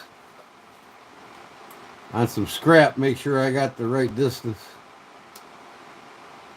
before I go doing this shit again.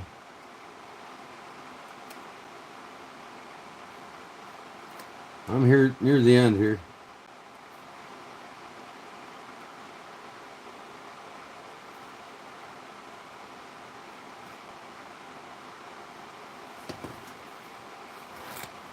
There we go. All gone.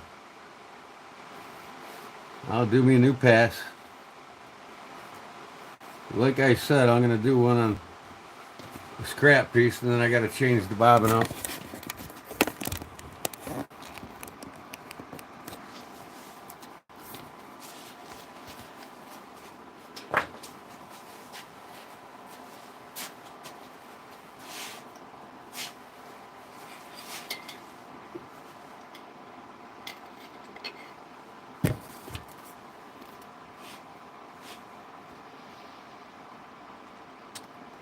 That's when I retired, Jerry, 2003.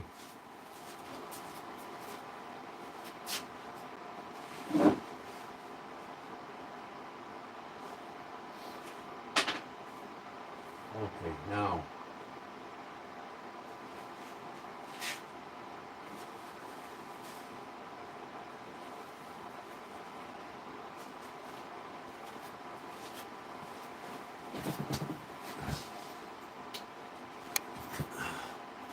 I got it to 6 millimeters now.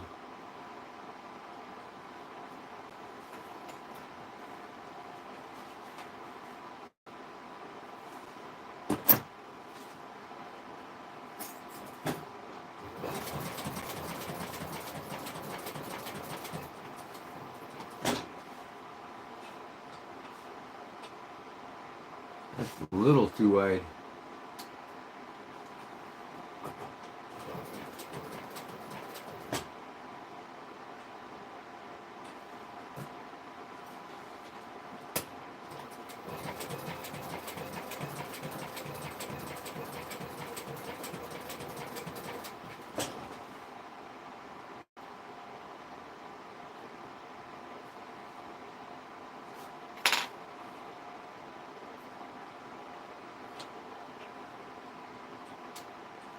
5 millimeters maybe.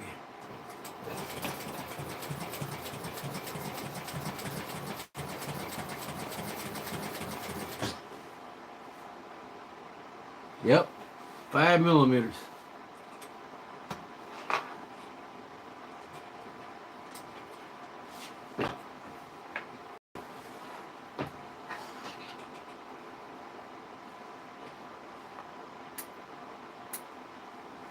Now I just know I'm gonna run out.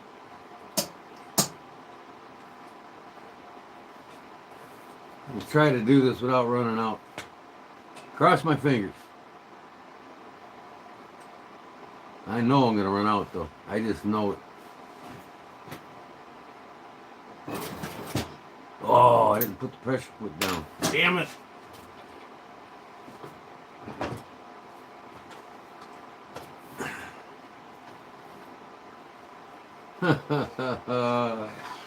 Oh my God.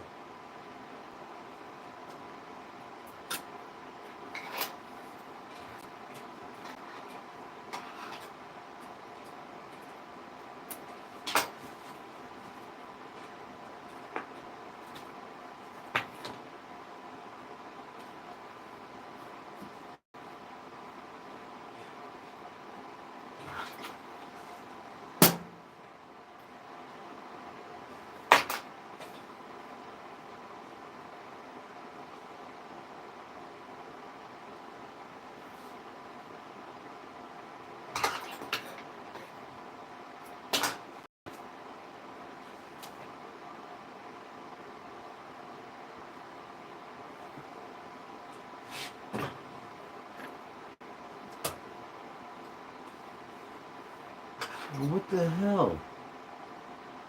My bobbin thread's way down there.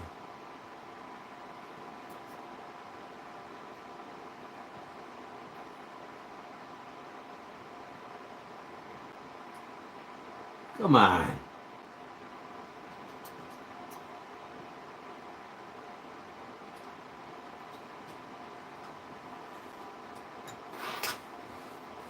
All right, please don't run out.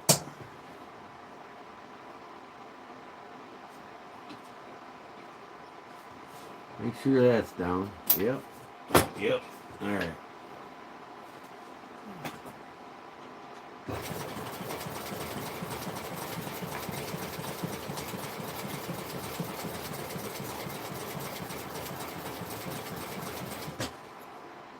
Come on, baby. Don't run out.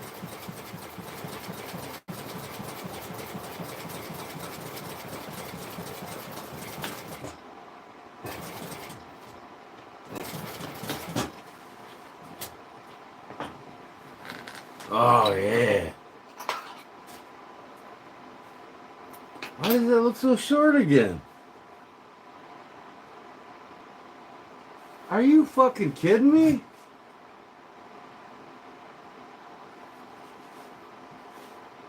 Oh my God.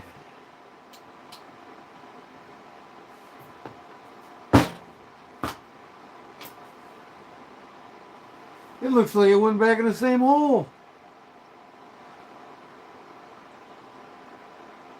Holy cow, I'm gonna cut this fucking leather. I keep doing this. Now, you know, I tested it on a piece and I don't know why in the hell it's doing this. Start over.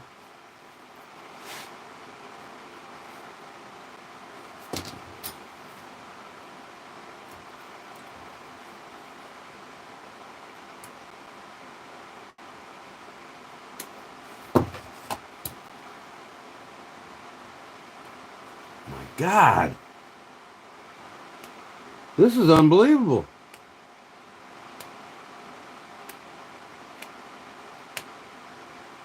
Now I know I gotta wind the bobbin because I ain't gonna have enough to do another pass, that's for sure.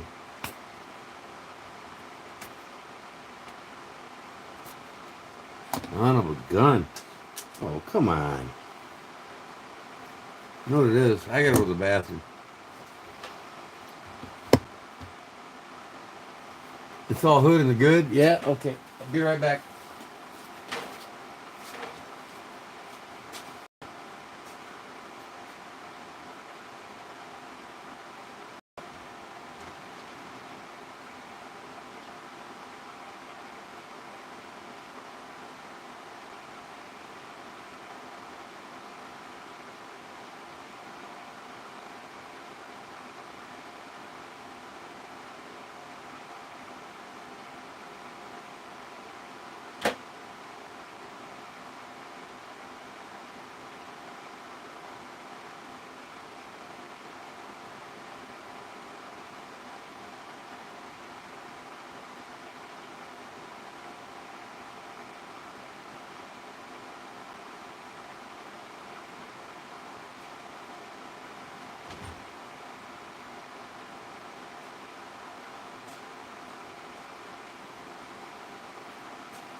Man, oh man.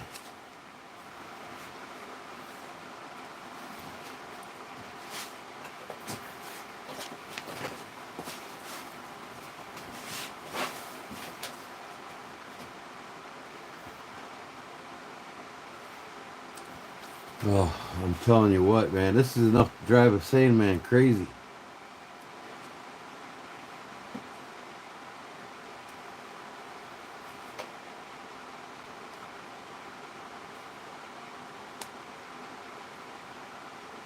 I'm getting pretty good at taking these stitches apart, I'll tell you that.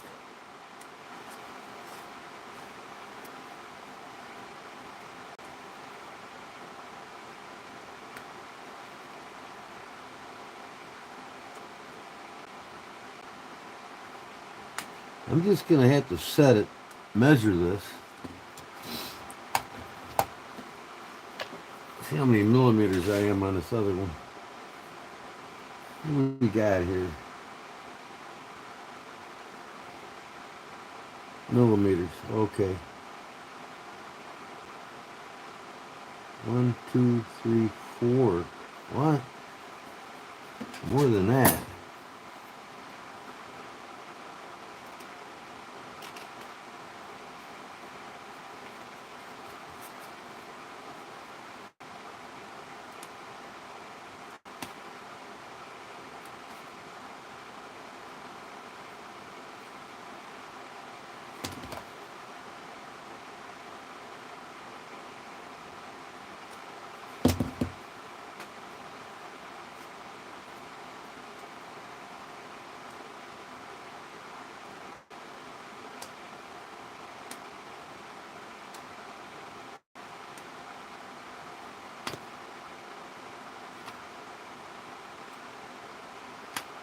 Did she do it twice, Ray?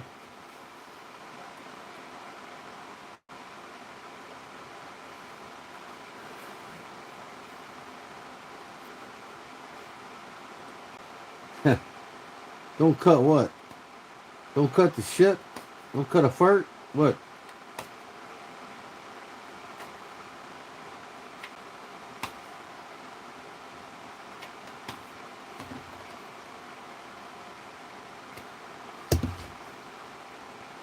I'm not going to do this again. I'm not going to do this again.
Almost there.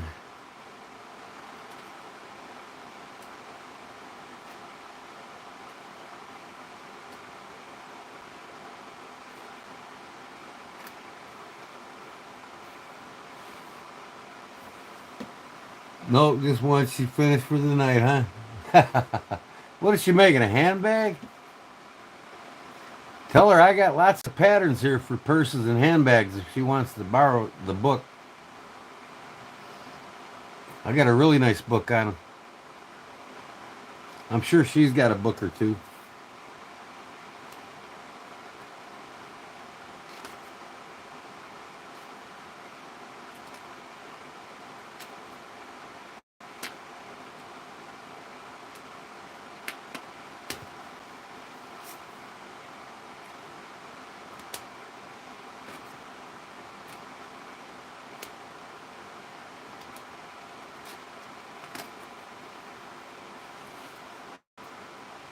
Baseball game tomorrow, huh?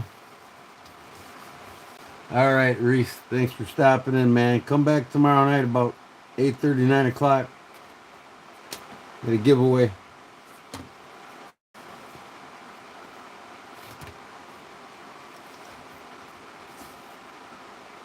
All right. Be good.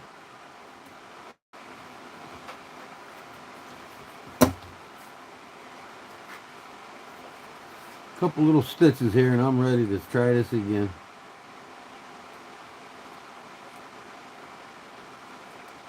I did that back stitch.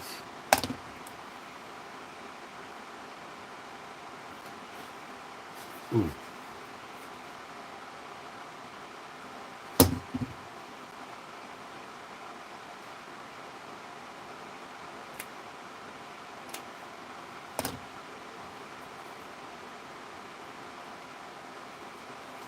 Come on.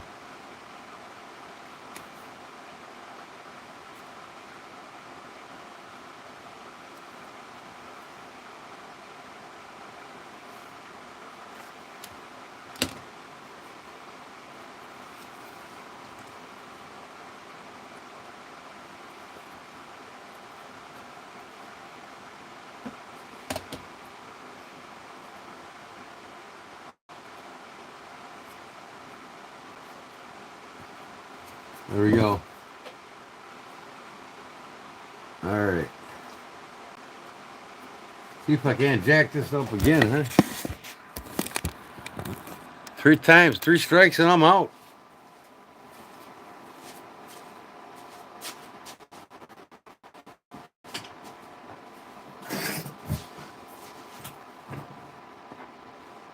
Man, I hope I got enough thread on this bobbin. I probably doubt it, but.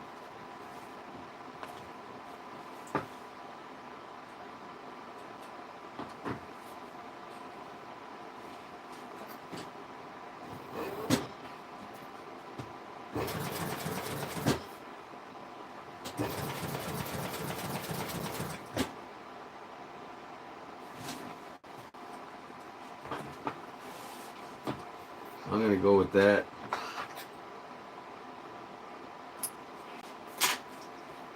This time I'll see how it looks quarter of the way through, huh? Instead of going all the way.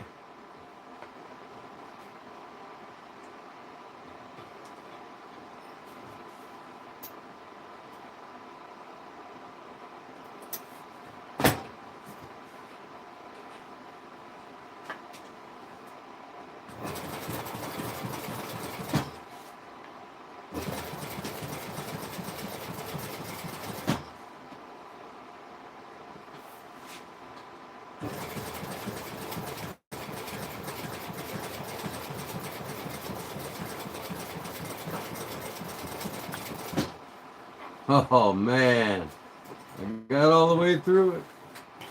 Man, there's a lot of thread on that bobbin. That'll do it.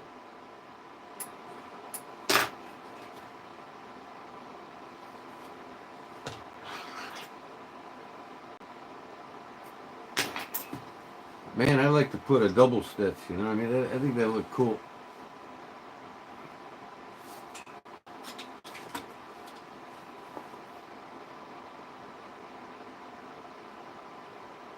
It's an inconsistent stitch, but it'll work. Looks pretty good.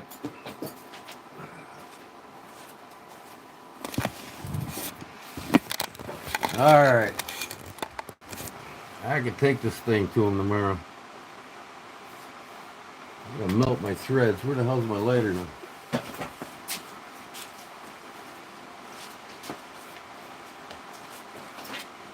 Back over there where I put it again.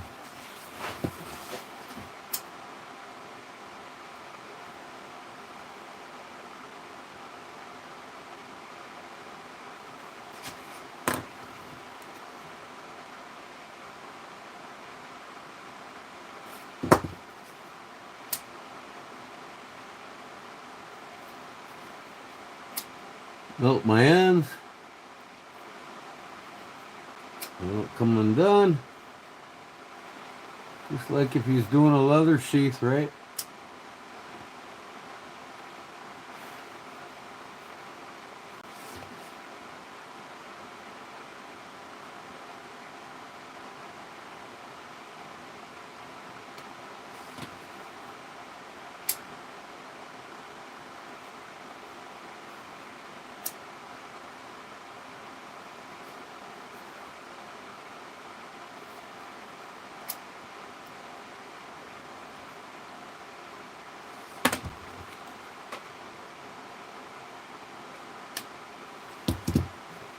I'll show you the picture of the seat that I did that guy on the bike here on my computer in a second.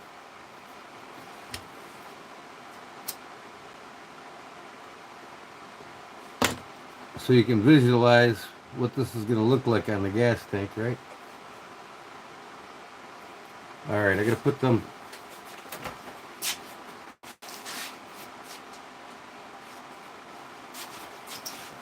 two small pop-ins. Now, I think he believes he said that pops up. Of course, my hole's probably, big enough. There we go. Just big enough.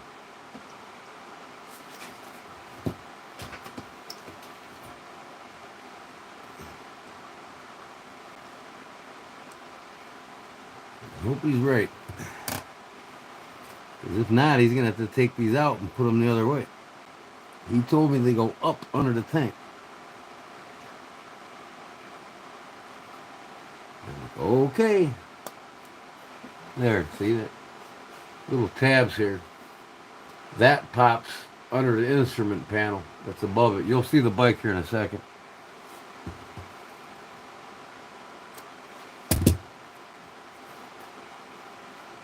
But I really think he's going to like that.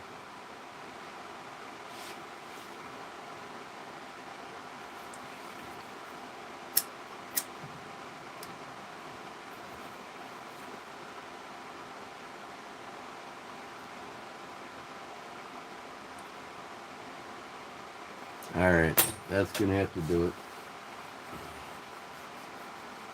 I would like to put another row of stitching along there, but I don't have a French seams anywhere on that seat, so I don't think that'll look great.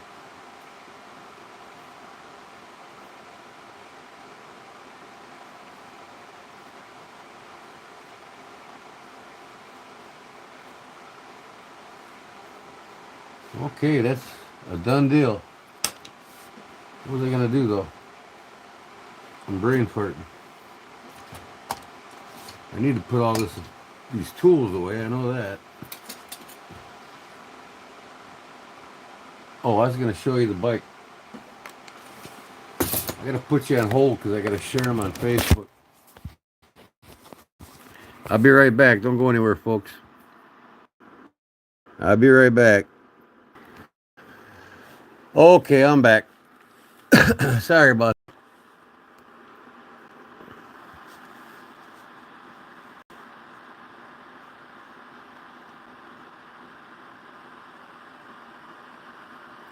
that. I've reupholstered Polaris's, other snowmobiles.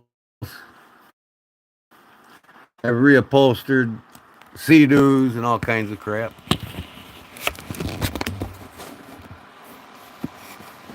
Alright, I'm going to get set up here to show you this bike.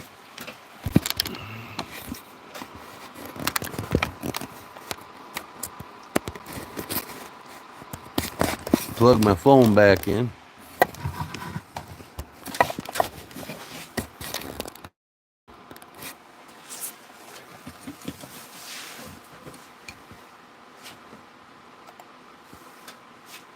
Alright, now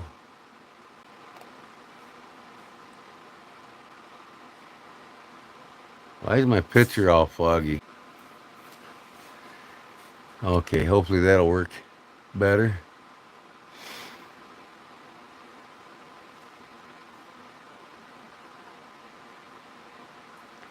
Okay, what I need to do now,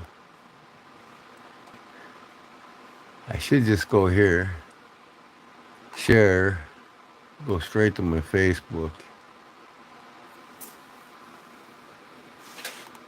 That's fine. Okay. There it is there. All right. Let me get this.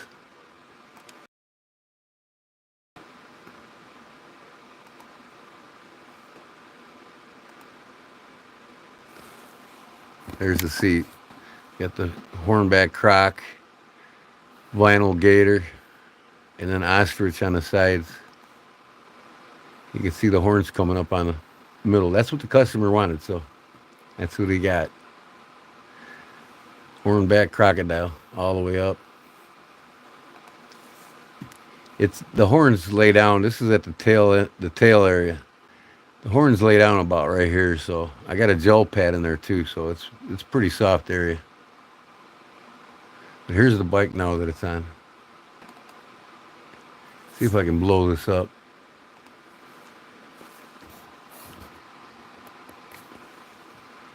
So here it is. That's his custom chopper.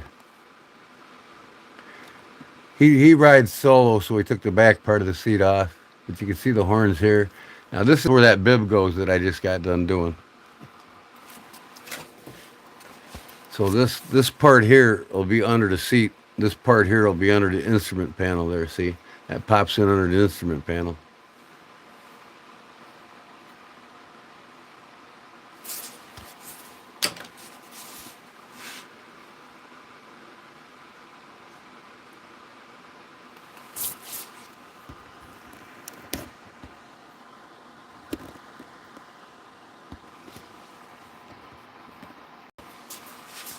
A few Mustangs you modded. I got a Mustang out my driveway that I modded too. I love my Mustang. It's the only Ford vehicle that's worthy of my collection. 600 horsepower for what? What am I missing here? Ski-Doos? Oh. So here's 3 of his bikes. His chopper ain't here.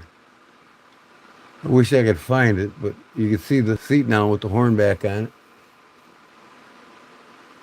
This was his wife's bike. She passed away a few months ago, so he's customizing it now for his own taste. You can see the horns coming up on the seat there.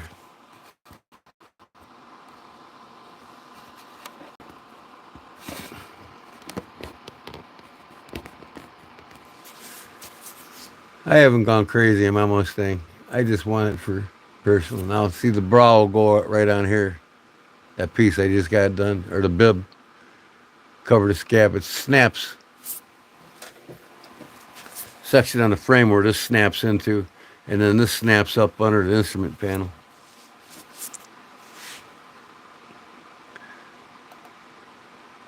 But yeah, there it is in the shop again.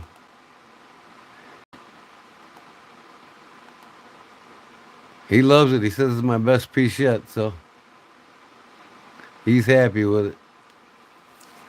So there it is, folks.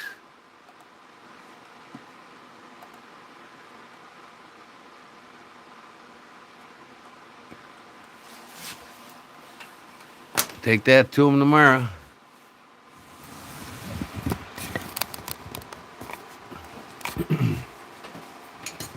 Man, I gotta dump these tools, boy.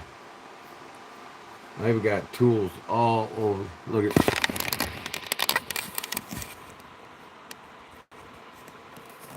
knives, tools, you name it.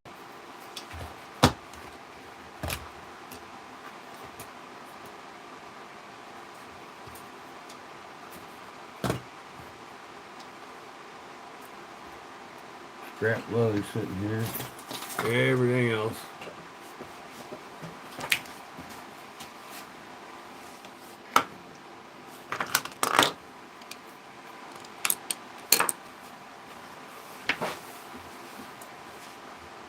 What happened, Paul?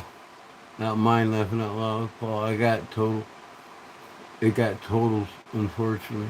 Oh, you totaled that Mustang? See, too much power for you today. Too much power for you to handle, huh, Paul?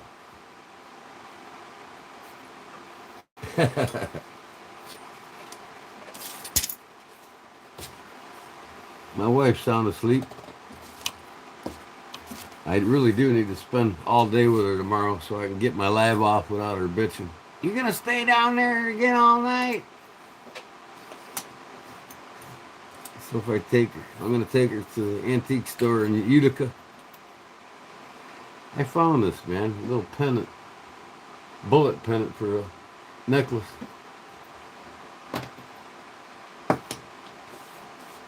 I knew it was somewhere, just not where.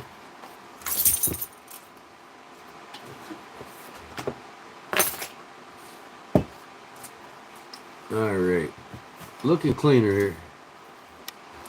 How's everyone doing this evening? How are you doing there, young man?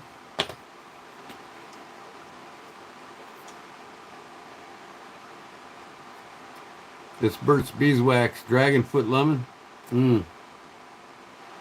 Good shit.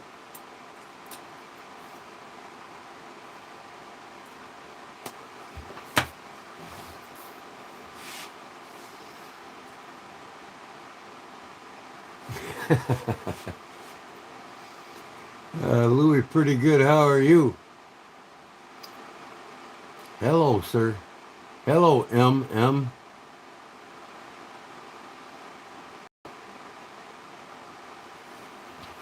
Favorite night, Louis.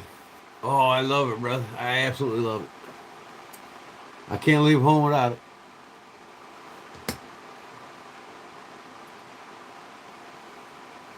When you gonna make a nice long video with with them knives I sent you instead of a short?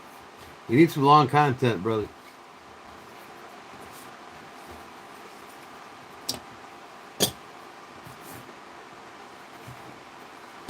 Okay.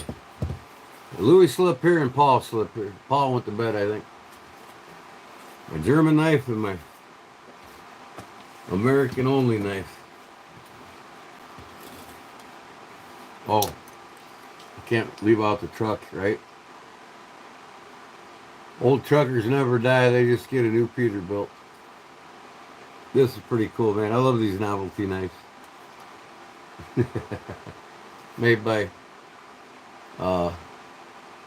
Colonial Province, USA. Got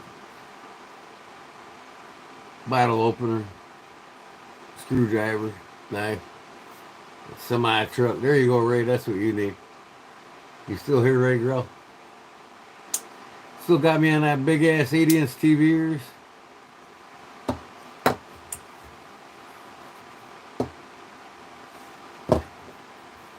Oh, that's hilarious. Oh yeah, it is hilarious. It's funny. I got two Victorinoxes on my keychain. Of course, I got this one Louis sent me with the pen on it, so I can write something. And then I got the other bear one that he sent me. So I got two, but the thing's getting kind of bulky. But this here, I'm gonna send out to Big Jim, this buck 110 slim that I did in cherry wood. It's got my Kodiak Edge on, bear claw on the top, and bear paws, and made from cherry wood. The thing is, I didn't decorate the spine. I might redo it. Give Jim this with it decorated, just like I did for Louis.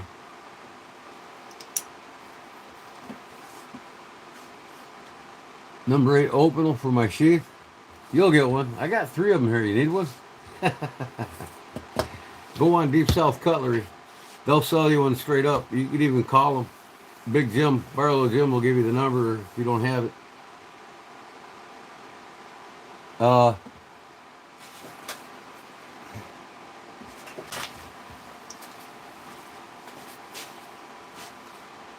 601-928-8363. I'll write this down for you.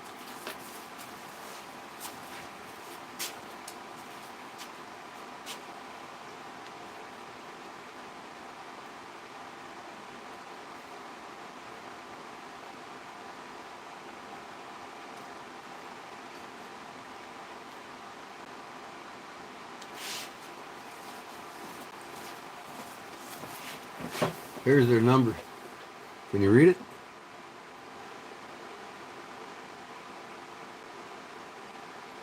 601-928-8363. Deep South Cutlery. They'll send you one for like 26 bucks.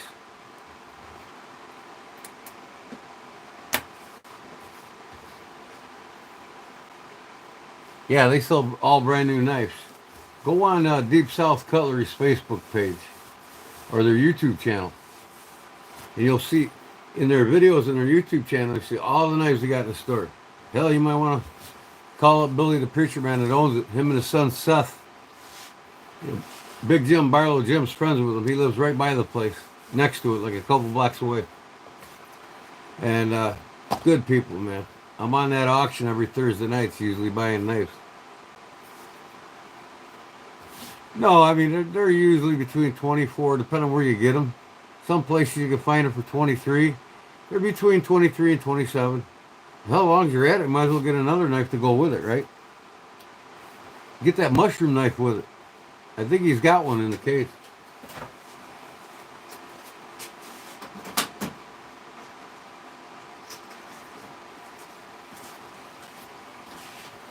I got the number 8 with the grizzly bear on it here. And I drilled a hole in it and put a lanyard on it. But I got this on their auction for like 27 bucks. That's the number 8. And this is the number 8 too. With the sheath, you know. The number 8 mushroom knife. Brushing off them spores, you know. This will go nice in there too, so you can, if you do shrooming like me, or if not, you can put it in this regular sheath here. This is a little more expensive. This is like $57, but you get a vertical and a horizontal on the back, so you can carry it either way. But as I was saying, you might as well, hey, we'll spend 75 bucks to get the two of them. He's got them both. This one comes with a wooden box too.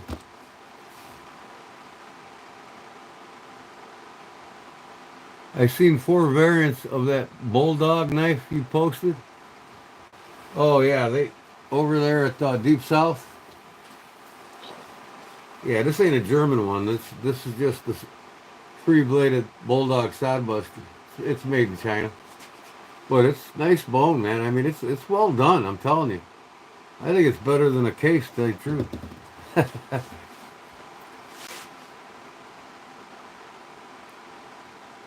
Must have bad luck. Who's that? Hey, careful, I saw a Mexican behind you. You and Jerry are going at it, I see. You sent yours back? Did you have one? This one ain't flawed, man. There's nothing wrong with it at all. Snaps nice. I mean, for a China knife, I'm happy with it. I don't own a 3-bladed side buster. This is the only one I got. I'm going to have to make one, right?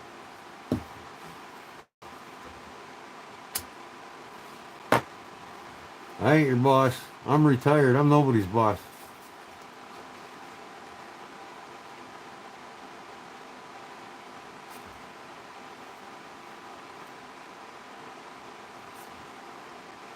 Yeah, I got my regular mail carrier back, so no more peeking in my envelopes and my packages. I still got to go to the post office, talk to that postal master about what she did about that. I know that was that mail lady that was temporary, that was stealing shit.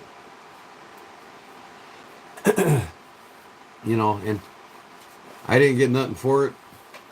I still haven't got nothing for it. Not a damn thing for it.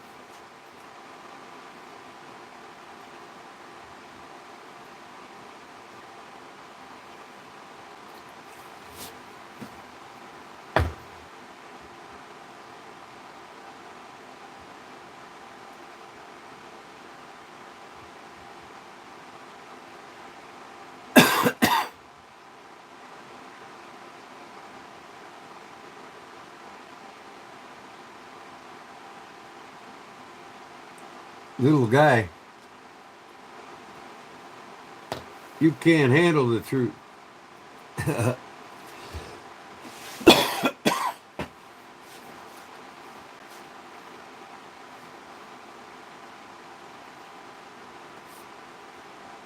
Oh shit. Oh, I have to get me some fluid for this, try to get this thing running. A little cigarette case on the bottom of it. This is probably from the 50s, I think. A little lighter on top. I'm going to fill her up, put a new wick in it, a flint, and see what happens. Louie, I got to send you this, buddy. I forgot the baseball belt buckle.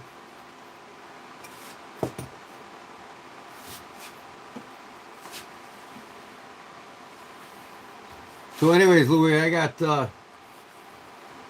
my nephew was pitching tonight, and it was a top 10 high school team they played tonight. You know, we're just a 2A team, right? And he's got a 91 mile an hour fastball, and his curveball was clocked at 86 miles an hour today. And this top team, they're not in our conference, but we play them just for fun.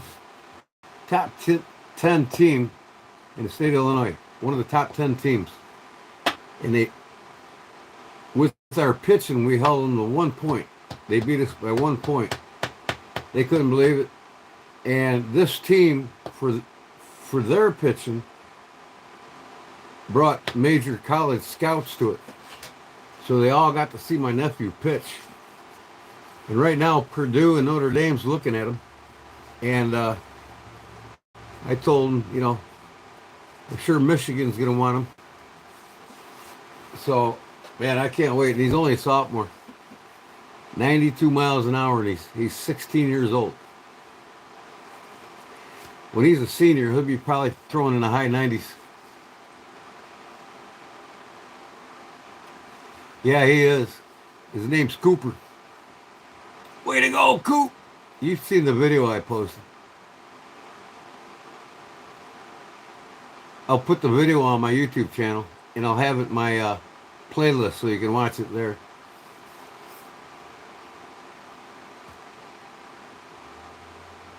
You could time me out again. Louie, he wants you to time him out.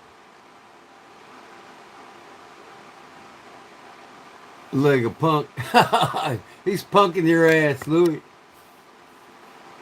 And he did. Did you just put him in timeout or no? Just playing with him?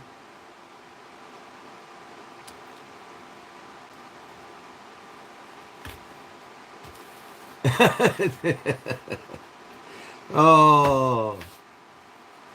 He asked for it.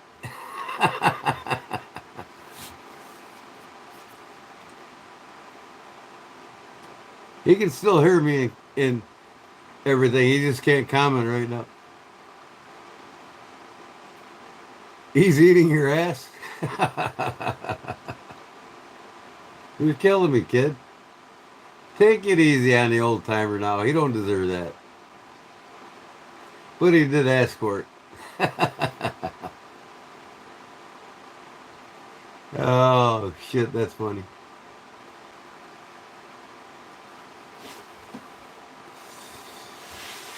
I need to go up and make some ramen noodles. I'm fucking starving. I ate a ham and egg sandwich about 5 hours ago. Ding, ding, ding, round 3. This is just hilarious.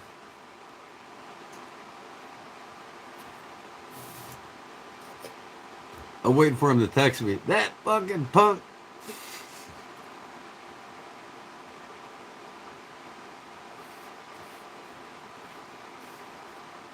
I need to see where I'm at here now. Let me see. Dashboard. Okay. My page. Your channel. What the hell here, man? Oh,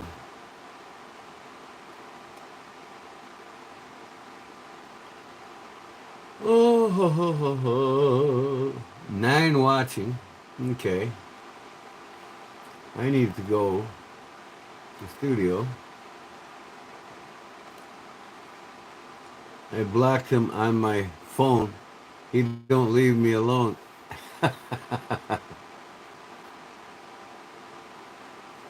He don't leave you alone. He loves you though, man. People bother you, that means they just love you. They definitely don't hate you.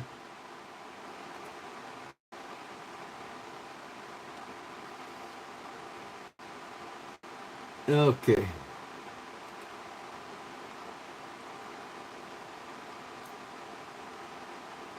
I need a restraining order from the stalker. Well, I hope he didn't delete them permanently. Just put them in timeout, I hope. I don't know. What's good, Preston? You tell me. It's good that you get to stay up past midnight. Your mom and dad let you stay up?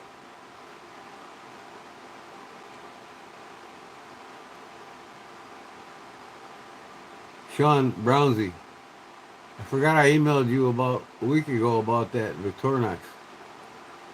Oh, you're talking to Louie, ain't you? Talking to Louie, Sean?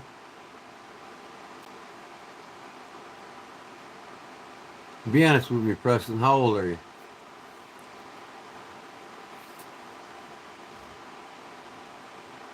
Oh, me? Which Victorinox was that?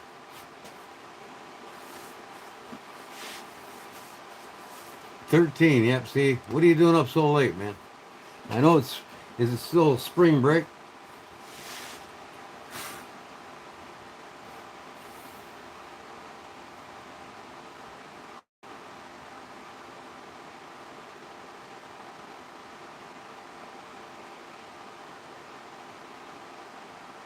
Super timer? Which one's that?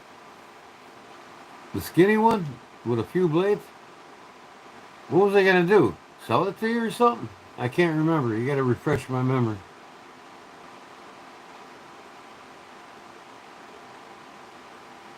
Oh, it gets expensive, doesn't it, Louis? When I sent yours, I spent $65 that day for everybody.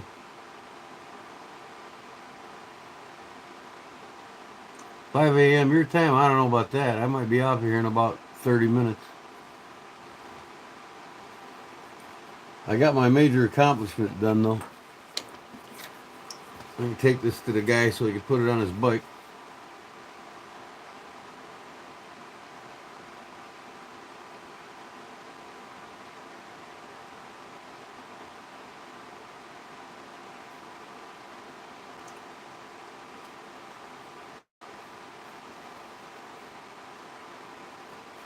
Looks pretty darn good. I like it. If that was my bike, I would absolutely love this thing.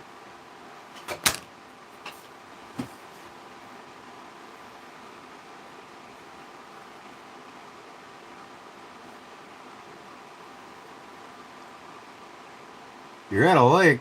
No way. Has it got water in it?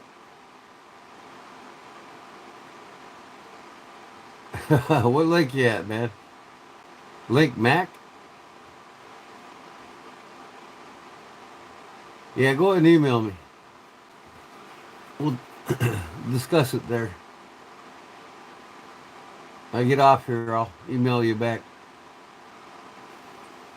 Man. Looks like I got a tick on my shoulder. No, I don't feel nothing. I was in the woods mushrooming the other day. That's what I'm going to do first thing in the morning. Hit the woods for mushrooms. Morels, baby, morels.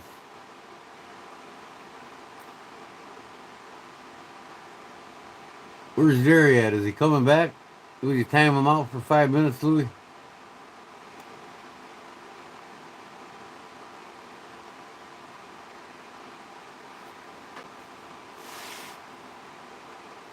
You got bit by a tick and almost died.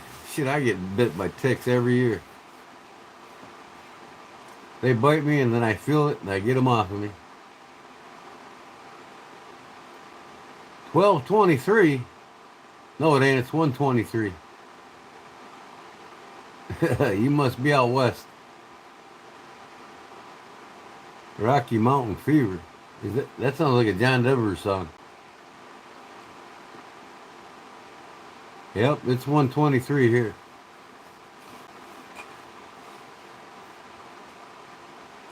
Good old Chicago, Illinois. Well, I don't live in the city, thank God.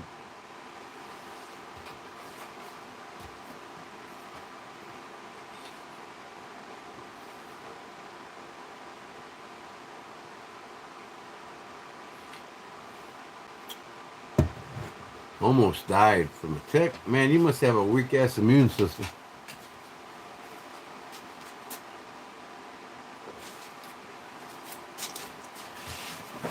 You need to start eating lots of yogurts and cucumbers and red meats. Strengthen that immune system. Shit'll go away, man. You won't have no problems with ticks.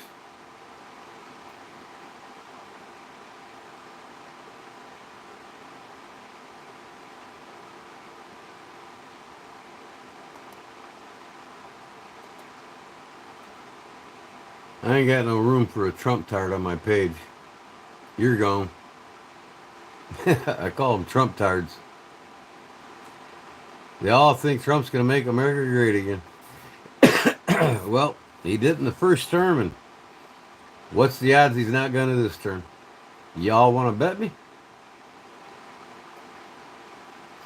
Not that I care about the Democrat Party either.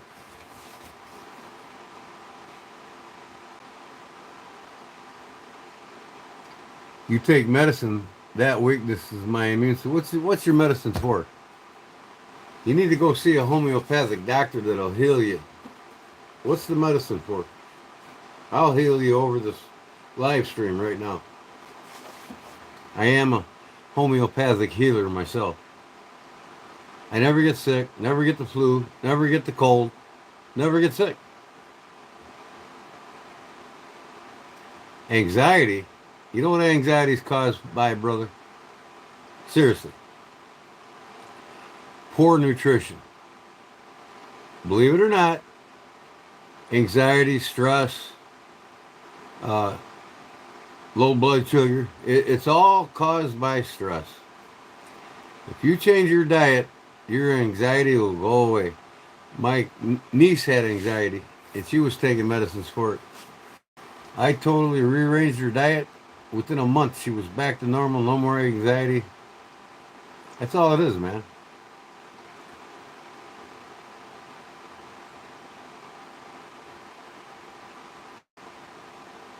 I don't know, Lee Keeble. No, he's not going to get a shout out from me.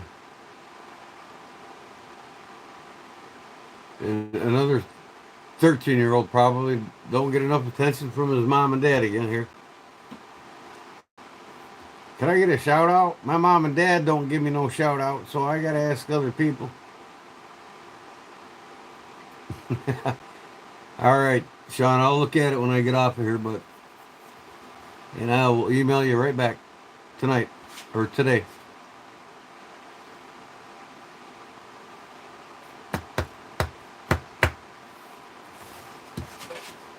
Oh, shoot.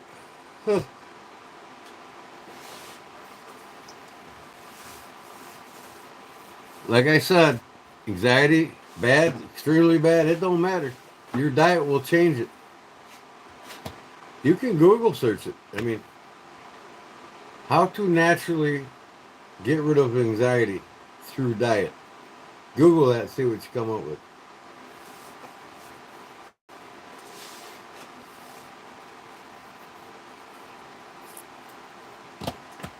A day late, $1 short. Really? I'm $1 late and a day short.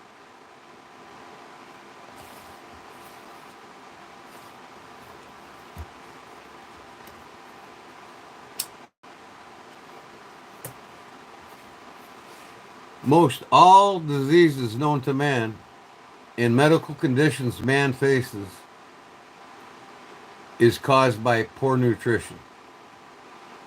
Lack of magnesium, lack of potassium, lack of omega-3s. Lack of proper nutrition is the root of all evil when it comes to disease. Every disease known to man, including cancer, has a cure. And in reality, they all have a preventative. You know, Alzheimer's, Parkinson's disease, all these diseases. And it's all rooted, deeply rooted from bad nutrition. People don't know how to eat right. They don't care. They'd rather treat their vehicles like it's their castle instead of their bodies, you know. So they just don't pay attention to what goes in and damn sure don't care about what comes out. So like I said, man, you change your diet, Google it, man. You'll find all kinds of information online about how to naturally cure anxiety. It doesn't matter how bad it is. It's like Alzheimer's and dementia. A lot of people got to suffer from that and even die from it.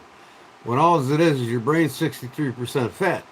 What happens is that fat in your brain, that's great essential fat, which why you need omega-3s in your diet every day. Older you get, more milligrams. I take 4,000 milligrams daily of it, and I eat lots of fish with it, and nuts, and all kinds of other things. But when that 63% of your brain that's fat starts drying up, the neurotransmitters go with it, everything in your brain dries up. You no longer have 63% fat in your brain. It's like 10%, and you're on the onset of Alzheimer's or dementia. So you can literally load up on omega-3s and totally reverse dementia or Alzheimer's by bringing that great essential omega acid, fatty acids that your brain needs. That was there, that's no longer there. So if you highly take if you know anybody with dementia or Alzheimer's, the older they are, especially if they're in their 50s or 60s, give them 6,000 milligrams daily of it. High protein drinks. They'll go from brain dead to playing cards again in a few weeks.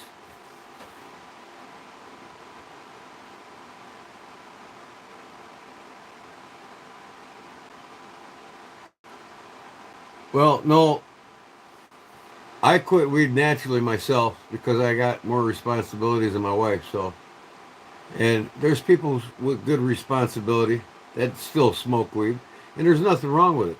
Weed is a natural herb. It's a natural plant, and it cures and heals lots of things.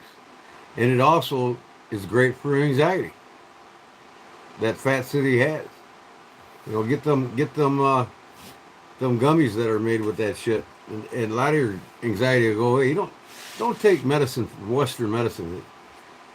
Drugs are nothing but a poison that leads to more and more drugs. So, oh, you're having this problem now, so we'll give you this drug. Well, okay, now you're getting the counter reaction for that drug, so now we'll give you this drug. Before you know it, you're on 15 drugs. My mom went through the same bullshit. She's a walking time bomb now, and she's not going to be around much longer. I tried to change her diet. She wouldn't listen to me. You know, and my mom don't like much to eat. She hates lots of things. She don't like fish. She don't like anything healthy. Absolutely love baseball.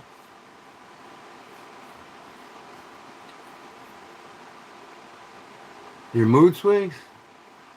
Well, you know, hey, like I said, mood swings, anxiety, all that shit's caused by poor diet. If you put yourself on a proper nutritional diet, the mood swings will go away. And then you can work your way off of the weed if you want to.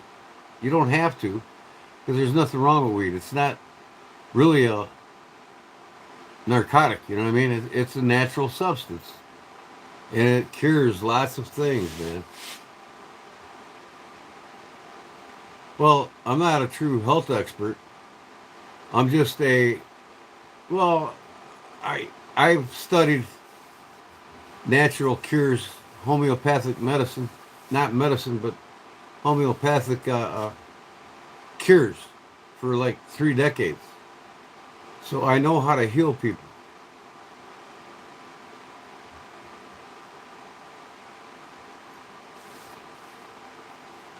But, you know, and like I said, 90% of the people in here that's chatting with me right now, if you have any kind of medical condition, it's caused by your diet. You know, poor nutrition. And if you change that diet, you can reverse your condition. I found out today, or not today, but the day before yesterday, how cucumbers will repair your kidneys and strengthen your immune system. Now, you couple that with high protein red meats, your immune system is going to go through the roof. You know, put the whole cucumber, the whole thing, in a blender, blend it up. You know, you put some ginger in there if you want, and some honey for some little bit of flavor. Drink that every day for a week or two, and you're man, your immune system, your boost of energy, everything goes through the roof. And another unbelievably healthy thing for your diet, and it's really the fountain of youth, and people don't know this. And any kind of them is mushrooms. You know, even the little button mushrooms, the bell mushrooms that you get at the supermarket, shiitakes, buttons, portobellos. Eat the shit out of them, man. It keeps your skin looking young, keeps your heart working good. It boosts your immune system. You know, it's got a what do they call it? A keratin in them that slows down aging like an antioxidant does. I mean, they're really the fountain of youth. Look it up, Google it. Are mushrooms the fountain of youth? Check it out.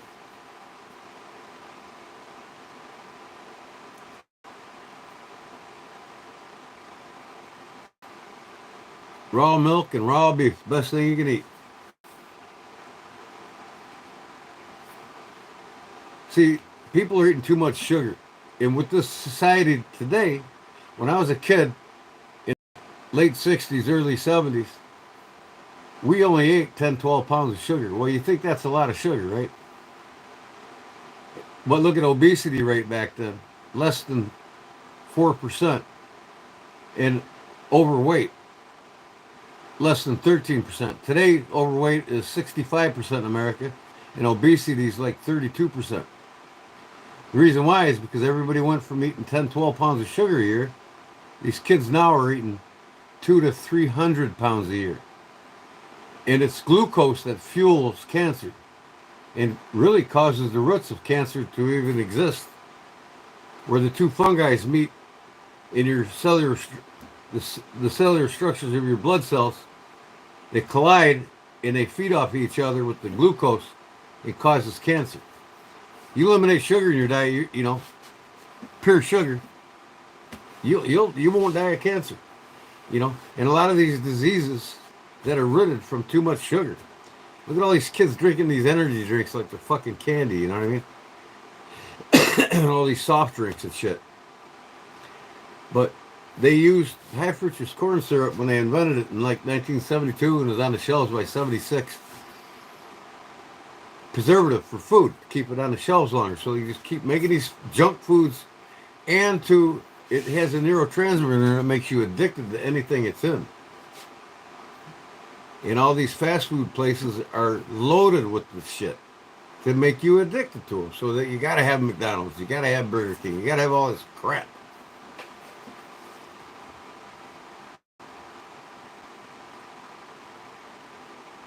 No, I haven't watched Europe: The Lost Battle.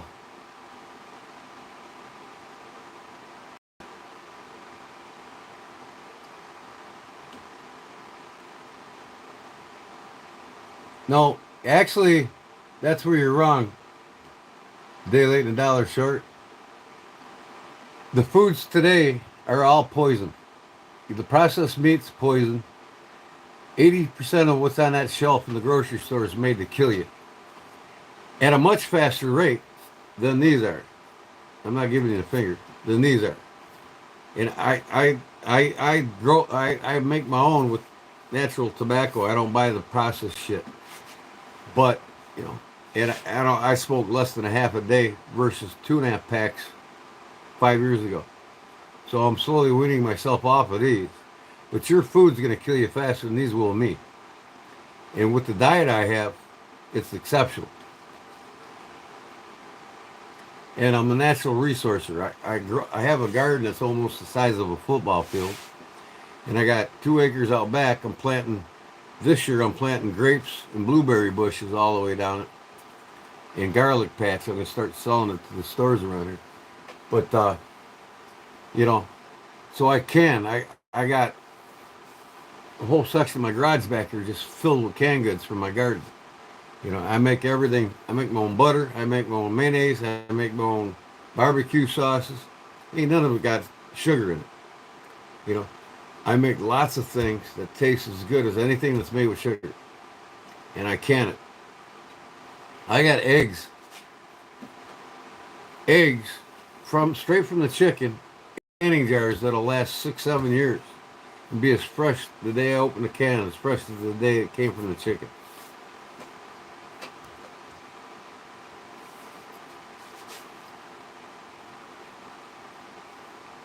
You need my help. I need you to stay love until 5 a.m. my time to help me stay awake. Why? So you go fishing? No, I use monk fruit mostly from the natural monk fruit from the plant. There's no glucose whatsoever in it.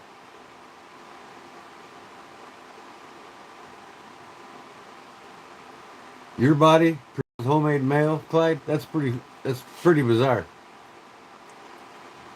I absolutely love the Pittsburgh Steelers. I've been a Steelers fan and a Bears fan my whole life. I've watched every game Terry Bradshaw played in. I even watched Gillian play in a few games before he passed away and went on a heroin overdose. Gillian was better than Bradshaw. He just couldn't keep his shit together and he ended up killing himself on heroin.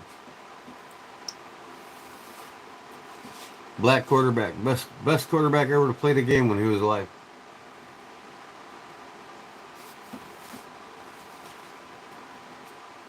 An idea to make your sinuses go away? What, do you got allergies or what?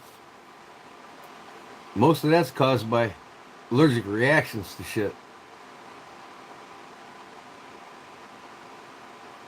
But yeah, you can strengthen your immune system. Eat lots of yogurt. You know, fruits and nuts. Eat lots of that shit, man. The sinuses will probably dissipate.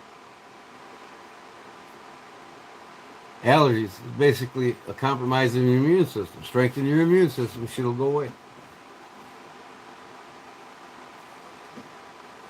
I'm on a health food kick here, Paul. Welcome back.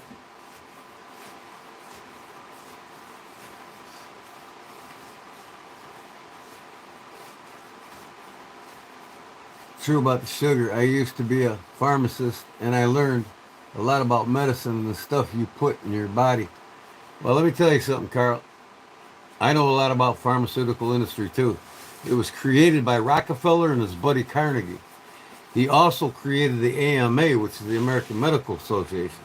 Because Carnegie and Rockefeller, they're only interested in one thing. Customers, not cures. They basically made doctors into legalized drug pushers for the pharmaceutical industry that they created. That's why they created the AMA too, the American Medical Association. So doctors are trained to push drugs. They're drug pushers. That's all they are. You go to any health facility, it's called Provena Healthcare or blah, blah, blah healthcare. It's not healthcare. It's medical care. And medical care is nothing but medicine, modern Western medicine that's all poison. There's nothing about cures from Big Pharma. There's nothing about cures with the AMA and the doctors. They're not there to cure you. If somebody goes under chemo, if they got cancer, the insurance pays out 14 grand each chemo treatment. The doctors don't make nothing on treating cancer.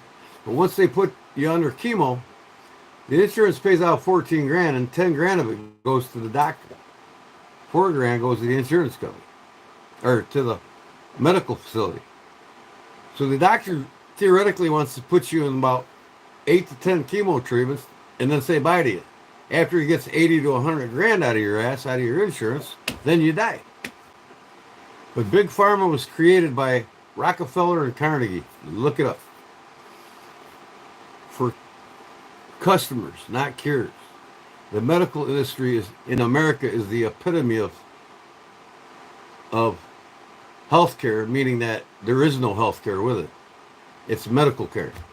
And like I said, one drug poisons your body, then you need another drug and another drug and another drug. You know, Americans are blind. They just don't care anymore. They essentially created a system everybody's believed in for all these years, and it was nothing but a lie. It's like history. Our government and history. Presidents, Lincoln, Fat City. It's all a lie, man. You can take the history books your kids are learning from in the schools and put them on in your toilet and shit on them because it's all lies. Everything's a big lie in this country, and it's all for this. And that's why we got a society. Our society's getting a cultural change right now, because our government, like other Eastern governments around the world, are using feminism as a tool to dumb down the societies. So the last 3 generations have been dumbed down much worse the next than the last. So much, these kids, they're clueless, man. These kids today are fucking clueless. Pardon my French, but everything in this country is being planned, and everything that's costing us a fortune to live on now is being created by the banks. The banks are draining the wealth. They own Washington. They own our government. They own all the important land. They own everything in this fucking country. And they're taking you to the bank. That's the way it is. And until Americans wake the fuck up about this reality, nothing's going to change in Washington. All this facade that's being created with all the previous presidents since Nixon, all the way up to this bozo now, Trump, making you think he's going to make a difference. No, it's not going to happen. Each president is borrowing so much money in the trillions of dollars, it's costing you 7 to 10 grand each year more that they're in office to live. Next year it'll cost you another 7 grand a year to live. The next year after that, another 7 grand a year. The banks are draining the wealth. The medical industry's killing us all. The food industry's in bed with them. They're killing us all. You know, this is America, home of the free, right? What are you free from? From your right to get screwed by the medical system? Trump isn't shit. Neither was the dumbass before him, Biden. Presidents ain't there to make you think there's going to be change. And anybody that says there's change is just lying through the teeth. Donald Trump's one of the top 3 worst businessmen in America. He lost money for 10 years straight, and that's why he didn't pay any taxes, because he didn't make anything. The S&P 500 said he's the 3rd biggest loser in the corporate world that's ever been in our country. And they say we need a successful businessman to lead our country, right? Well, he's not a successful businessman, and even so, if you think that, who do you think made Washington corrupt? Businessmen. Very smart businessmen. So nothing's going to change in Washington with Trump. Don't count on it, because after he's gone, it's probably going to cost you 10 grand a year more to live every year after. The dents he's making on the budget don't even come close, because you got to make money. There's got to be GDP growth. You can't, like Trump did. He borrowed the most money any president's borrowed in the history of our country in only 4 years. Almost $9 trillion. No president's ever done that in 4 years. Not 8 like Obama. 4. He lifted the cap ceiling twice on debt so he could borrow with no GDP growth. And we still don't have no GDP growth. This is a cesspool for international trade in America. Shit comes in and we send it to another country. Shit comes in. We don't make nothing here. So let's borrow trillions of dollars and not have no GDP growth. Let's not make anything anymore. It's costing you a fortune. And that's how the banks are draining your pocket. And until people wake up to my reality, they're going to realize I'm right. I've been studying this shit for over 4 decades. So what do we got here? Bread and eat the beast, poison because it worked like isolated, block absorption, other food. Okay, Andrew, you're the one who was in the medical industry, right? I don't know. I'm losing track of my comments here. I'm on a rant.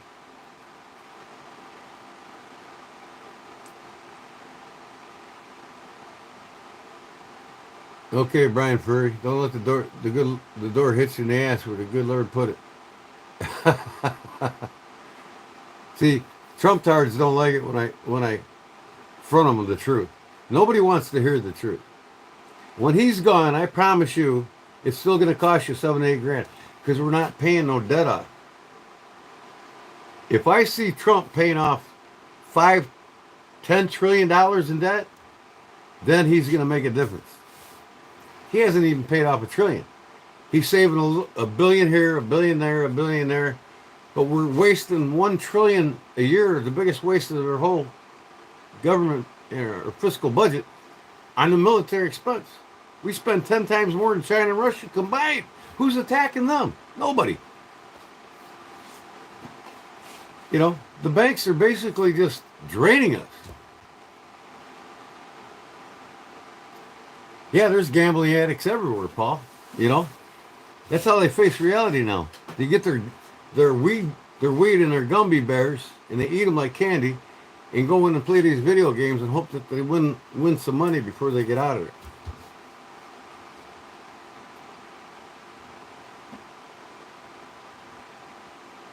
Paul, I have a Kaiser, nice guy. I'll I'll sell you. Gordon, you have a number 8 Opinel. You can sell me. Well, Paul, you know what? I this is really the only one that I have fixed, and the other one I got is like 50 years old. So, and then the one I did have, I could have sold you. I made a whittling knife out of it. Remember? So yeah, just go on that number I gave you, Deep South Cutlery. You know, and you can buy one from him. Preacher will send you one right to your door.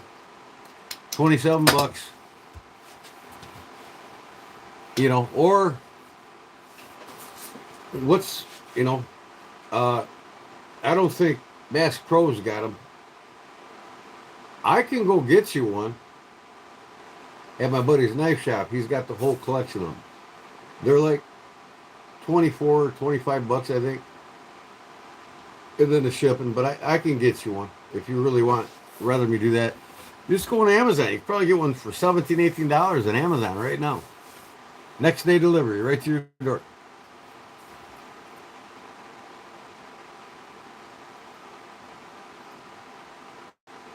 The only good thing about Amazon, next day delivery. But I'd still rather go out and buy from mom and pop shops. Like I got this from Deep South. That's a mom and pop shop. And the other Opinels I got from my buddy's shop here in town.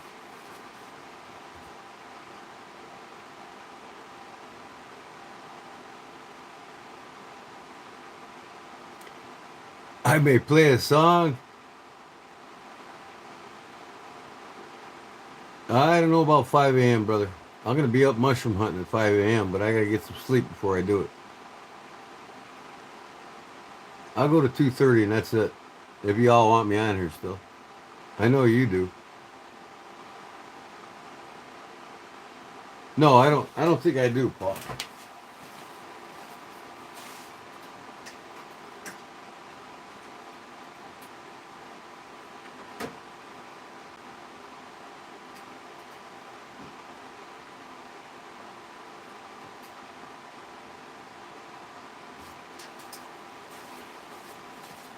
See, I got this one. It's 50 years old. And then this one here was a number 8, and I made it into a carving knife. Modified the blade. Because I like to carve and whittle. If you remember, I don't know if you was watching the video, but I carved this little cross with it. You know, and that's all I got. You know, I got 2 number 8s, this being the third. My mushroom knife's a number 8, but it's got a hook blade on it. You know, that's the one that made Opinel famous, the number 8. That was their first one they ever released 120 years ago.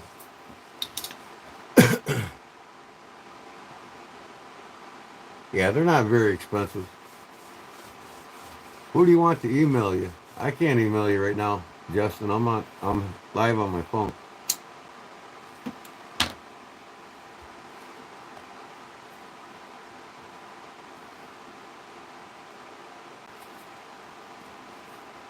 Man, I do need to get something to eat though, man.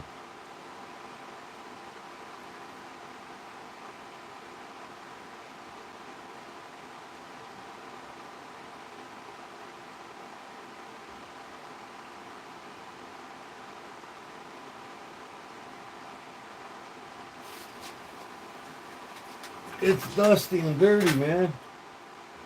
The old guitar is dusty and dirty. Oh,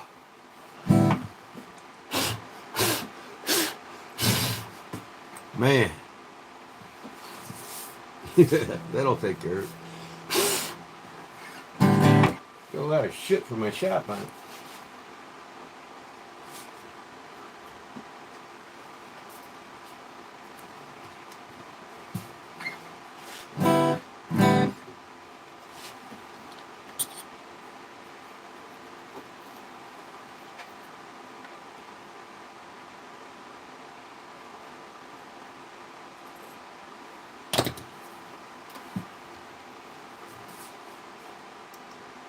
No, she can't hear it, the guitar through the floor, thank God.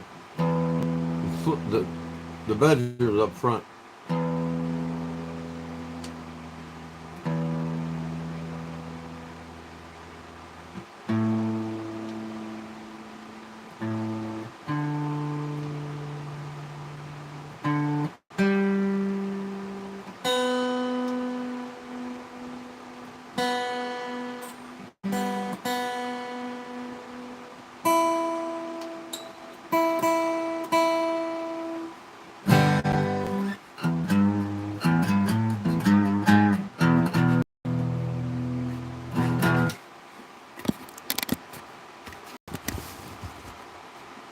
How far can I go?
Sweet Child? No, I don't remember that one. I used to play it a long time ago.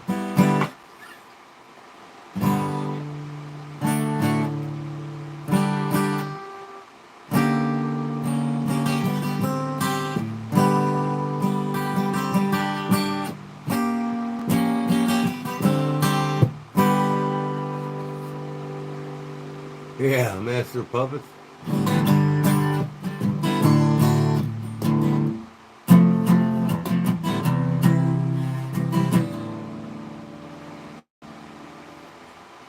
With a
The Master Puppets. I forgot how it started.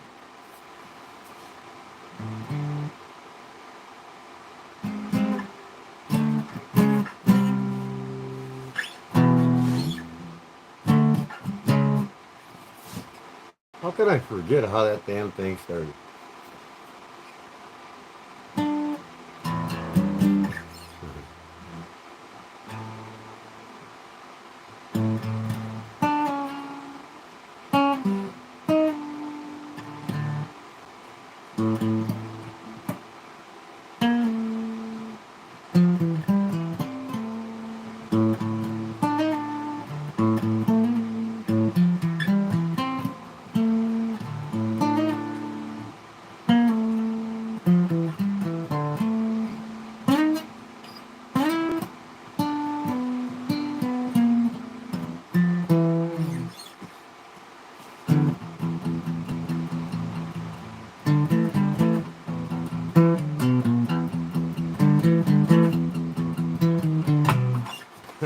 Master Seek and Destroy.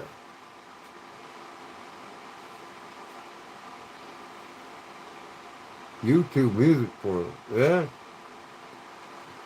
Ah.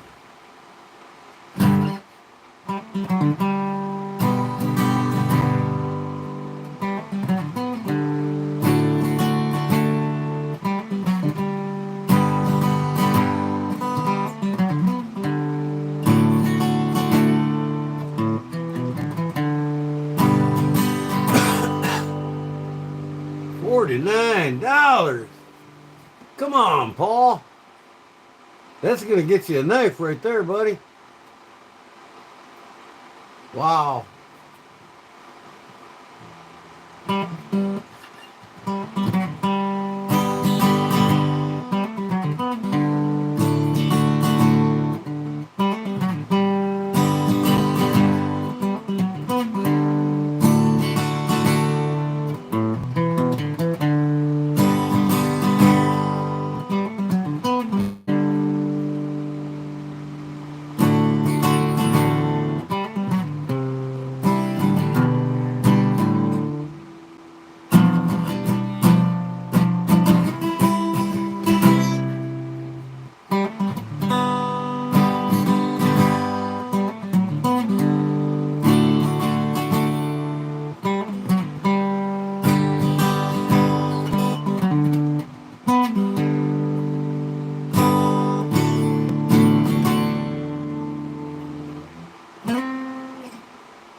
Almost forgot that part.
Anyway, you need to pay for Super Chat if you want a new song.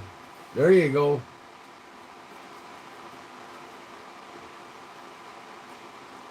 Super chat, I'll give you a new song.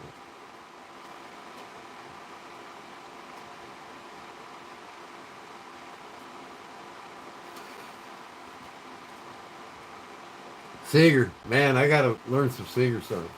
I used to know a bunch of what's his name? Ah, well, Bob Dylan, but the other guy, uh, Neil Young. I used to know a lot of Neil Young, man. I can't remember any of them. Oh man, take a look at my life. I'm a lot like you. Al Green? No.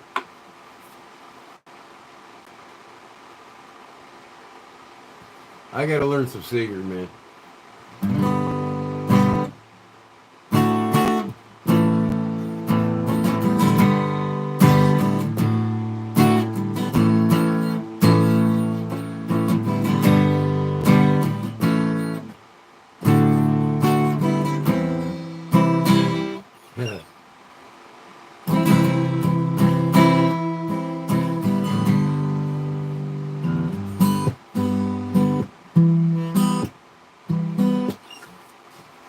Well, bamba. Nope, don't know it.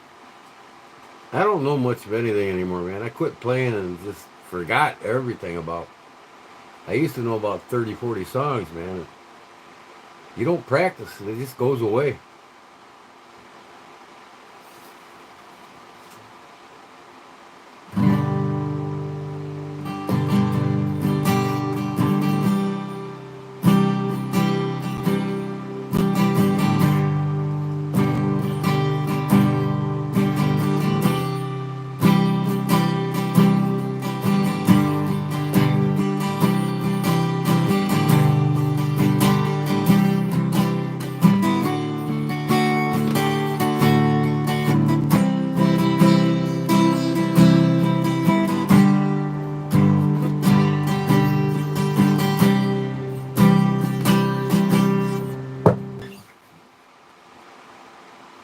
John Pierce, hell yeah.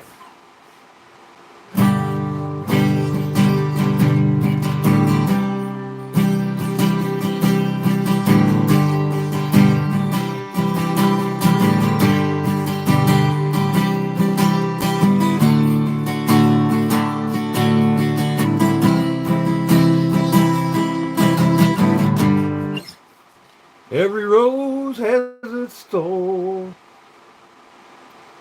John Mellencamp. Let me look up here. I gotta split the screen here. Oh, John Mellencamp.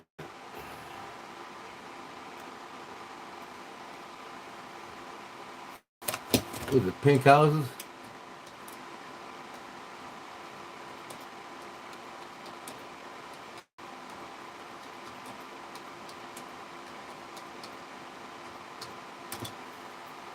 I can always look it up real quick and see what's up.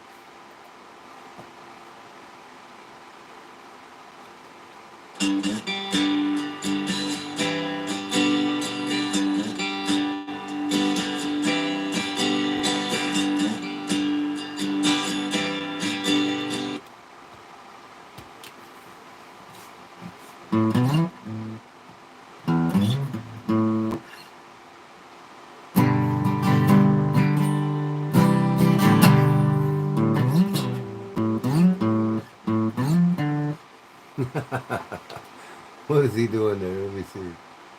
Ah, The B note, the major technique. I'm gonna learn the song we use all day. How's that sound? Voicing or grip, because we're going to do a suspended fourth. So you're holding that third fret low E high E, but then you move the middle finger over to the second fret D and the index over to the first fret of the B like this. You can hammer those two right there. And back to that G.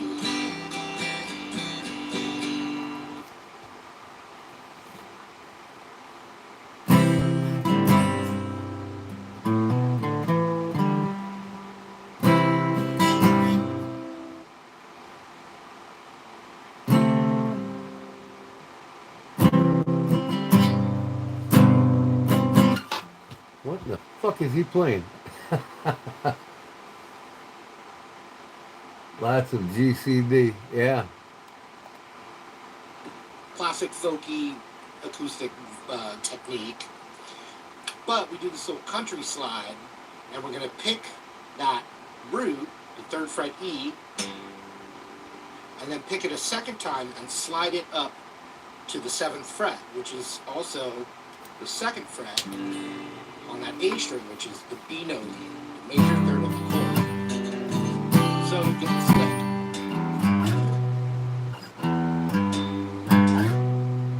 And then hop over to the open G, and that gives you a split second to get your hand back to that G chord. What?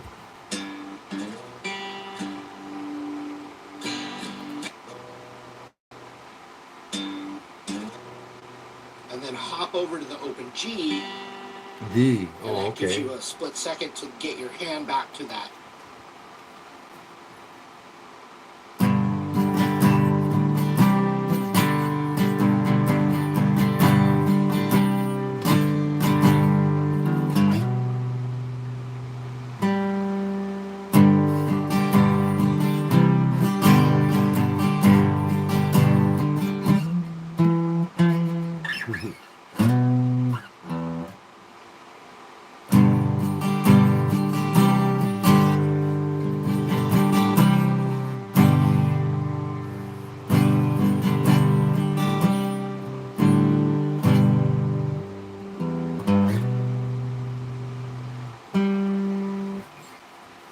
Yeah, that sounds like it. Marty music. Oh yeah. Gotta love Marty music. He shows the basic, the bone basic, but he ain't the main guy that I watch. I watch Shut Up and Play. That knows his shit. Shut Up and Play knows all the songs. He's probably even in here. Let me see.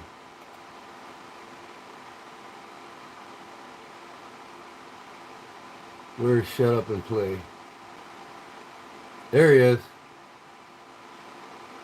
Shut Up and Play Guitar Tutorials. How to play a rain song. Oh, that's a rain song.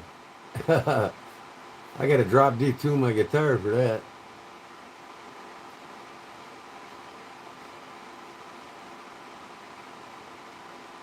Country Roads. Okay, let's see what Country Roads is.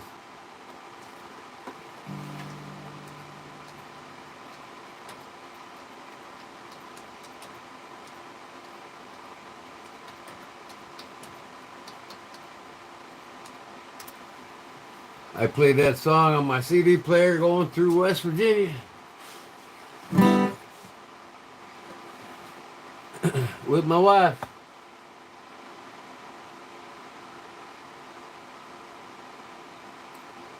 Stuart, are you talking about a British guitar teacher?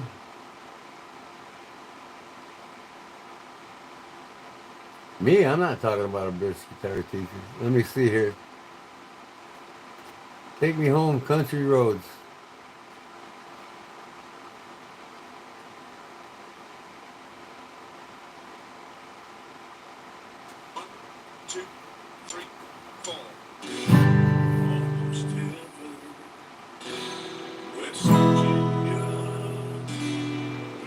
Blue mountains, Tacoma River,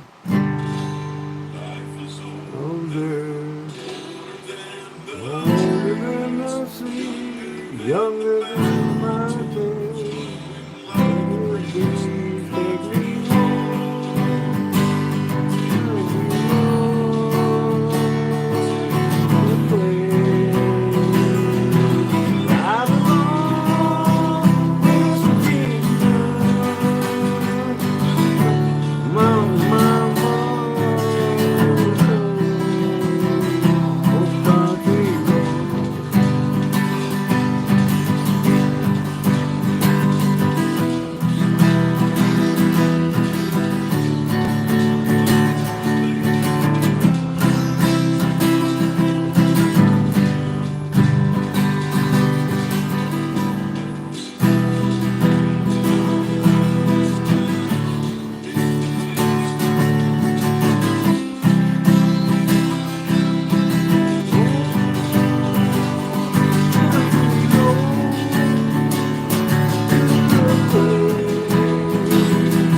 How's that?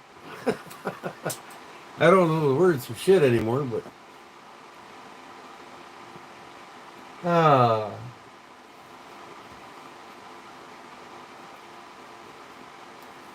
I need a stiffer guitar pick. I'm gonna try that one again. I enjoyed playing that. See if I can turn the volume up here a little more. I'm playing along with this guy. 1, 2, 3, 4. Almost heaven. West Virginia. West Virginia. Blue Ridge Mountain. Shenandoah. On the river.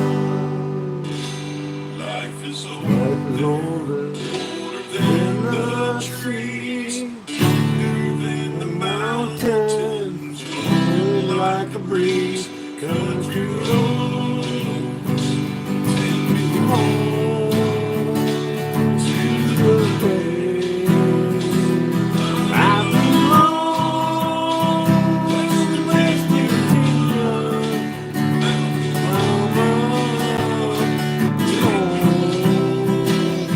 Country roads.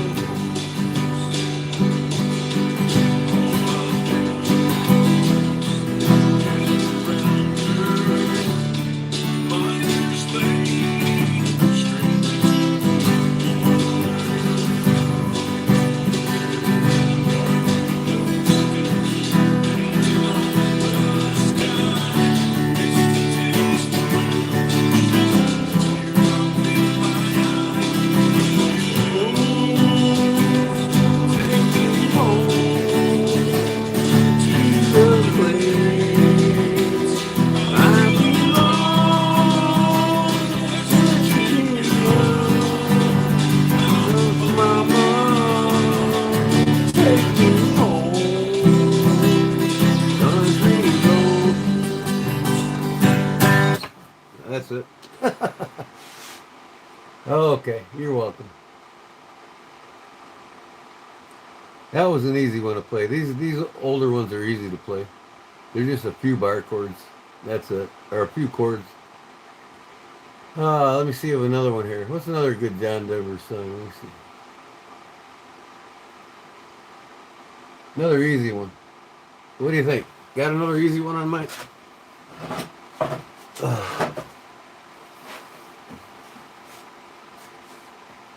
I don't know if it was epic. I need a lot of practice, but, you know, I practice this song, I'll be tight with it. I just got to learn the words again to it. Let me see if I can find one that's got chords and words.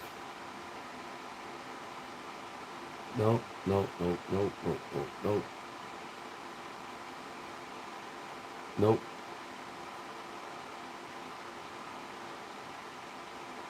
There's at least one video on Marty's channel that features Chris Sherlin. YouTube music portal's in here telling me what's up. I know there is. Okay. Let me see if I can play along with this. I improve on guitar. This Playing songs hillbilly that you boy here. already know is a great way to get better. I play songs over and over again and always find little things I can improve on. Let's get a little bit better today together with Take Me Home Country. C, D,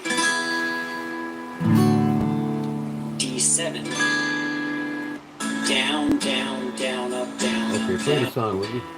and go down, up. He's got a So for the capo G, on. you can pick the chord. For the E minor, you could go 6 string, and alter. Blue That guy's Ridge easy. Mountains, Shenandoah River. Nah. Back ones act natural. At least one video on Marty's channel. Okay, let me see here.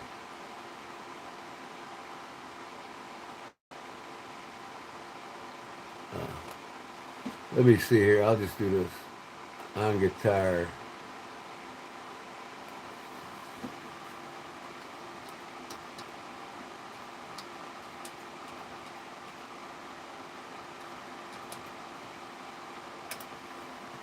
See if I find a good old classic here. Hit the road, Jack.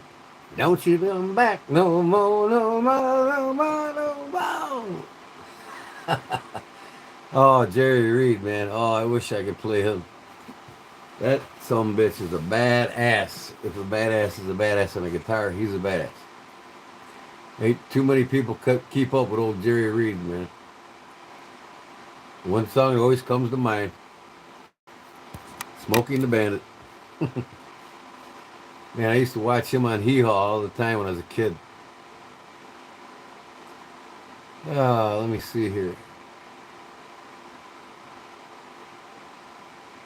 Yeah, Jerry Reed, Roy Clark, Jerry Reed together. Oh my God. Oh, them boys can flat out shit and get and chicken pick in between.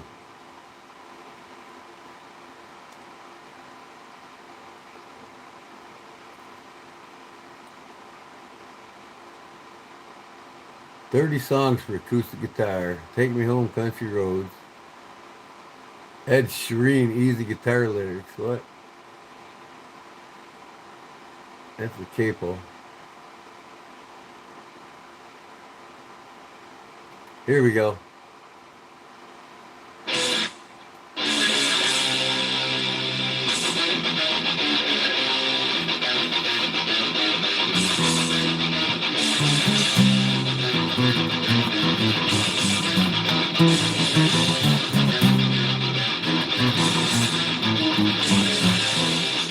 It's coming back to me.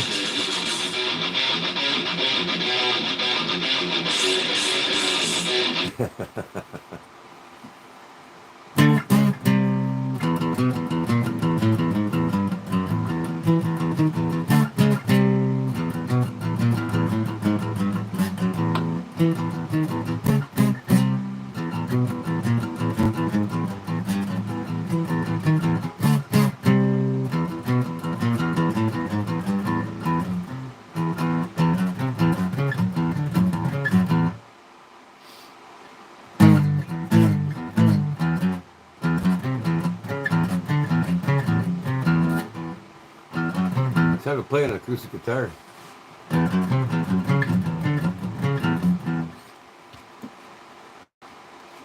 Oh, let me see what I'm doing here.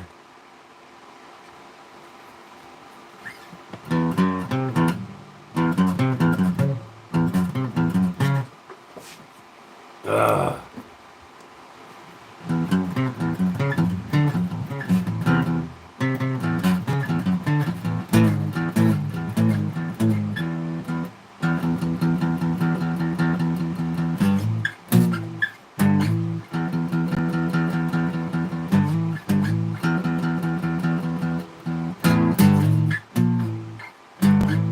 It's hard to play an acoustic.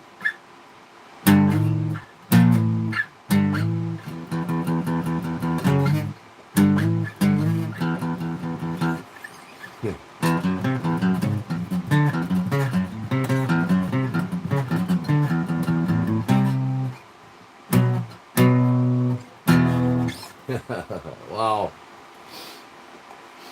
Anyway. What do we got here? Power chords, yep.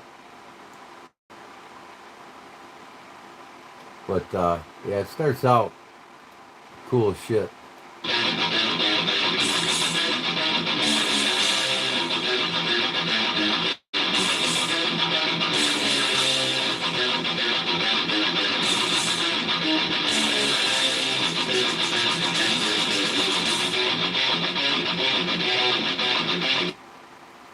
Yeah, that's just funky right there, boy.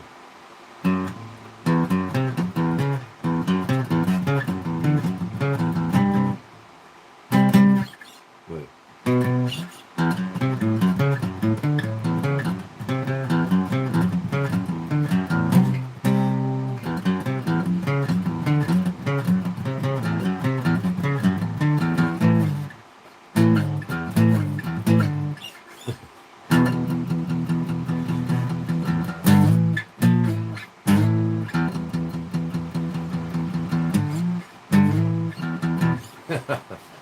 I could play it a lot easier on an electric guitar.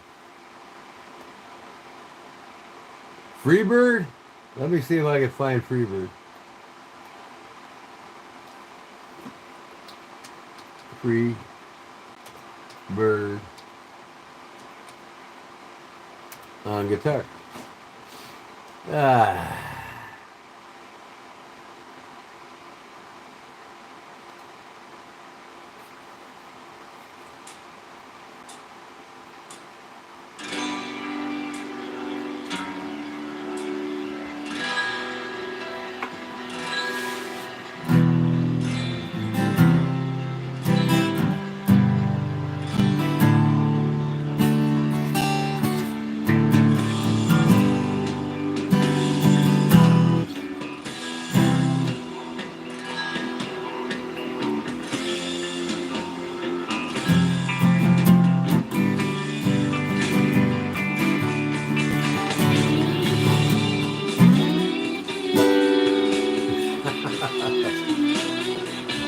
I don't have a slide guitar,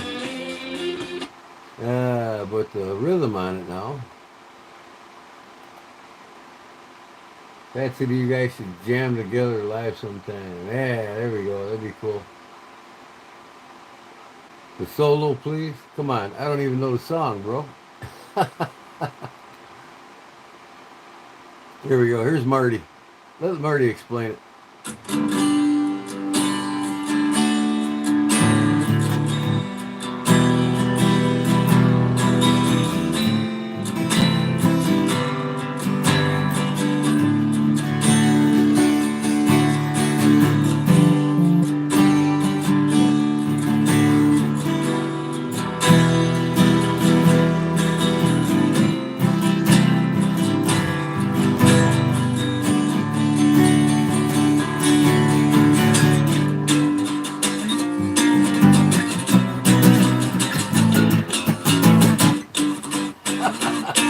Come on, Marty. Hey, what's up, you guys? Marty Schwartz here. Out of breath, rocking too hard. Anyway, bringing you this classic lesson right now. This is the song portion. Oh, shit. Also, if you hit G major chord, and I'm doing the G, kind of G I like, with the ring finger on the third fret of the B, pinky on the third fret of the high G, B. E minor, C, yep. On the third of the Hell low yeah, B, Marty. next on the second of the F. That way you can pivot your ring finger to go to the next chord, which is the E major. G, D, and E minor. So whenever you need that E minor chord,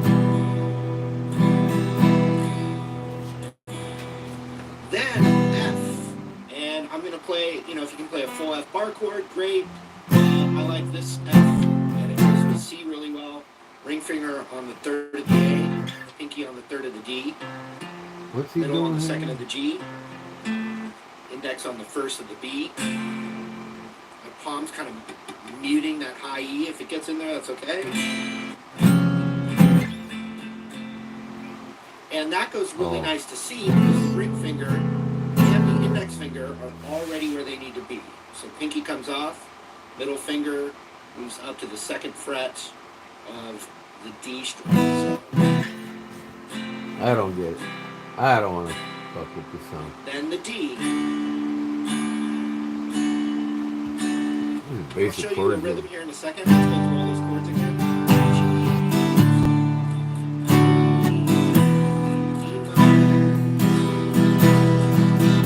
E minor, then F, C, D,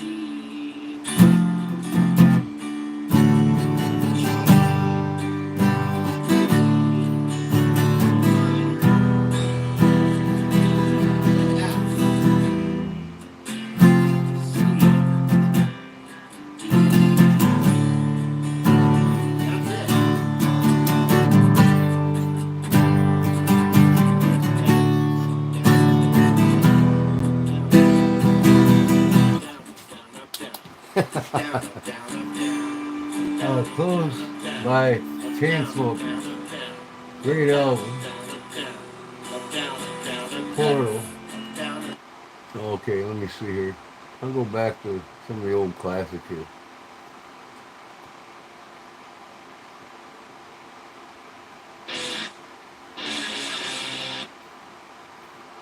Where's the classic? Classic songs on guitar. Yeah.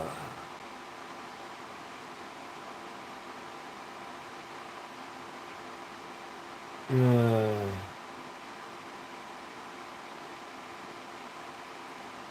5 of the most beautiful songs in the world. Rain Song, Led Zeppelin. Yep, I could play that one.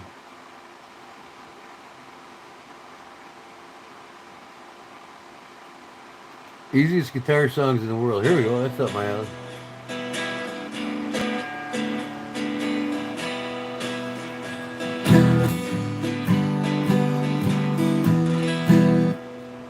Hey, what's up, YouTube? It's the Lee Geographic here. It's super easy guitar. So this week you've got the very first guitar. This is your very first guitar lesson, and we're going to learn the easiest guitar song in the world. Would you believe? I don't know what the hell it's two playing there. chords. So if you've never played chords before, try this song out. Okay, it's just 2 chords. They're super easy, and even if you struggle with this song, you can click on I the used links to play below, Stairway and to I've got Heaven 10 easy songs 25 years without ago, chords, and I so haven't you can touched check that out song as in well. 20 But years. if you've already done that, and you So I don't have start getting no into idea how to chords play it and anymore. strumming, learning tons and tons I'm of telling you, songs, man, this I is got the first spurts step, where I'll pick up okay? the guitar and just want It's to play something. called The Horse with No Name, and it's by a band called America. You America, can check Horse that with out No in the link Name. below as well. And it goes like this, okay? So we've got an E minor shape here. Now, if you don't know how to follow this pattern, the lines that are going down are the strings. It's kind of like the guitar like this, okay? So if the guitar's like that, the lines going down are the strings here, and the lines going across are the frets, okay? So this very first chord is E minor.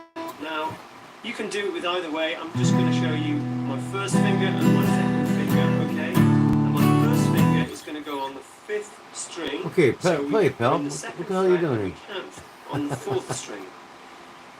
This guy's like a total beginner. Drumming pattern. 2, 3, 4. Yeah, And we can do it again. you lost me, buddy. I'm way above that.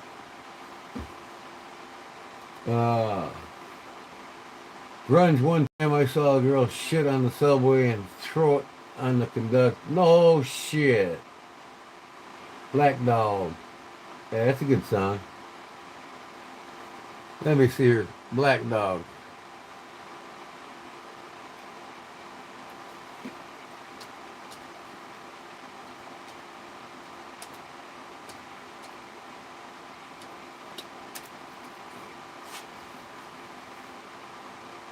Here's Marty again.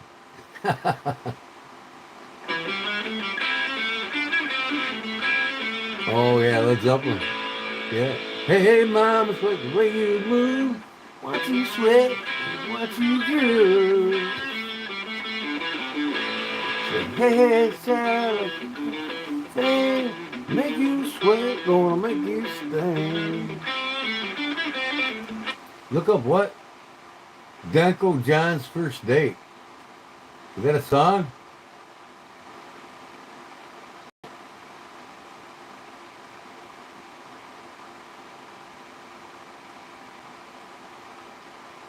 Oh, I can't remember, Chris.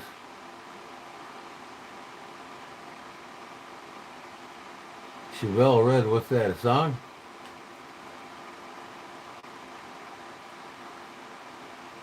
I just played Country Roads, man.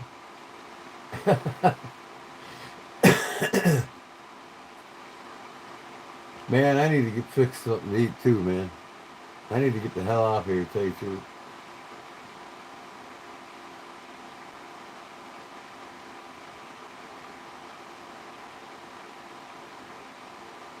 Dank Jones, Baby Hate Me. Chevelle Red.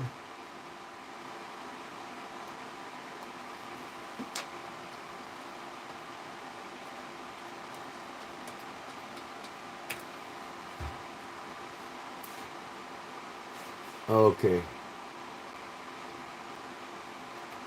Chevelle Red, here you go.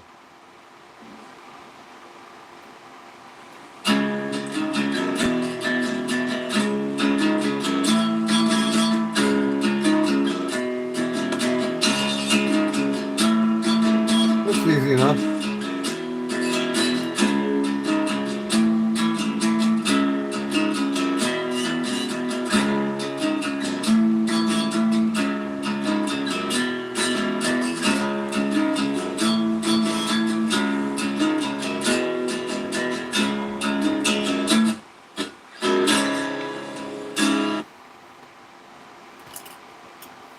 is he at? Oh my damn pig.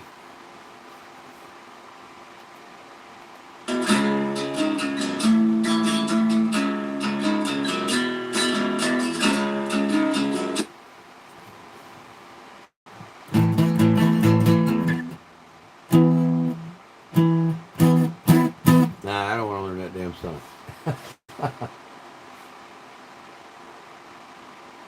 Denton John's song, The First Date. All these new songs you guys are throwing me. First Date. Blink 182 First Date guitar lesson. Paul, you're killing me, Paul. $2. Man, we're gonna get that knife giveaway here real soon, thanks to Paul.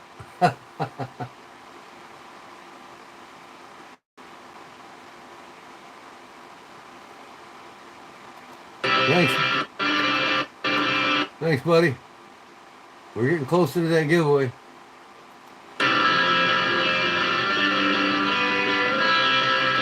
Oh, that song drives me nuts already. I ain't doing that song. Sorry. Old classics, man. Let me see.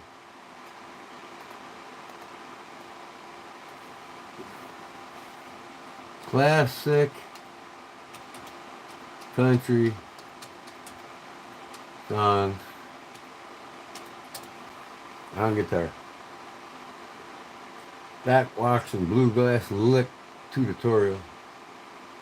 Top 10 country songs, just 3 chords. There we go. So today I want to show you 10 country songs that each just use 3 chords in each song. But I had a problem when The Killer Cats right now on the noon light. And I might encounter this more and more as I do more of these top 10 There's videos. Paul. Because so many of these songs were cropping up in 2 Pauls. lists. For example, Waylon, Willie and the Boys, you know it. Johnny Cash songs. Jolene by I'm Johnny not playing Cash, tag card right Sweet now. Home That Alabama. song's These songs have cropped up in my killing me. record lists from the 70s, which I did recently, and they would crop up in anyone's, probably so many top 10 videos of like the top 10. How about Achy Breaky Heart? That are easy to play. Jambalaya. Starting off with Jambalaya, which I've taught before. Jambalaya, crawfish by a fillet of gumbo. A very famous Hank Williams 2-chord song just using C major and G major. I've done a full tutorial for There's that. Todd Carr. Hank Williams. What's up, buddy? Later in this video. I want to and another 2-chord country song called Guitars and Cadillacs. That just uses A major. Guitars and Cadillacs. Major. Nah. It's a similar The Gambler? The Gambler uses D major, G major, and A major. However you want to fret those chords is absolutely fine. You can use a 4-finger G or a 3-finger. It's up to you. On a warm summer's evening, on a train bound for nowhere, I met up with a gambler. We were both too tired to sleep, so we took it turns of staring at the window in the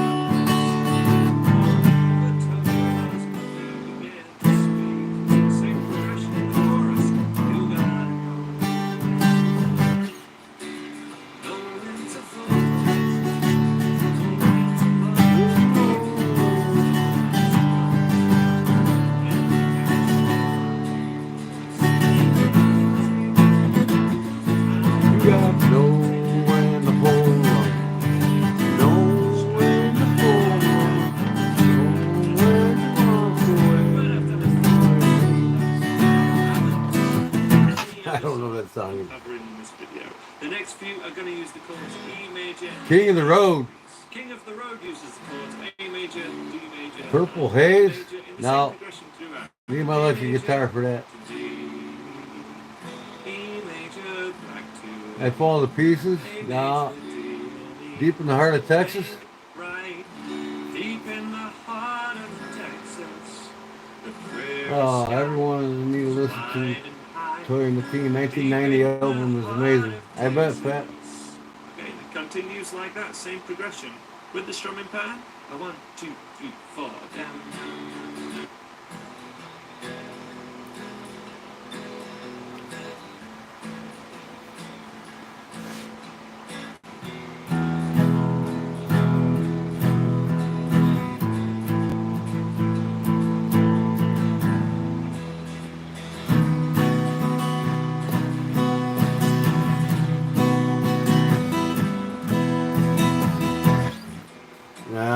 want to play that one either.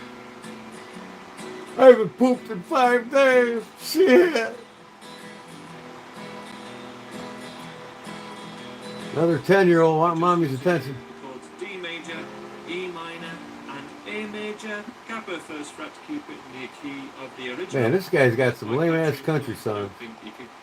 Come and lay the shoes to C major. I turn the world all which way. G major. Wow, this guy's killing me.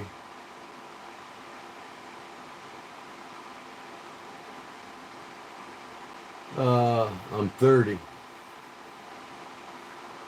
Yeah, you're 30, all right. You're more like 10. Only a 10-year-old would come on somebody's live stream and say, I haven't pooped in 30 days, 5 days.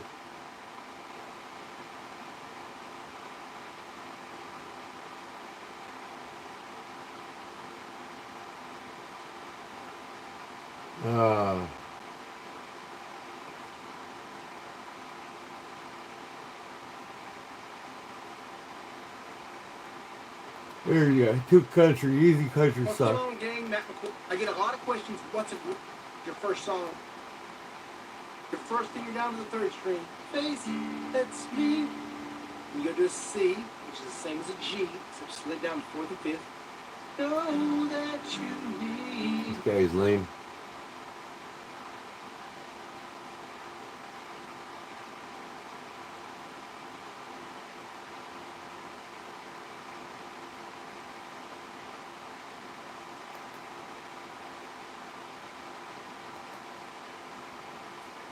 That fucking moron's gone. Go poop in your mom and dad's mouth, will you?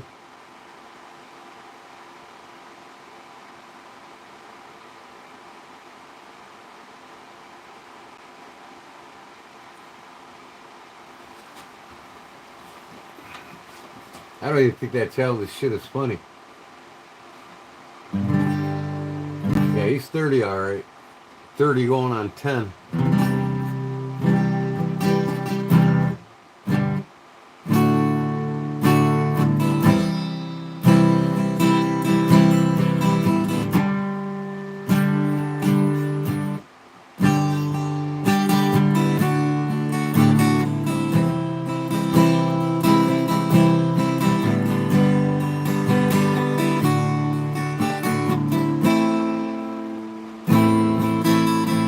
Chris, going to bed? Good night, Chris. Now my fingers are getting sore.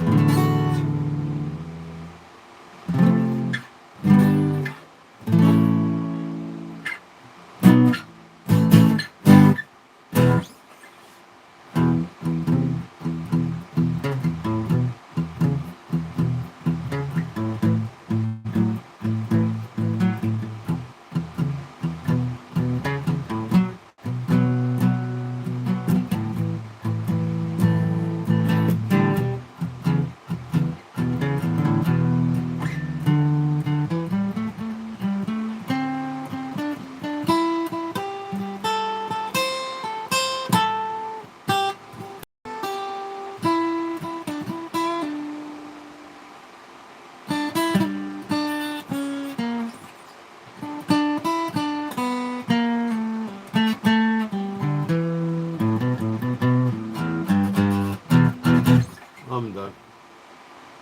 I need to practice. I need to practice. But not right now.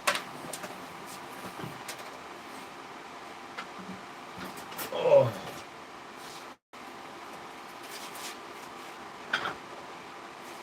I need to practice.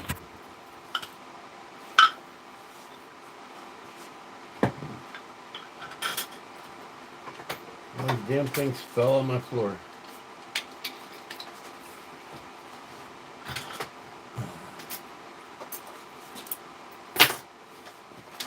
Oh my God, my ass is getting sore. I'm sitting on an angle on that seat.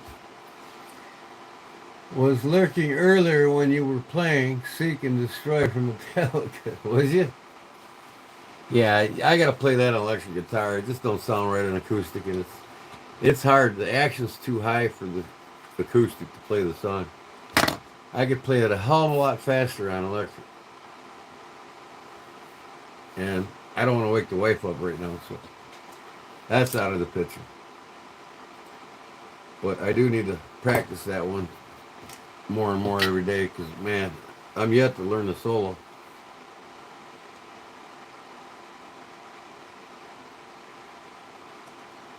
And that one and Seek and Destroy, I could play Seek and Destroy all the way through. I just kind of forgot a couple of the steps, but I'll get them. I got James Hetfield pickups on my Les Paul. Oh.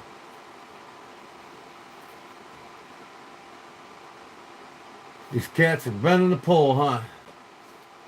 You're fixed on them cats tonight, ain't you, Paul? Yeah, I want to learn that one too, on acoustic.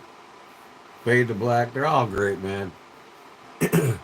I would love nothing more than to start a Metallica tribute band. But man, it'd take me a good year or two to get all the songs and get tight with them and be able to play them out.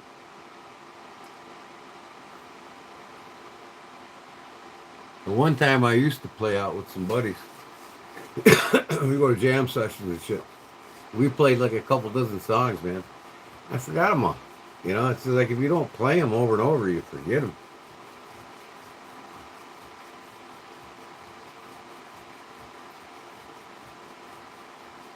Yeah, it would be sick to play, you know. He's my Irish brother, James Hetfield.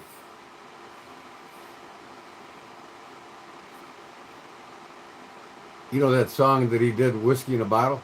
That's an old Irish tune, man, that he remade. The Dubliners played that for years in Ireland. James Hetfield's Irish, so he had to do his own take on it. Whiskey in a Bottle.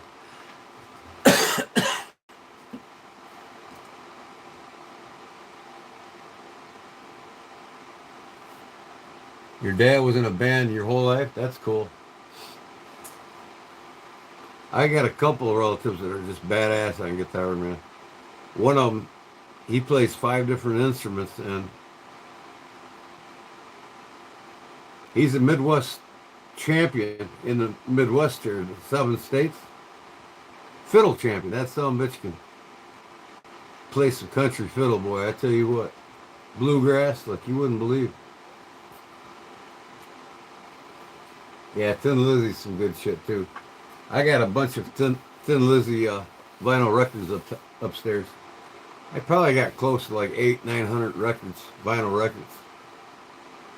And I still have my ones I collected from high school, you know. Randy Rhoads, Quiet Riot, Ozzy Osbourne, Styx, Rush, you know, and then Motley Crue came in, and man, I got lots of albums up there.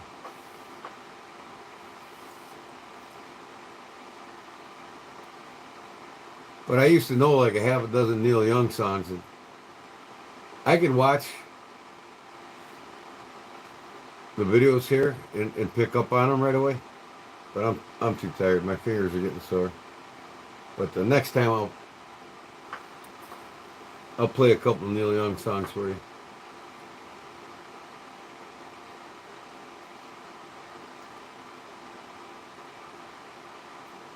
Harvest Moon, that's one of my favorite ones. Do do do do do do do do do do do. That one's crazy.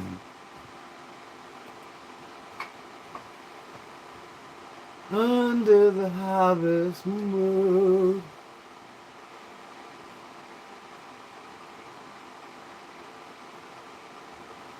Oh.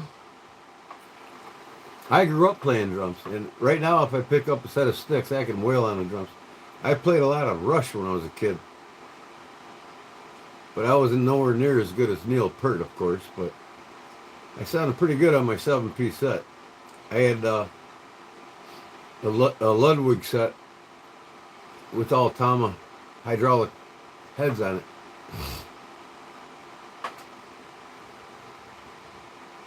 I actually play 4 instruments. You know, nothing worth a damn, but I got this one. I want to learn how to play. I haven't yet. You know, tiptoe on the tulips for me.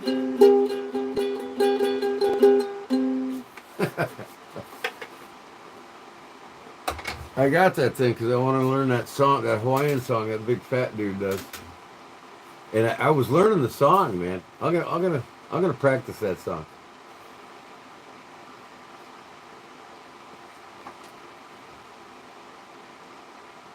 Yeah, I'm hungry. Bring me that steak.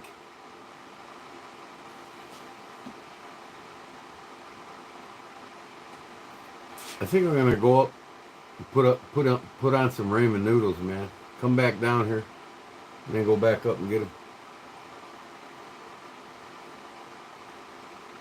That'll curb me over. No, I don't need a coconut bra and a dress. You know, the Hawaiian, that big. You know what's the name of that song? That big Hawaiian kid did. Do it, yeah. I'm not gonna do that live on YouTube. I'm sorry. I'll wear my Irish setup before I do that. Put the Irish skirt on. I'll play you some Irish fiddle I got up there.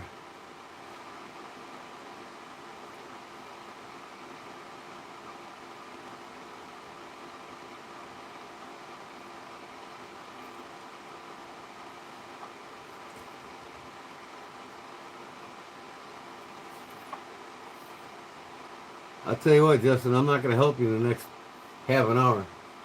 Stay up longer. Yeah, I'm not going to stay up there for the 7.5 minutes while it's cooking in the microwave. I'll put it in and come back down and I'll go back up and get it.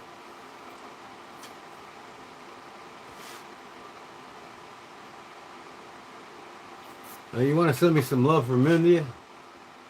Give me a super chat for $10. Then now you're sending some love, brother. Send that love over right now in a super chat.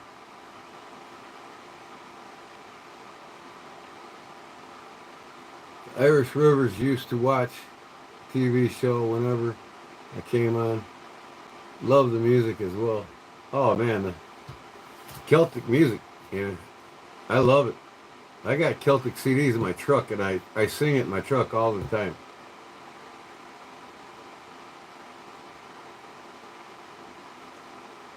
The Dubliners is one of my favorite Irish bands.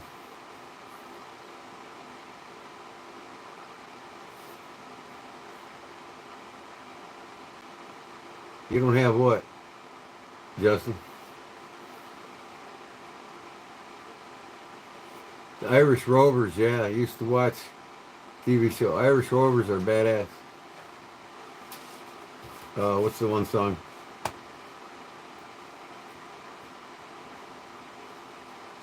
I've been a wild rover for many a year. I drank all me money on whiskey and beer. Now that I'm sober, can't remember the words. I'll never play the wild rover. Many no more. Well, it's no, they never. No, they never no more. Well, I play the wild rover. No, never no more.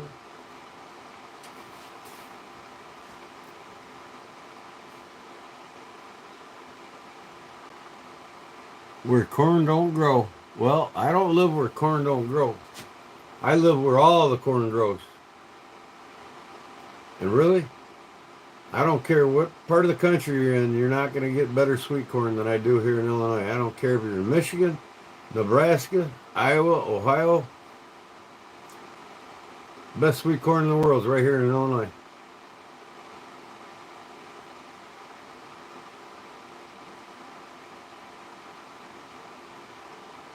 What's that one song I used to love? Oh, man.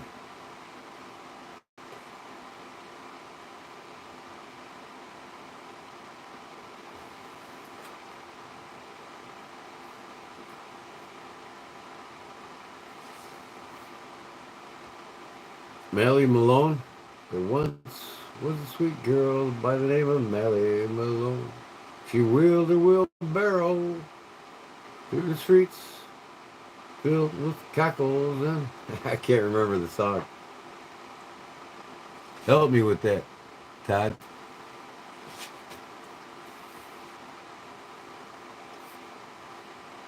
Cackles and mussels for sale. Yeah, I'm at space station. Shazbot, Nanu, Nanu.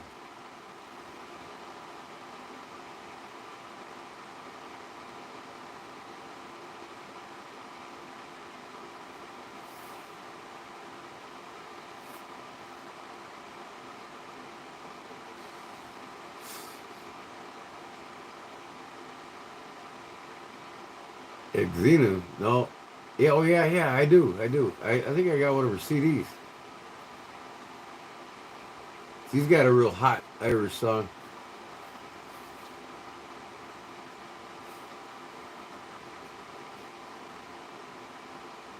Oh, I know Jesus loves me, brother. This man right here is seeing to it at the Catholic Church.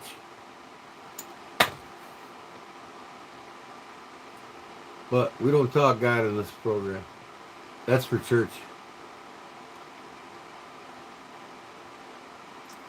Yep, alright. I'm going to go up and cook me some noodles. And I'm just going to put them on and I'll come right back now. Ain't this buck 110 with ram horn beautiful? That's going to be beautiful. I can't wait to buff it up. I'm going to carve the spine for it tomorrow.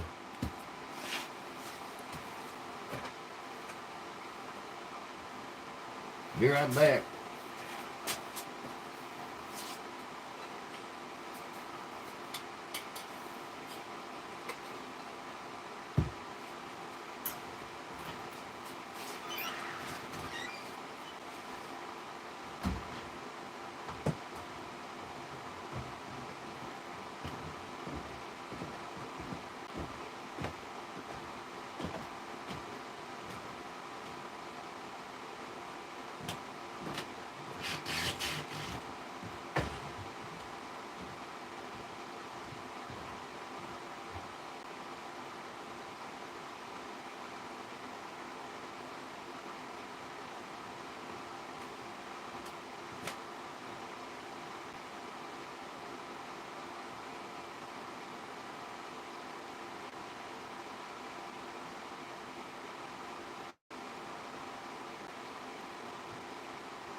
I got some of the wife's banana bread with warmed up with butter on it. Oh.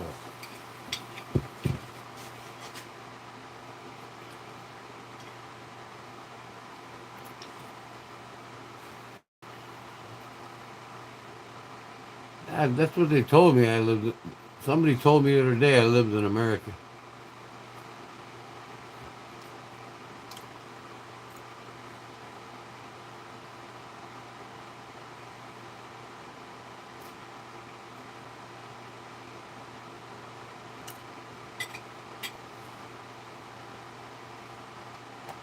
Why I always have 6.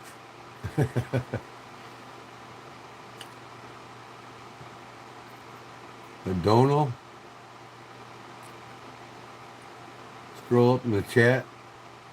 Oh, Paul? Man, come on, Paul. Stop it, buddy. We're getting closer to that giveaway, that's for sure.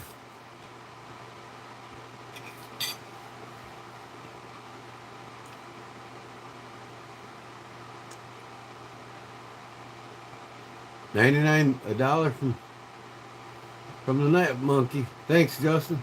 Thanks, Paul. Let's see where we're at here. I have to look at my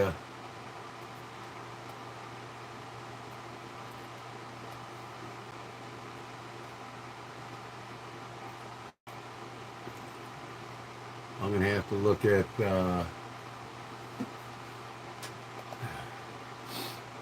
my studio. Mm-hmm.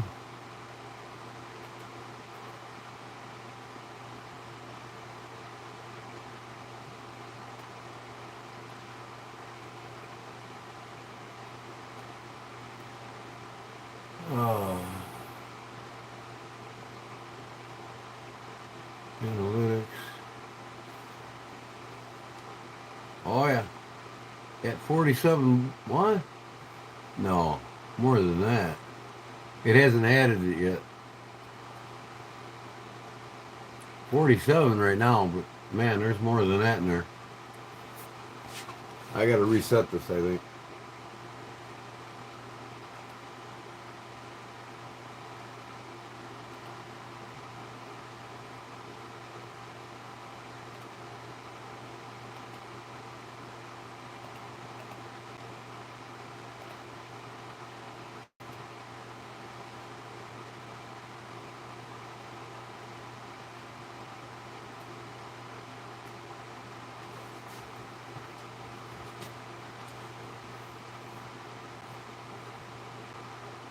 $60 or so. Yeah, that's about what you sent tonight, I think.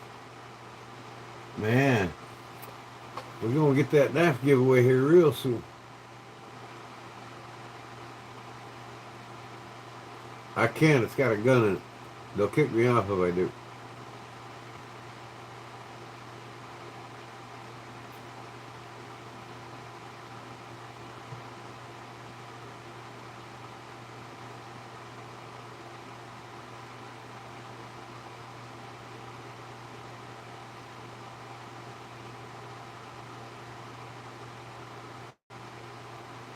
Let me see here. YouTube Studio.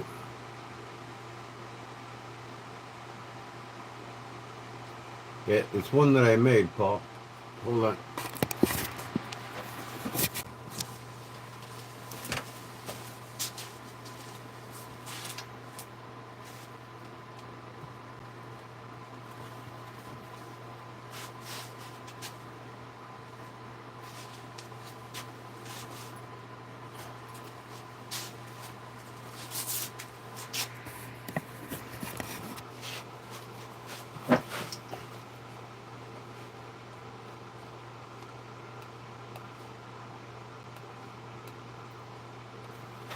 Here it is.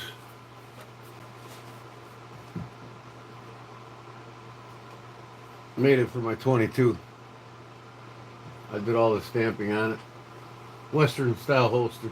Quick draw.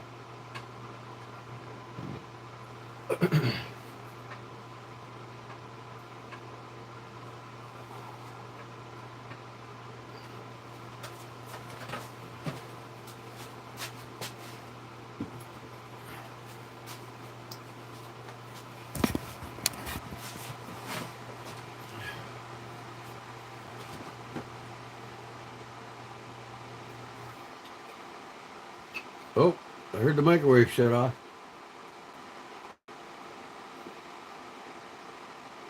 I have to go get up my noodles. Thanks.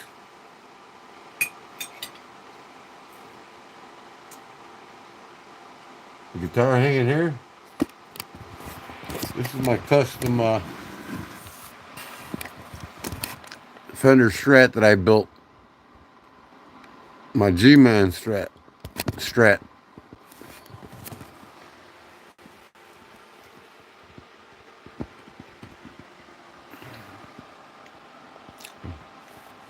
I made the body look like marble.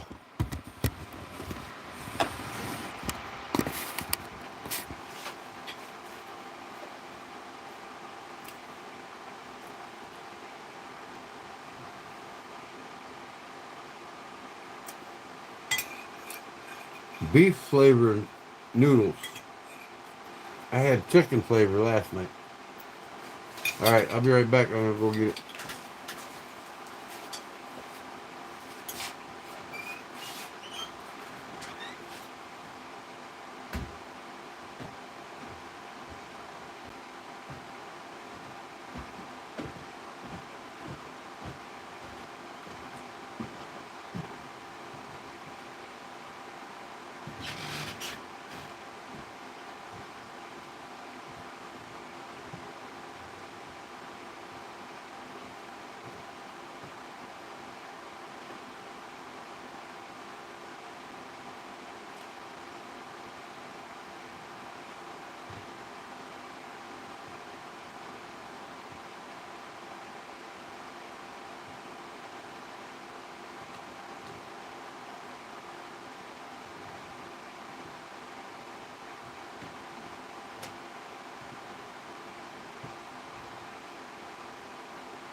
Okay, I'm set. Ramen noodle, yo.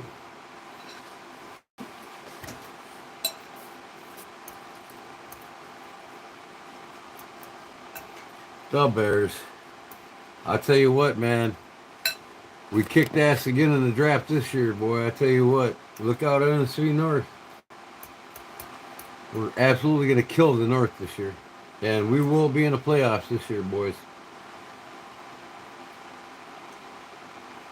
We got another stud tight end to pair up with Cole Kmet. Oh, my God. We got 2 Pro Bowlers for our offensive line. Basically addressed the whole offensive line. That was our problem.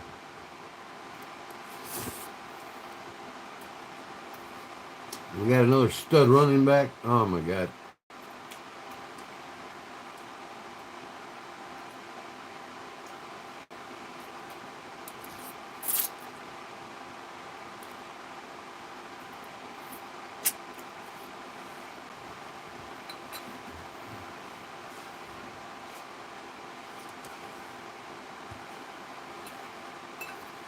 Yeah, go on deep south and get one of these with the Kodiak bear on it, Paul.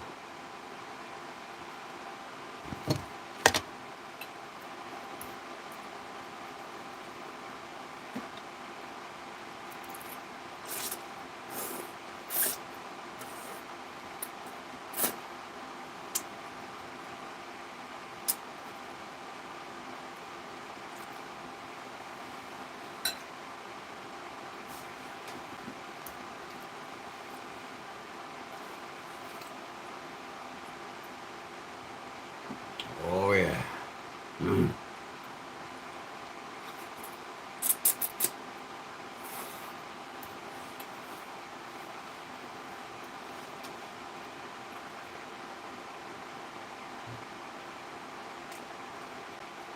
Fat. The Giants don't stand a chance against the Bears this year. I hate to say that, but I don't think Kansas City stands a chance against them.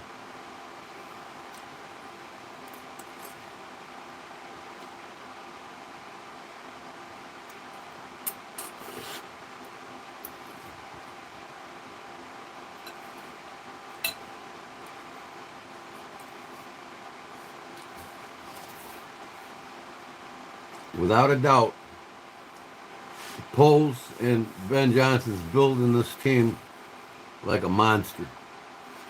Future building it too. I mean, players that are going to be here. Oh, I know you are. Giants need to rebuild themselves.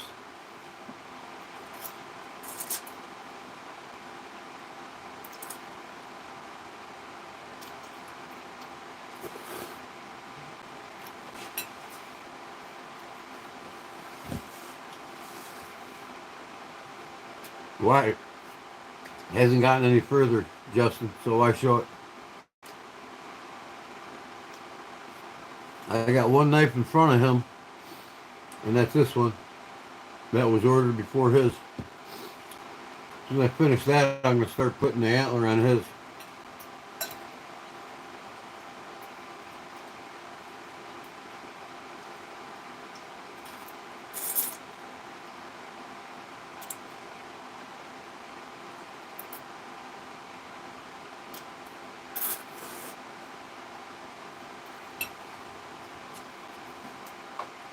I'm going to get this 112 Slim I made. I'm going to send this one to Big Jim. Big Jim's got a collection going of my shit now.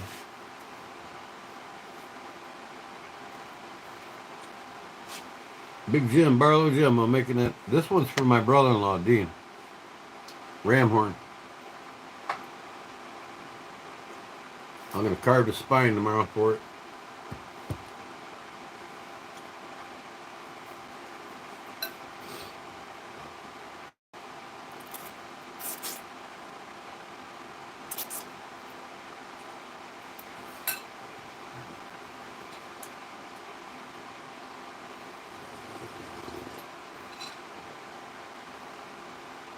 That's hitting the spot.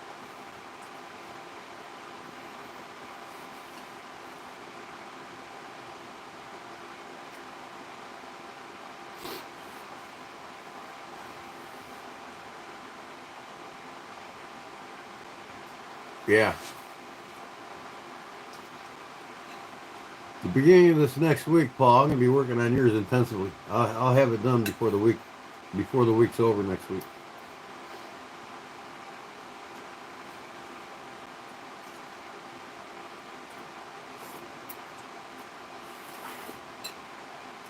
My brother-in-law is going to bring his Buck 119 series knives over. I'm going to do a video of him with his Buck 119 knives. He's got every one of them in the whole 119 series. He's got every model. From the 125 all the way down to the 102.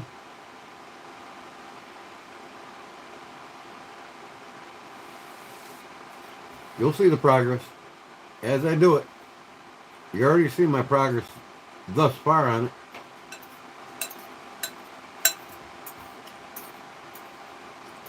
It's up there on my bench, waiting to go.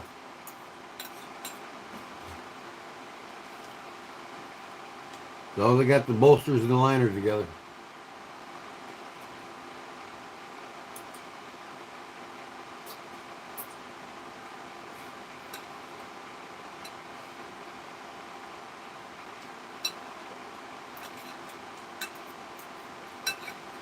Well, I really wouldn't have to if I didn't have like go to my parents' house every other night to make them dinner. They're getting to that point. They're not going to be around. I'll be lucky if they make it to Christmas. They're that bad. Can't even cook dinner for themselves.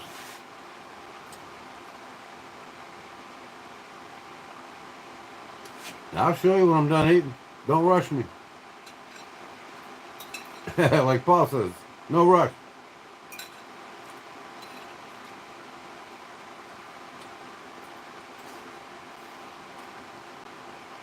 I'll show you, Dustin.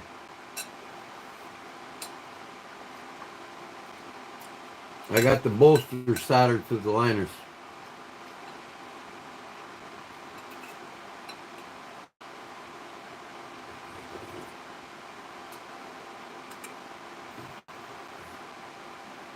Yeah, well, you know, I'm very fortunate to have both my parents still. But my dad's 85 and my mom's 80 now, going on 81. She's lived longer than her mom and dad. My grandfather died 2 years out of high school, 1987. He was only 76, 77. My grandmother died at 79.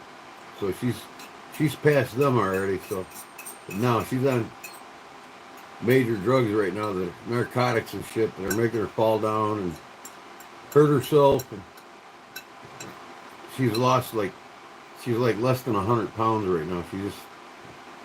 It's bad. Giants, come on, don't make me laugh.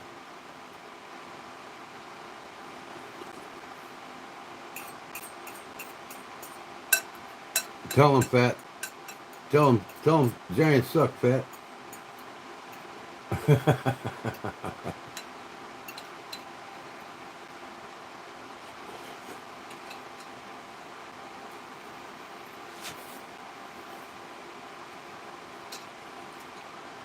You can live as long as you want, Fat. You just gotta change your diet, brother. And you know what? Everybody says it's genetics, and that's a crock of shit because genetics only constitutes for less than 5% of your outcome, whether you'll die what your parents did from. You know why most people die around the same age as their parents? Not because of genetics, it's because of diet. Their parents teach them how to eat, and they continue to eat the way their parents did. Therefore, they usually end up passing around the same age because they're on the same diet. If I could give you any great health advice right now, would be don't buy any meats, processed meats, the deli at the supermarket. Don't go to Subway. It's all processed meats. Don't buy any of the meats in your supermarket. It's all processed meats. Highly processed meats. Cancerous processed meats. So the best thing for you to do is if you want roast beef sandwich, you want a deli sandwich, buy the ham, buy the roast, buy the chicken breast or the turkey breast, cook it, slice it up yourself, and make it. And don't buy the meats to cook in the deli either.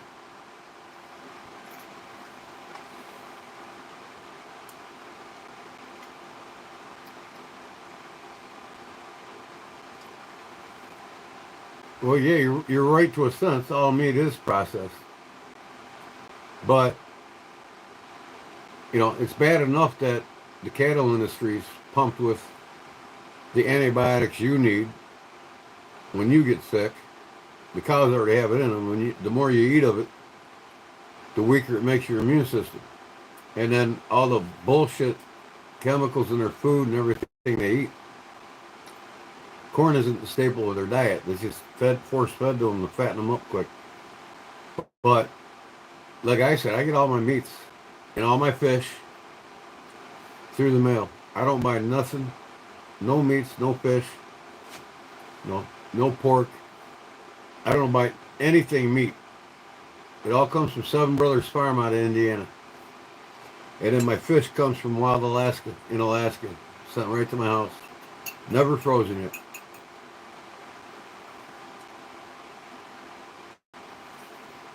The worst thing I have in my diet that's always been something I can't see changing is eating these high sodium ramen noodles. I've been addicted to them since the day they came out. But that's my only addiction. So I only eat them like once or twice a week. That's it. I limit myself to what I eat. But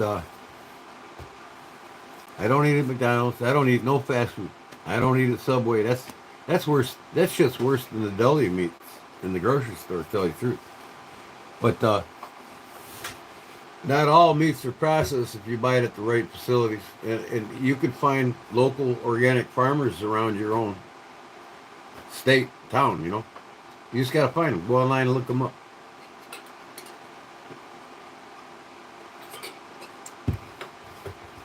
I don't buy none of that crap. Well, Subway, you love Subway fat, and that's one reason why you have anxiety every day. You're loading your body with chemicals that's working against your mind, your brain. Get off that shit and get on a healthy diet, and that anxiety of yours will go away. Oh, I already know how they make ramen noodles. I don't care. I've been addicted to them since I was a teenager. But if that's my only addiction, like I said, I only eat them like 2 or 3 times a week. That's it. Majority of the foods I eat is wholesome, whole, organically grown, organically raised, or caught by myself. No, it's not a lot, because my sodium intake is less than 150 milligrams a week. And then my sugar intake is probably about 100, 130 milligrams a week. Where most people today are eating 300 to 600 milligrams a week. And really, that's the only thing in that little packet that has sodium in it. That's it. That I even put in my diet. But about everything that I eat gets rid of what's in that anyway, so I ain't worried about it.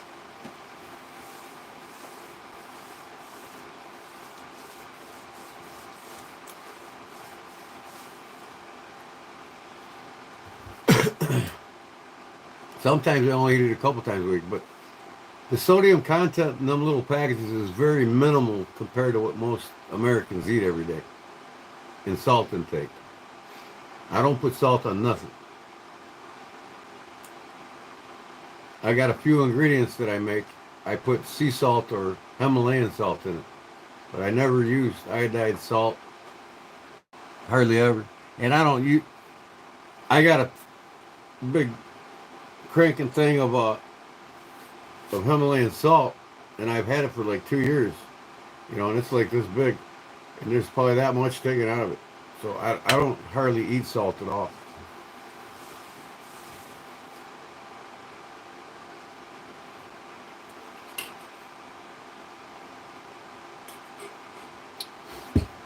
But you see these kids drinking all these monster drinks and all this crap. Like I said, when I was a kid in the late 60s, early 70s, we only ate 10, 12 pounds of sugar a year. Kids that are today are eating 300 to 400 pounds a year. It's a wonder why they're obese, they're overweight, they're dying of cancer, onset diabetes, and diabetes. All that shit's going through the roof because of the food industry is just designed anymore to make us all fat and dying. To fuel the medical industry that does absolutely nothing but kill you. Yeah, it is pretty crazy. You know? You think the government cares about you? If they care about you, then why do they allow the pharmaceutical in the medical industry kill you? And the food industry kill you? A lot of the foods in the United States are banned in other countries. You can't even have them there. You can't even bring them into the country. Yeah, they care about you, all right. All they care about is your money. And the banks that own and control them. And the banks that own everything. The banks that are draining the wealth out of your pocket right now.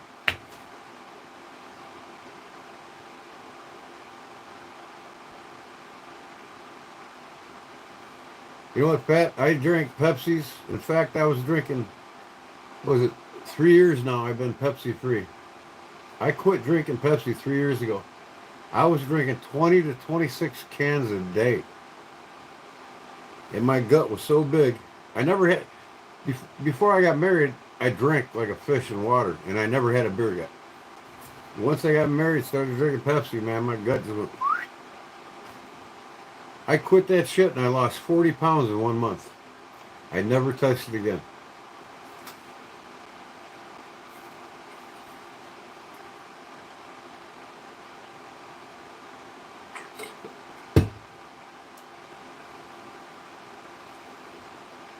Hey, you're pretty skinny because you're lacking nutrition, man.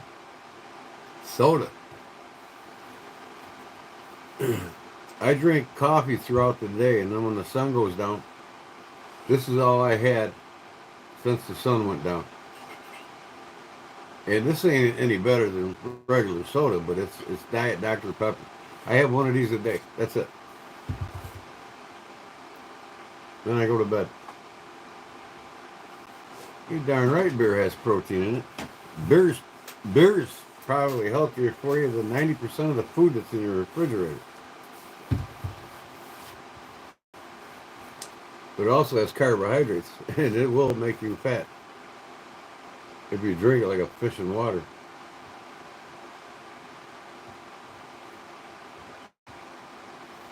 That's right. You need to eat. You don't eat 10 pounds of meat every day. The daily allowance of meat in any meal per day is, for a man, is 6 to 8 ounces. For a woman, it's 5 to 6. Or 4 to 6. So it's what they call the palm factor. The size of your palm, the thickness of your palm on a man is 6 to 8 ounces in comparison to a steak. Woman, 4 to 6 ounces, same thing. They call it the palm factor. You should never eat more than 6 to 8 ounces of steak. Me and the wife will go out and get a 12-ounce steak. We cut it in half. She'll get an extra plate. She'll order a salad. I got one with the meal.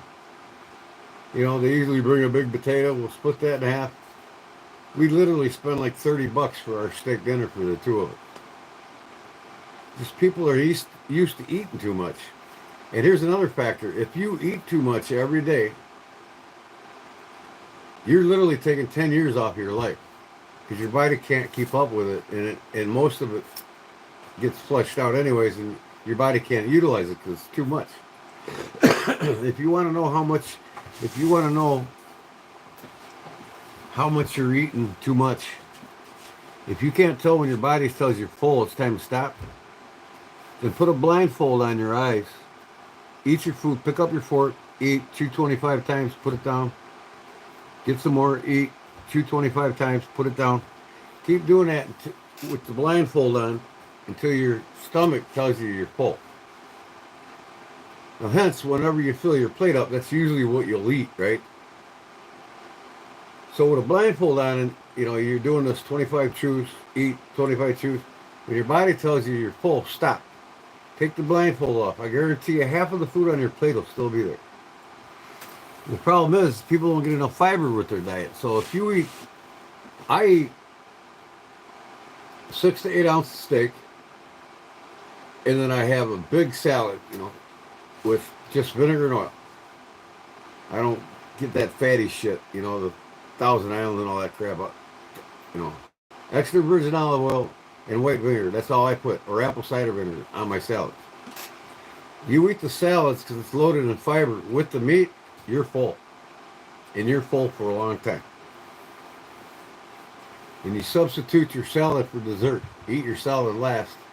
The fiber in it will fill you up even more to where you won't want it as dessert. You're 160 pounds, 5'10". I was 240, 6'5". Now I'm 210, 6'4.5".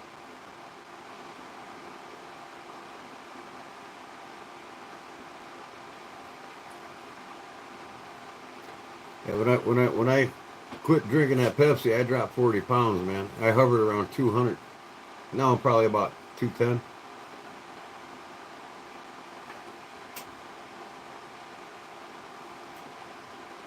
Add emotes. What's that?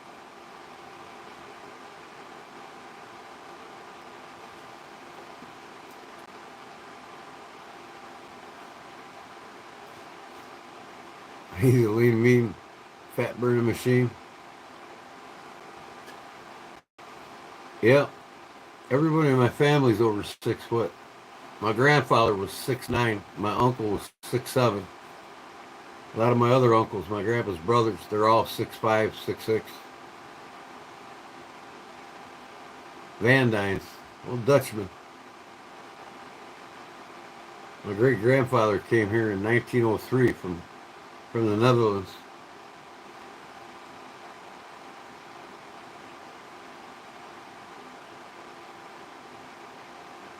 My dad's 5'10". My mom's probably 5'9". But none of the girls in my mom's side were tall. Just all the guys. My grandfather had 9 sisters and 7 brothers, all from the same parents. So there was 16 of them. My great grandparents had 16 kids. My great grandfather Jake Van Dyne and his brother Pete, my great grandfather Jake's brother Pete Van Dyne, they had 21 kids from the same parents. But they were farmers. The more kids they had on the farm, the better off they were.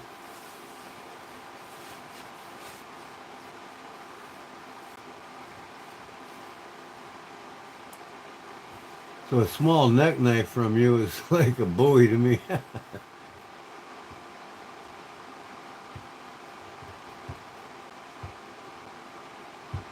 Yeah, you take your time, Victor. You want a custom from me, just whenever you're ready. No big hurry. Did you what? Did my dad come here legal? He damn right he came. Not my dad. My great-grandfather. He came across Ellis Islands. There's a brick in the Ellis Islands Observatory where all the boats came in. You can actually buy a family brick there if you're in the registry. Both sides of my family came in illegally. This is a mutt nation. It's a country full of foreigners. I mean, immigrants. It's an immigrant nation. It's we basically stole it from the Mexicans and the Indians, the white Christian.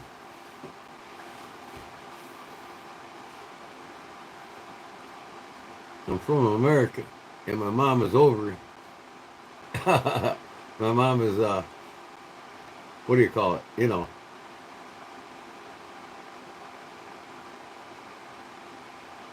Great grandfather came here from the Philippines. That's cool.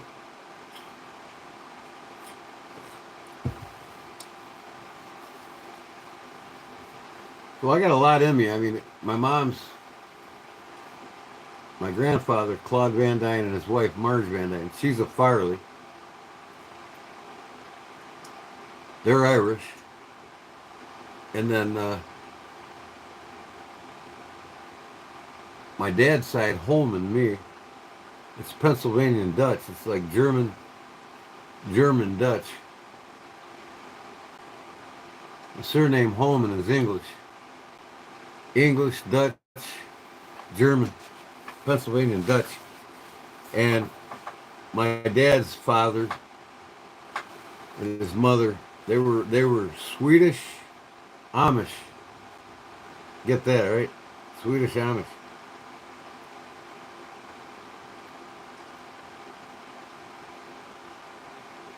My dad said it. My dad was a union carpenter too. He got me in the trade when I was a kid. And he said, "You know why you're so good at woodworking, don't you? You got some Amish in you." Swedish and Amish on both sides of my great grandfather's over there in Sweden.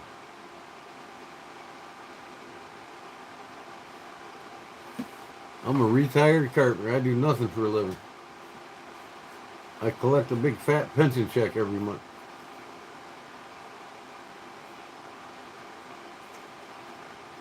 No, Louie, and I don't want some in me.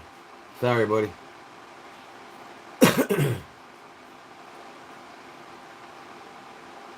But I tell you what, I could cook some Mexican food better than most the Mexicans can. It's one of my favorite cuisines to cook. My favorite by far is birria. I make that from goat meat. Oh man, is it good. Birria. Love it. Make a good stew out of beef tongue too. And beef tongue tacos. You know, in Mexico, nothing on the pig goes to waste.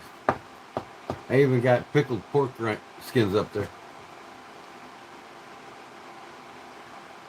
You're darn right I like carnitas. I make them all the time. I make my own tamales. I make my own tortilla shells, and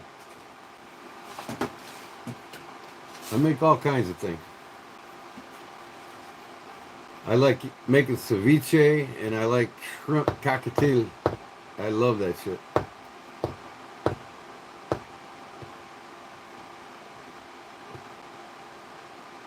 Well, you've been mistaken for Mexican. You better watch out. They might deport you. Trump gets a hold of your ass, you're gone.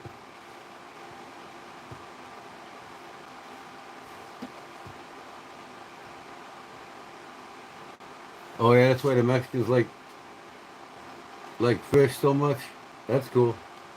You can't beat a good ceviche though, Victor. How about it? Oh, and the birria. Oh my God. I got every pepper up there I need to make a lot of the sauces and hot sauces and a lot of the main staple ingredients with peppers for a lot of the Mexican cuisine. I got all the peppers up there. My garden, I got over 500 pepper plants, 15 different species, and I grow them all, man. I even got reapers and habaneros and, oh man, banana peppers. Fry them up in butter, brother. Oh my God. Birria, what? You trying to speak Mexican there, Arizona?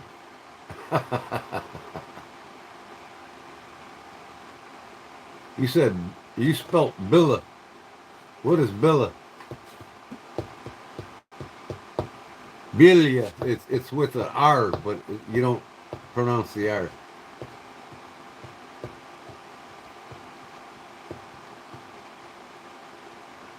Right, Birra, birria.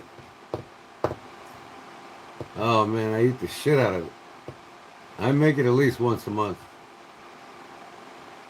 In the shrimp cocktail, oh man, I put ketchup in that, man, and I boil the shrimp and I make it like a soup. Oh, rolled up corn tortillas, saltine crackers, boy. I tell you what, I tear that shit up.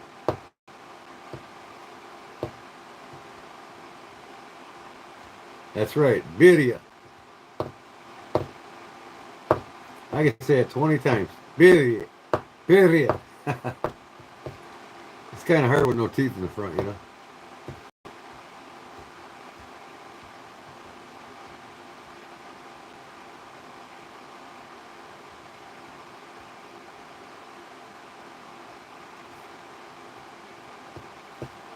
I'm not sure if I have, Angel. Expand on that a little bit. Possibilities. My wife won't even watch me boil a beef tongue. She can't. And I try to force her to watch me peel the membrane off of it.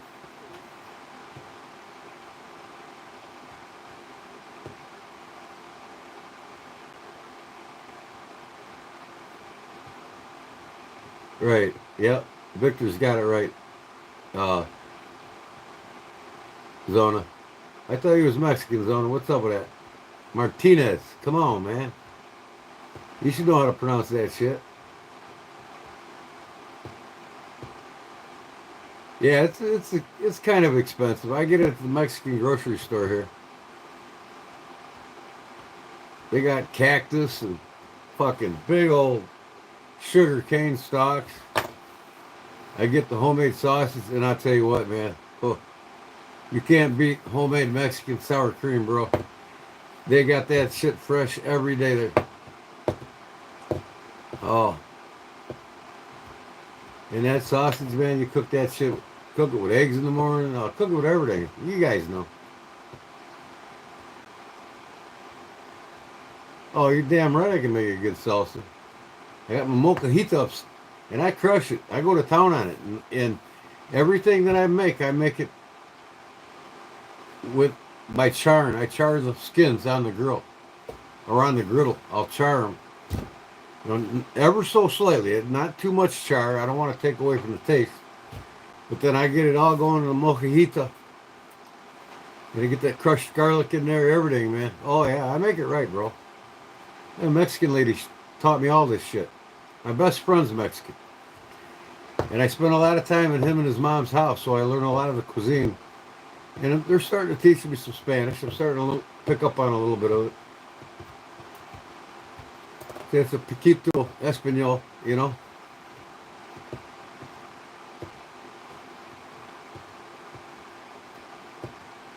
Best dish go. I just told you what my favorite Mexican dish is. It's birria. By far. And I make goat cheese too. Oh, man. Saganaki. Opa, right? Little Greek for you. You make the best burritos. Menudo or pozole. Pozole all the way, man. All the way.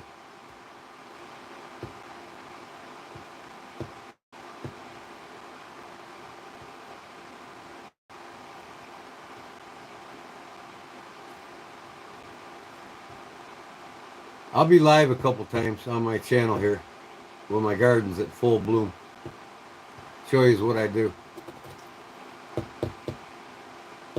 How I take care of the pepper plants and my tomato plants, my cucumbers, just everything. I got everything in my garden for making salsa. This year I'm going to plant a half an acre of garlic.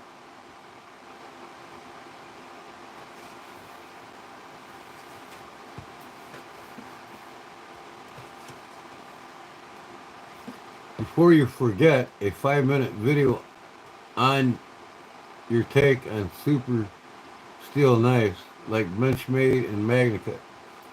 Well, Benchmade ain't a super steel. It's just a company that sells blades with Magnacut. You know, M390 and Maximate. Them three steels, M390 and Maximate, Magnacut are the three top ones basically to get in a super powder metallurgy steel. But do you really need it? And what do you need it for? You know what I mean? Just to collect it and have it, get what you want. But when it comes to utilitarian purposes and using a blade for a knife, get what works best for you. I mean, if you don't like sharpening knives, then get a Magnacut or, you know, a Maximate or M390. But it's going to be a hell of a time sharpening it when you do sharpen it. You might as well throw it away and get another one. Whereas 428C or even 1095 or 1084 carbon steel, it's so easy to sharpen. D2 is even easy to sharpen. So it all depends on what you're going to use a knife for, or if you're just a collector of modern knives. You know, if you're just a collector of modern knives, it doesn't matter what steel's on it. You can get whatever. I always said when it comes to buying a tool, always buy the best tools you can afford. So if you can afford all your knives with Magna Cut or M390 or Maximate or you know, any super powder steel, go for it. Get that. But how often are you going to use them? You know, majority of my users are all carbon steel, you know, and that's all I make is carbon steel blades, because you can get a razor's edge on it. They're easy to sharpen in the field, and they take on a beautiful patina.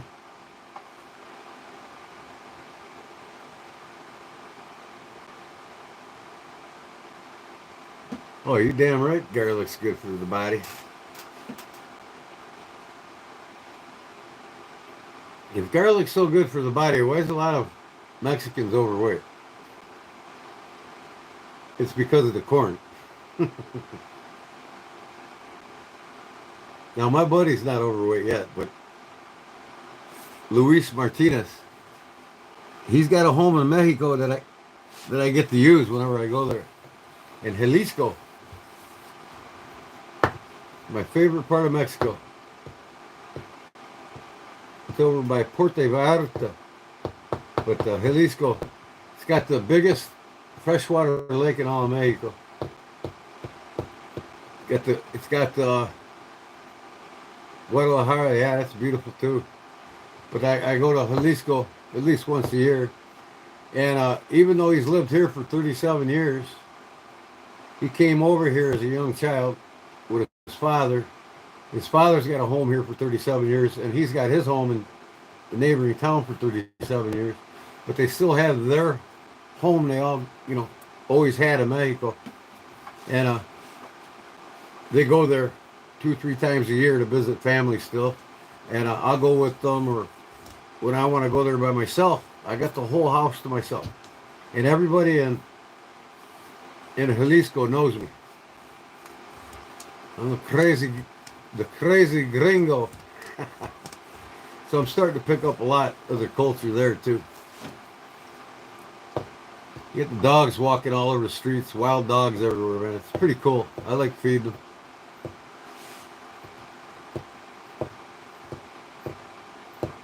You should ask Dr. Nefero about garlic recipe. Yeah, I mean, there's some great holistic doctors out there that talk about garlic. And I tell you what, mushrooms, it's should be a staple in the diet. It's like the fountain of youth when it comes to health and immunity, and even cucumbers. Oh my God.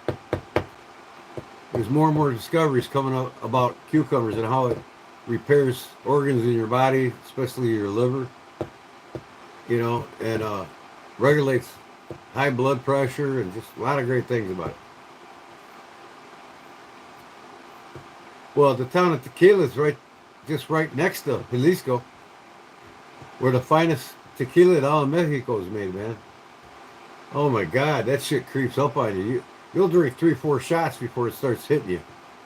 But the good thing about that shit, man, no hangovers. Absolutely smooth going down, man. There ain't no tequila sold in America that even touches it. In the town of Tequila, right near Puerto Vallarta there in Jalisco.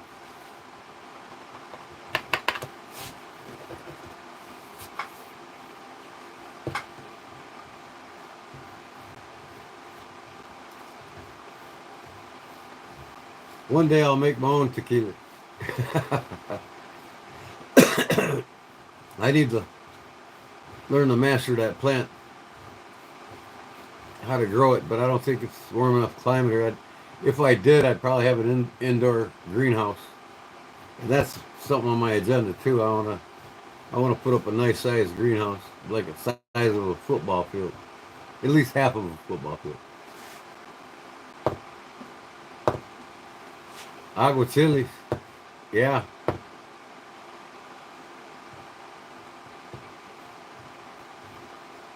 Yeah, make some killer tequila, man. That'd be sweet. But I don't drink hardly at all anymore. But I like some tequila, in a Bloody Mary, a Bloody Maria, or a margarita. That's about it. When I'm out at the Mexican restaurants eating, I'll get the margarita or you know, but mostly I'll just drink two or three Dos Equis, Negro Dos Equis, the dark. I'll have a couple Dos Equis and maybe wash my food down with a Corona, because that beer is basically made as a wash down, cleanse your palate beer.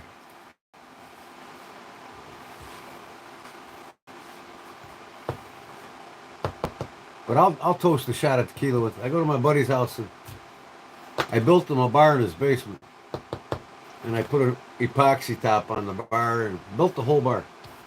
And he's got all the drinks from Mexico there and tequila from the town there, town of Tequila. And man, that shit is smooth. I can't even drive home, man. I can't. I gotta stay there. And the town's like 20 minutes from me. Yeah, Coronas. I got a taste for Corona only after I eat something, because it's a palate cleansing beer. It's not intended to drink like Dos Equis Dark or any other Mexican beers or even American import beers. It's like Rolling Rock. I wouldn't sit there and drink 25 Rolling Rocks either. But Rolling Rock and Corona was specifically made to cleanse your palate. And that's why a lot of the Mexicans like to put the lime in it. Or lime in any drink, because after they eat, the acidity from the lemon cleanses the palate.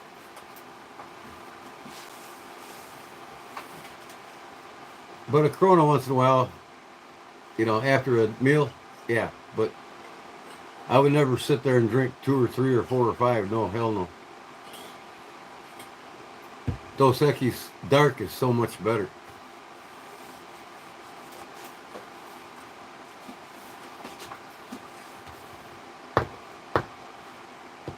So where'd Louis go? He wandered off. He probably fell asleep. Pacifico? Yeah.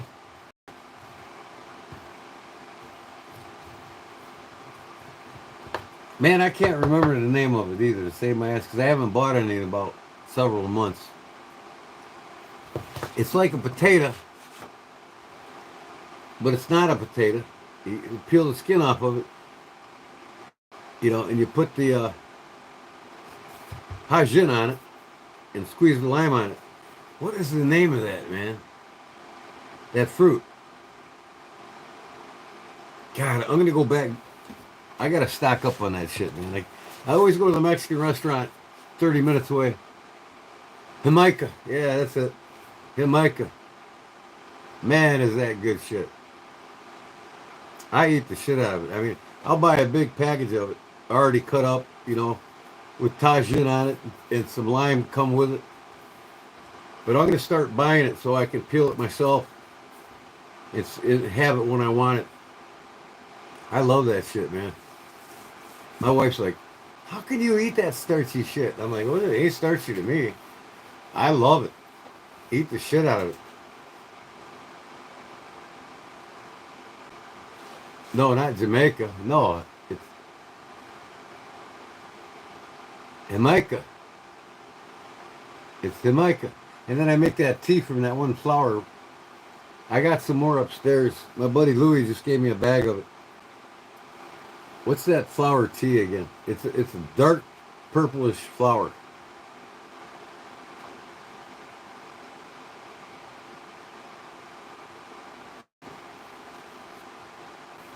Jamaica. Yeah, I love that shit, man. Hibiscus, that's it. Yeah. I got some upstairs. And I boiled some the other day, man.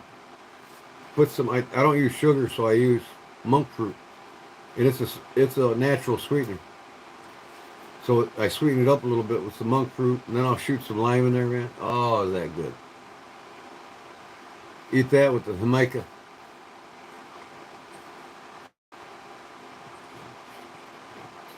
Drink that, I mean. It's funny though, man, in Mexico, because different parts of the country, northern from the southern, from the eastern to the western, like the eastern part of Mexico, and you guys know this, I'm sure, is influenced by different cuisine and cultures that were mixed into the cuisine over the years. Like a lot of your Asian cuisine was mixed in with the eastern side of Mexico versus over in the west. I don't know who influenced their food, but one side they eat bugs and the other side they don't. It's funny.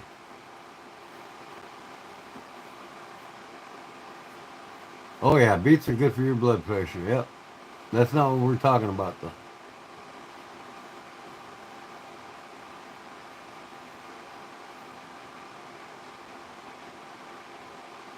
Hibiscus is? It's good for high blood pressure? I'm gonna have to get some for my father-in-law because he's on high blood pressure medicines. That and cucumbers. Cucumbers are a super food for high blood pressure. It'll regulate your high blood pressure and it'll regulate your blood sugar. So if you got onset of diabetes, you know, crush up cucumbers, put some, you know, and even mix that with a hibiscus, right? But no. Gone fishing. Yeah, it's 5 o'clock there for you, ain't it? We talking about Mexican cuisine. My favorite to cook and eat.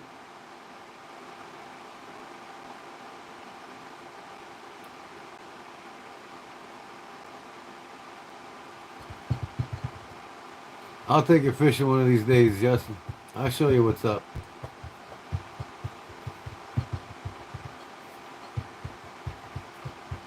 If you're lucky, you'll get to fish with me and Claude at the same time.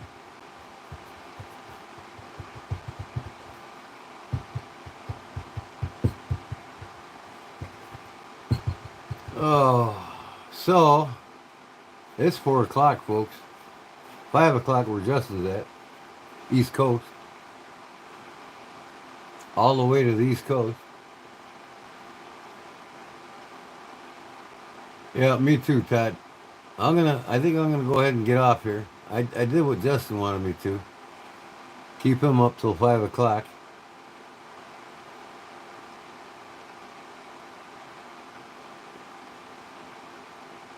You know what? Many times that I've been to Jalisco, I've never fished in that lake. Freshwater. I don't like the looks of the water, man. It looks really dirty, you know. I'm like, I don't want to fish. But I'm predominantly a bass fisherman. I need to go to Texas and the eastern part of Mexico to fish for the really big bass. They got monsters there. All right, Fat. Good night, man. I'm going to bed too. Good night, Paul. Good night, Todd. I'll see you all tonight for my Sunday Fun Day. Make some more patches and give them away.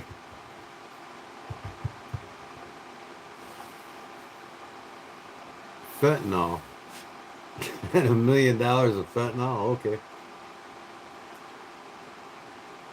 What if someone says, if you can bring a box of avocados to a family member here? What if someone says if you can bring a box of avocados to a family member? I don't know. Never thought of that. So, all right, YouTube Music Portal. Good night. Or are you saying night? Oh, Todd, probably about, depends on how much time I spend with my wife today. If I spend a lot of time with her today, probably 8 o'clock, but if not, 9 o'clock for sure. I'll most likely when I get close, always an hour in advance. I'll put a thumbnail up in my live stream for it, so you know what time it comes on.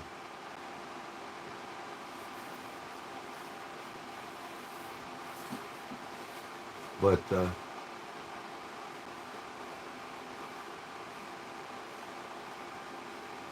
yeah, the first when I get my pension check, I'm going back to the Mexican grocery store. Get me some more chorizo, couple peppers I ran out of. Some fish to make ceviche. Some more goat meat so I can make some on birria. I gotta fill up. Jamaica, I gotta get some of that. Yep.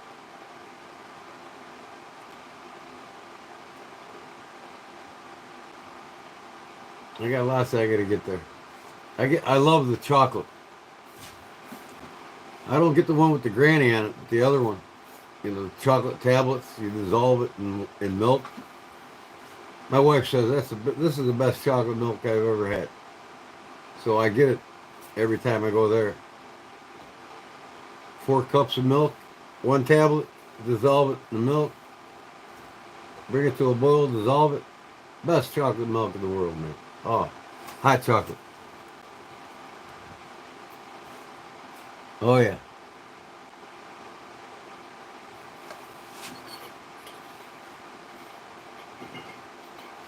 Well, I'm going to have 1 cigarette, folks, because that's all I have left in this pack. And I'm going to hit it. So after this cigarette, I'm out of here. And if you come on tonight and watch me live, I'm going to be giving away what I make.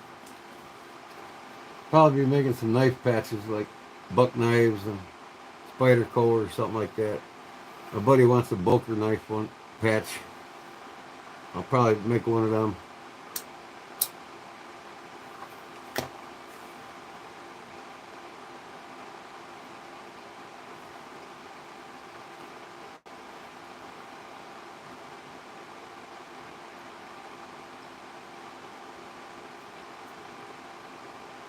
Space traveler.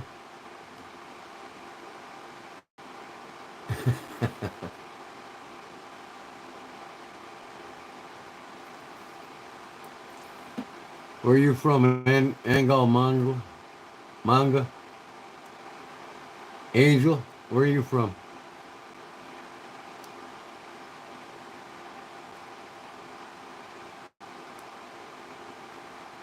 Hope you have a good night too, Henry. Thanks for stopping in.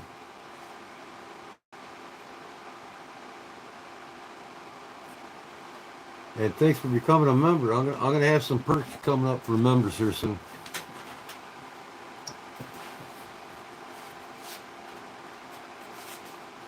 Members and biggest contributors of super chats. I'm gonna have some perks for you. Some free giveaways.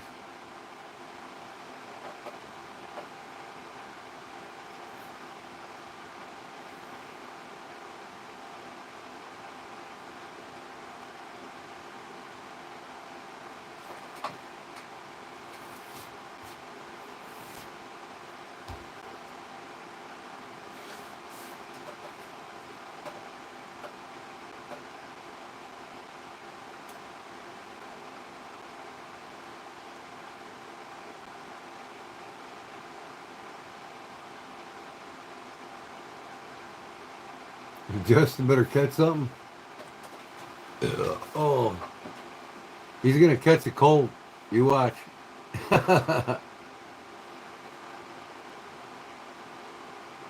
What's he doing? He's gonna sit on the shoreline and eat a big old bag of chips, drink a 64 ounce of Pepsi, and hope to catch 1 catfish. I'm just kidding.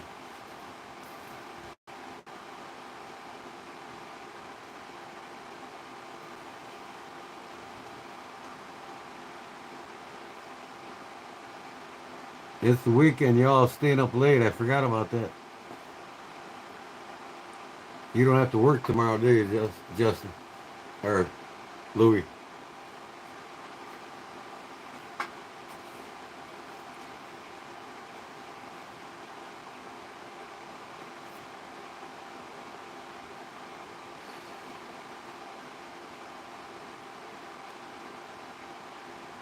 That son of a bitch, man. I told him I was going to go to bed at 2 o'clock.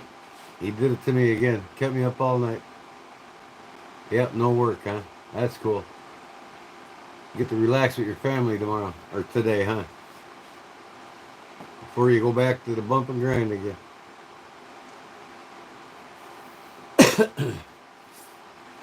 I got to get my fishing license. I still haven't. April 1st expires.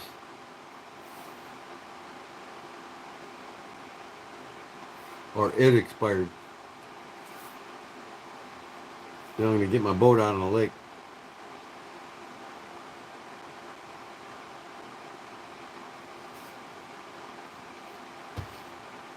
So,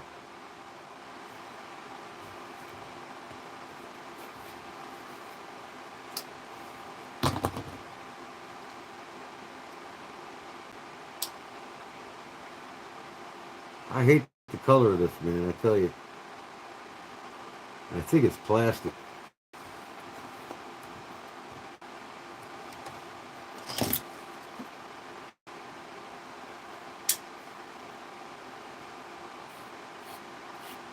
Yeah, it's plastic.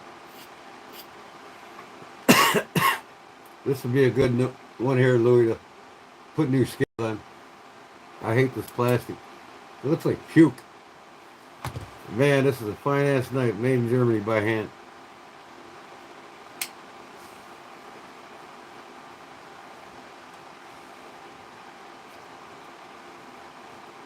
Farted in the wood phone.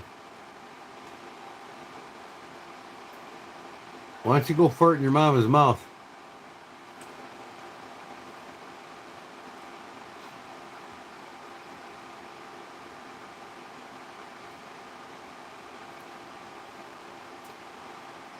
As long as I have it together, apart, I'm going to put a half stop in it. But I'll wait till I get Paul's knife done before I start that. Oh. Now, I'm not decided. I might just leave this German knife here alone. I got it with a good patina on the whole thing. It sucks that the handle ain't black anymore. But that's just the character of it. I think I'll just leave it alone. I'm going to put a razor's edge on this thing, though.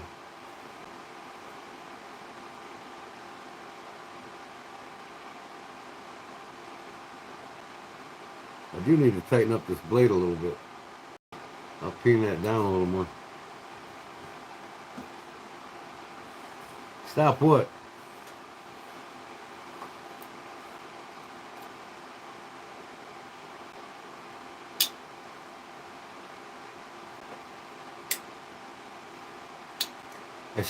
I seen a knife I've been itching to make, and I'm gonna make one, man.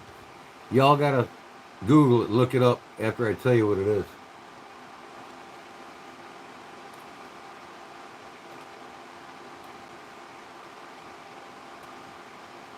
Let me find it here. I gotta go in my history.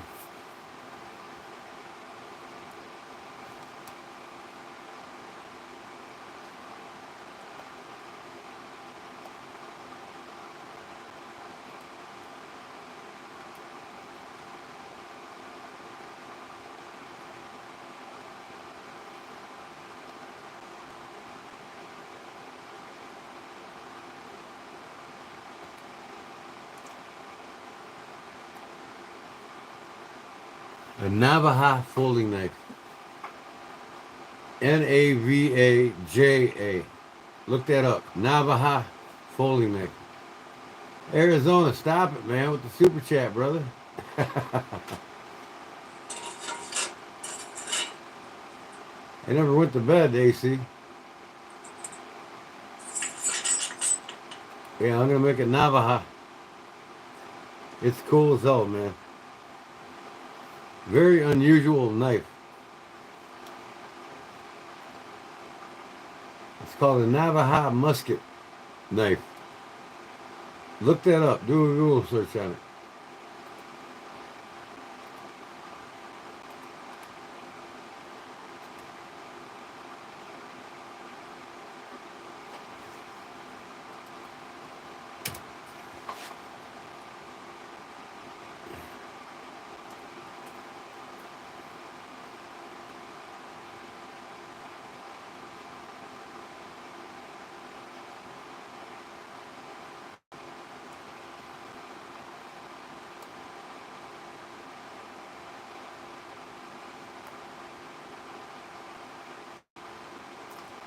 It's a Spanish knife, the Navaja.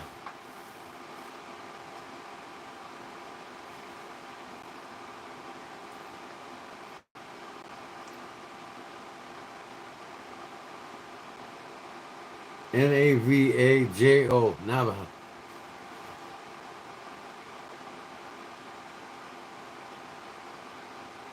Okay, shout out. How's that sound?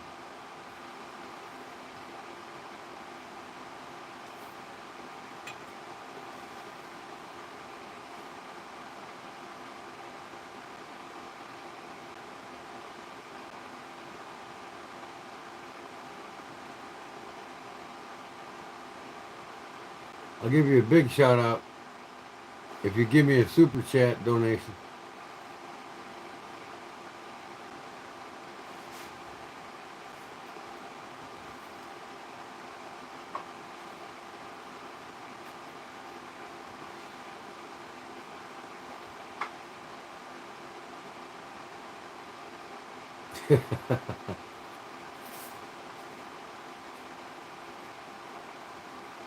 Three years later of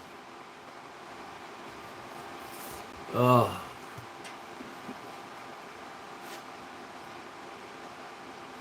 3 years old. What's 3 years old? That Rosie? Rosie 3 years old?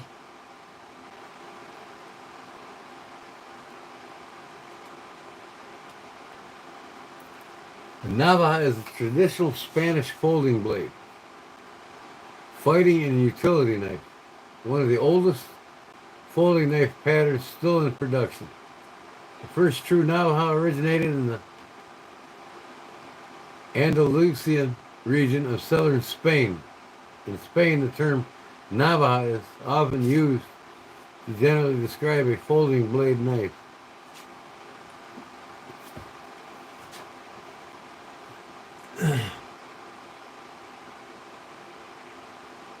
So the word Navaja is derived from the Latin navacola, novacula, meaning razor.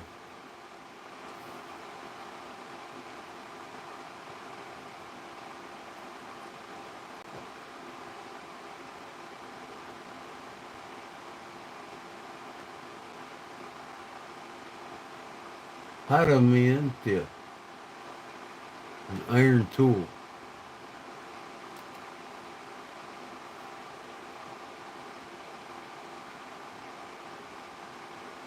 They're cool, no less.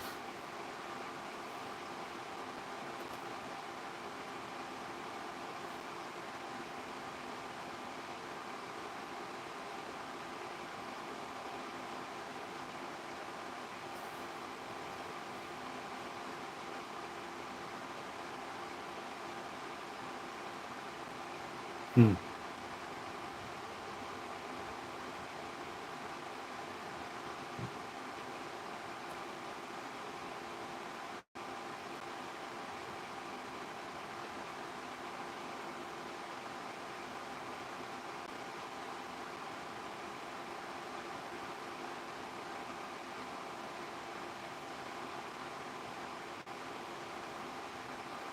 Wow.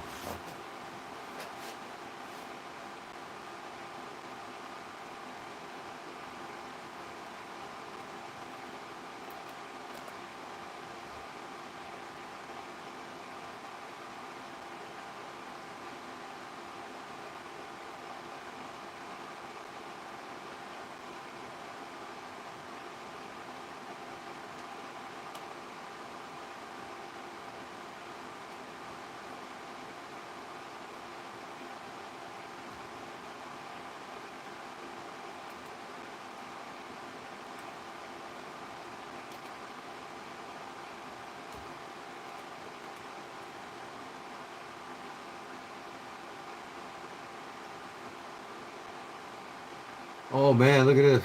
Spyderco makes a Navajo knife. Can't believe that. It's discontinued now though. That's the one you gotta look for, Louis. Check this out.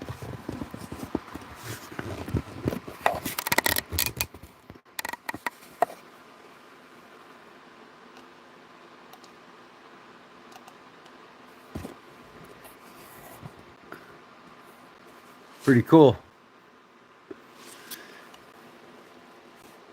I'll show you what a Navajo is.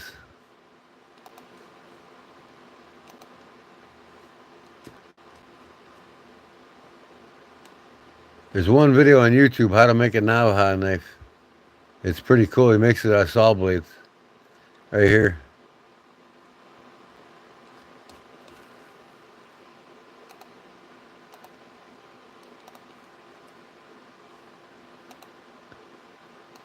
That's a Navajo knife.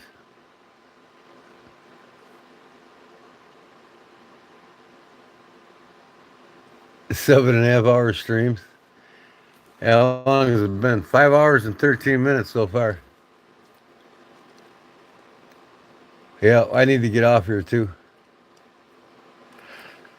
Oh, I'm supposed to take this tank bib I made for that guy's Harley to him tomorrow.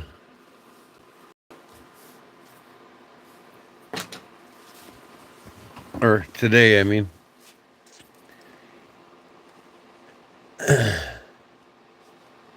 But let me see here. Oh, what the heck is that?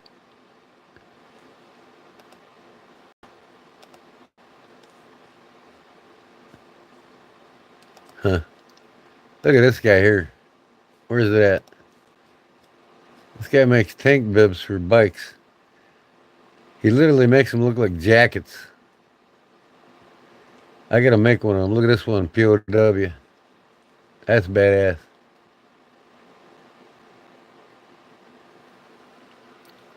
Look at that. Covers the whole tank. It looks like a vest, a man's vest. That's sweet.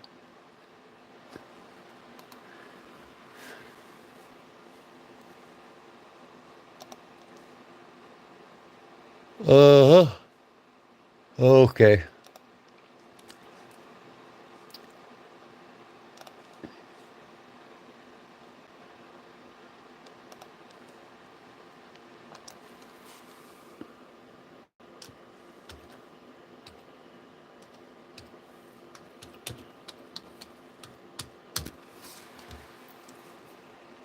Yeah, that's a Spyderco Navajo knife. But here you go. Here's some old school Navajos here. They're badass, man. 146 bucks. Look at this one. Isn't that sweet? A tiger tooth. Look at that thing, man. Isn't that crazy? Looks like it's got a quick deploy. I gotta make one of these knives one of these days.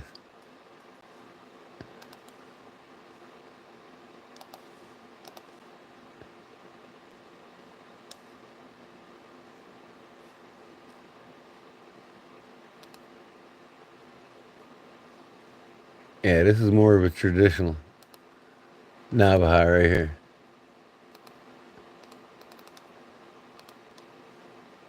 Isn't that sweet? This is a button right here that you pull up on. It unlocks the lock up top of the spring. Joker. Bandolera. Made in Spain.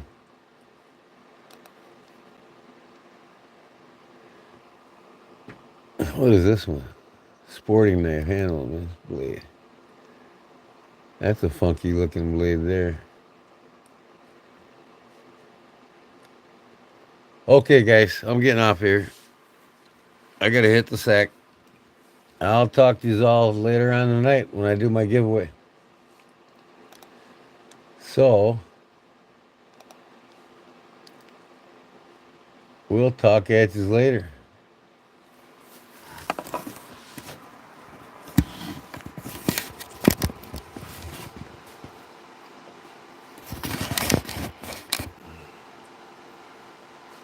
$50,000 in your budget. What phone would you buy? I wouldn't. I wouldn't waste no money on a phone. No, I'm not staying up all day, all night, all day. It's daytime now. I'm gonna make one more smoke though, I think,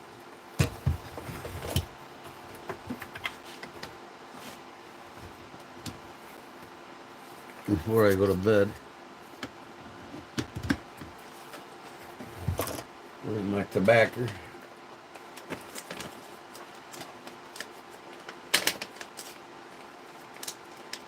Saturday night, you're lit, you're drunk. I remember them days where I wasted my time and money. Make a couple so I got one in the morning when I wake up.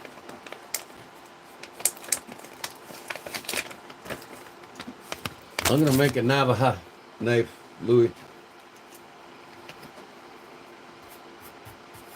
After I get Paul's done.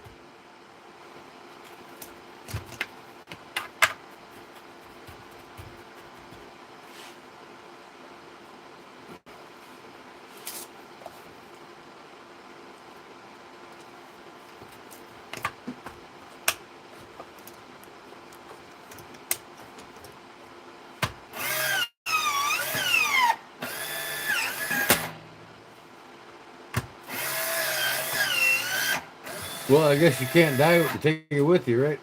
Might as well spend it on whatever makes you happy, buddy. But when you get married or have kids, you got responsibility, so then you don't get drunk as much. Unless you are married and your wife just drives you to the fucking wall and you gotta get drunk.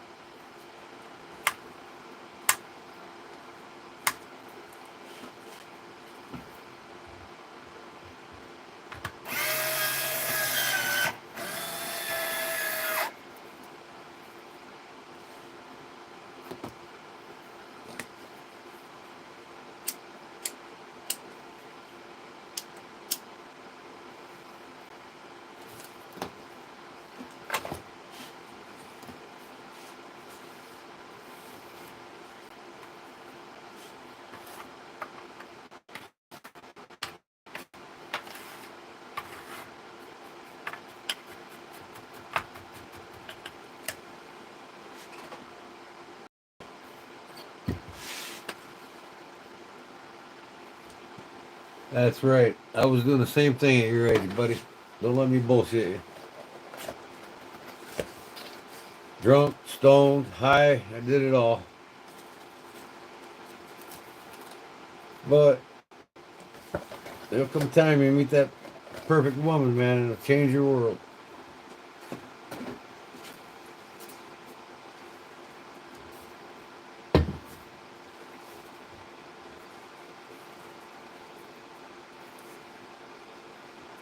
And live it up while you can, because you're right. You're only 24 once.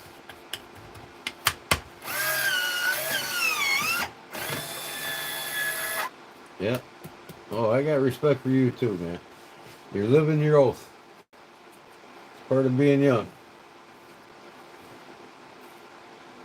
When you get old and retired like me, just everything slows down. No hurry.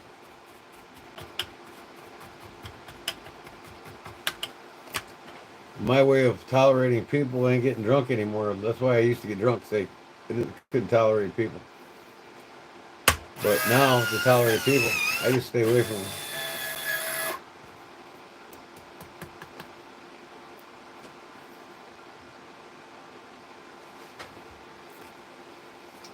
You wake up in the morning with a good old hangover, huh?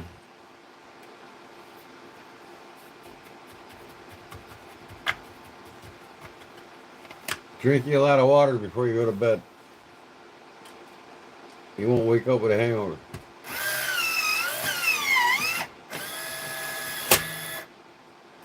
Like a joke from the movie Colors, right?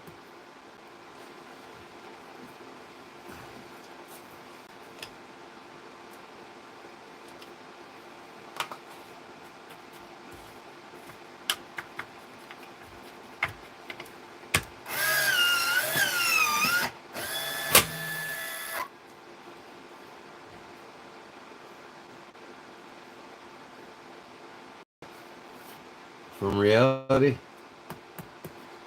Yeah, I call reality people. Escape from people. Because generally, most of the people in the world don't care about you anymore. Most people are self-centered. They only care about themselves. That's reality.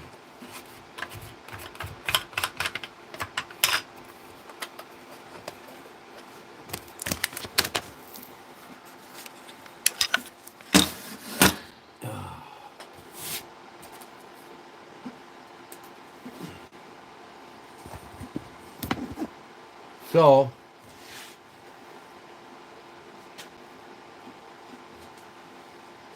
that's right. That's a sad reality. Nobody cares about you more than your mother. Your mother's the only one that'll ever care more for you than anybody else on earth.